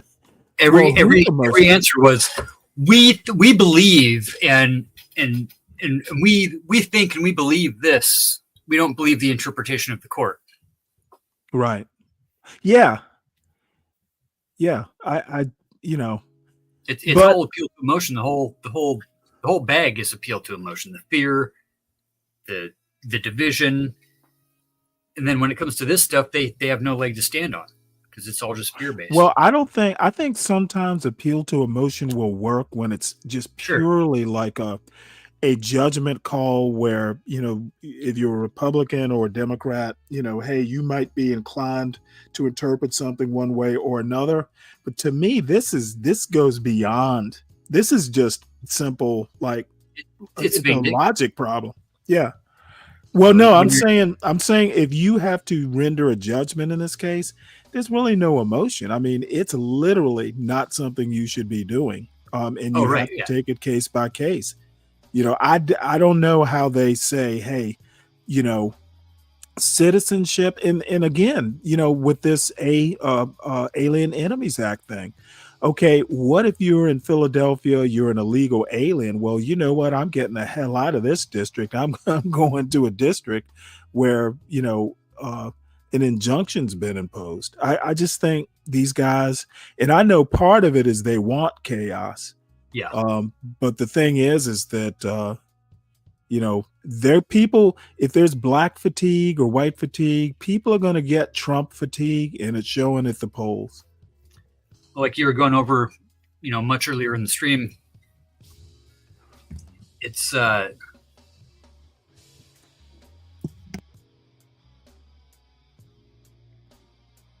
lost what I was thinking about. I just saw something you else. You had one of my senior moments. Yeah. Well, I'm gonna. It's really damn important. Well, think of it in a second because I'm going to wrap this up. We've been going a little bit over 8 hours, but hopefully we can do. I enjoy listening to the Supreme Court. I know it's kind of dry for some people, but personally, I could do this every day. I try to listen to as much of them as I can, especially recently, the past few years, everything. Yep. And even going back and listening to the old Roe versus Wade stuff and. I listened to the case. I can't think of it now. That overturned it because that was high drama. Oh yeah. You could probably. They have years and years. I don't know if they go all the way back. How far back in the 70s they go, but I think they're back probably the 40s and 50s now with some of the mid 50s. Let me see here. Kind of when they first. God, when was that? I did listen to the first one years ago. I forget what it even was. They go back to 2010. There you go. The Brady Bill stuff was definitely there's some archive stuff on the Brady Bill arguments that were good. Is that right? Yeah. Huh. So that's pretty much where they gave everybody the right back to own whatever you want type of things. Anyhow. Right. Good stream, Stan. Good stuff, buddy. Well, thank you. Yeah, I've been watching the numbers. People aren't into the Supreme Court, but you know what? They really should be. This stuff Probably is some other channel of riveting. people yelling at each other. Well, yeah, they went over to Be Brave. Get that dopamine hit, you know. Well, more power to them. I'm sure I set Be Brave off. So that's a good thing. I got his juices flowing early in the morning. It's good for his cardio. So everybody, please make sure that you hit the like button on your way out. Make sure you subscribe if you're new to the John Gall Urban Landlord channel. Make sure you share it out, share the wealth.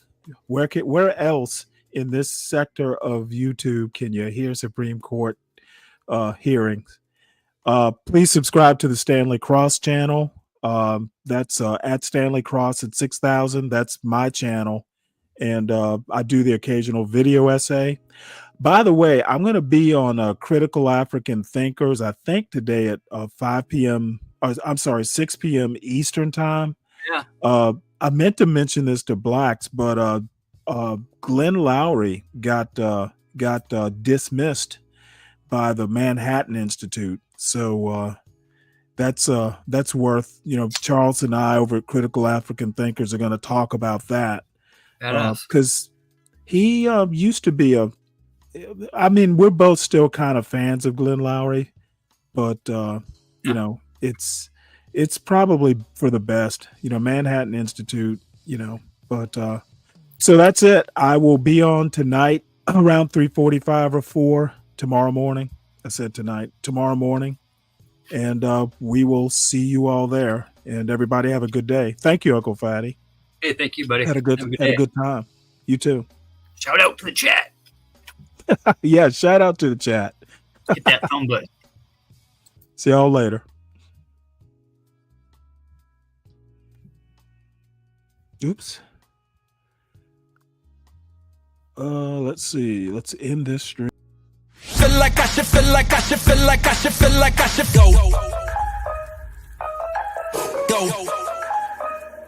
Feel like I should go.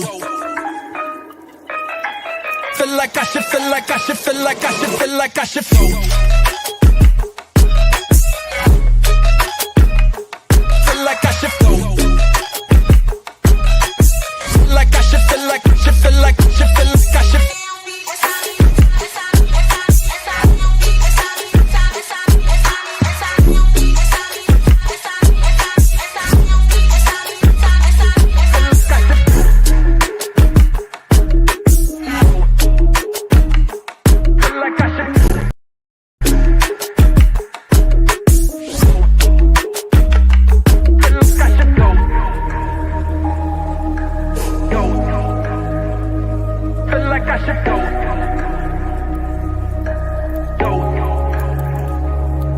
I should go.